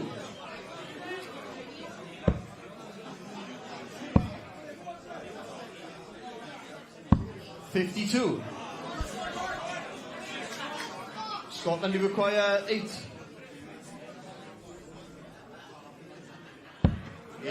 Shot the fourth leg. Scotland. The double 4 is working a treat Fifth leg, for Scotland Scott Campbell. Game on. He's looking to make sure this is the last leg of the day.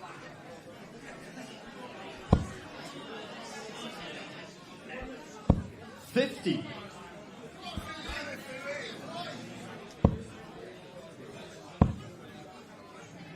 $100.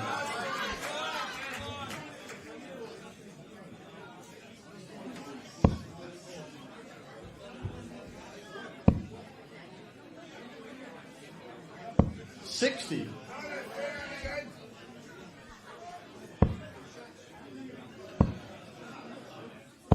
$100.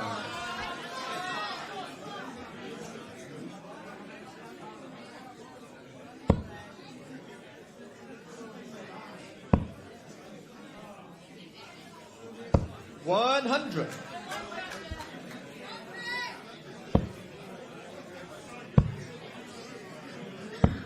$93. Well, Scott Campbell wanted this to be the last leg, but Pember's in a good position to break.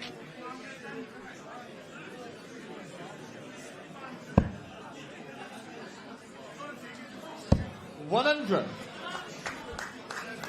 Good last start from Campbell.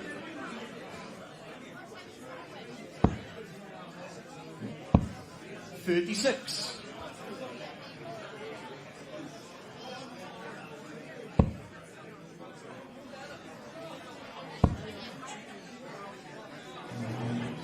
$140. One visit, though, can change everything. 36 from Pember, 140 from Campbell. 44. Scotland require 51. For a 10th set from 12.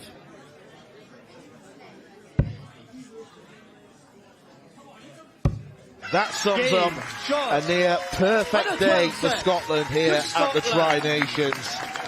The captain rounds the job off.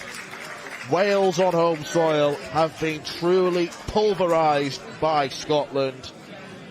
Just 2 wins in sets to show for their efforts. Ladies and gentlemen, as they leave the stage, let's hear a massive round of applause Scott for Campbell Wales, Finlay, gives Finlay Pember a and few Scotland's words Scott of encouragement. Campbell. Wales will be back tomorrow, And that as will concludes Scotland. our final match of the day with the score. Thumbs up Wales of 2, sorts from Scotland. 10. England will await both of these teams we have seen today. We have seen some very good performances. Mitchell Laurie probably being the star of the show. His match against Hugh Bevan. So that is the conclusion of our action today on S4C. You can join us once again tomorrow at 10 o'clock UK time. It was a long time ago since Stuart Ware's back the first set for the Scots. Dancing Danoon, another winner today. Also, Bain the only Welsh winners. Laurie, the man that everyone wants to watch, just about overcame Hugh Bevan. The Scottish youngsters cheering them on.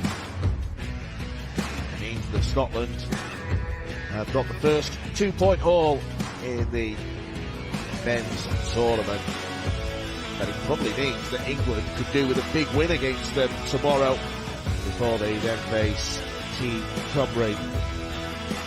So 3 more games coming up for you tomorrow. 2 of these marathon men's matches included. We've also got Wales v Scotland in the ladies. That's game 2. England will face Scotland in the first match before they then face Wales in what could be a decider. If Scotland beat England in the first match, then that Wales-England game will be a complete dead rubber. So we hope that doesn't happen and it's fully competitive throughout the day. You can join us again on S4C's digital channels at 10 a.m. Thank you for joining us today. We will hopefully see you tomorrow.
Deg, mae fewn.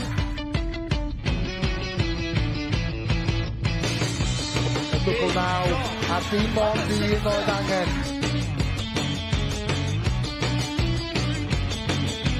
Tarw coch amdani.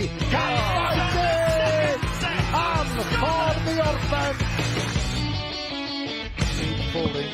Wedi ennill. British International General Champion, Team England! The boys champions, Team England! Tarw coch amdani i ennill yn groes i'r cafliad.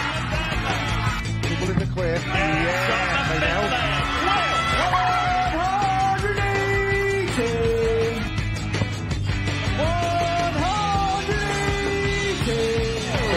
Darllediad, hyderus. No score. Ond mae wedi dal o. Mae honna i fewn. Mae yna yn golygu bod yr Alban wedi ennill y gêm.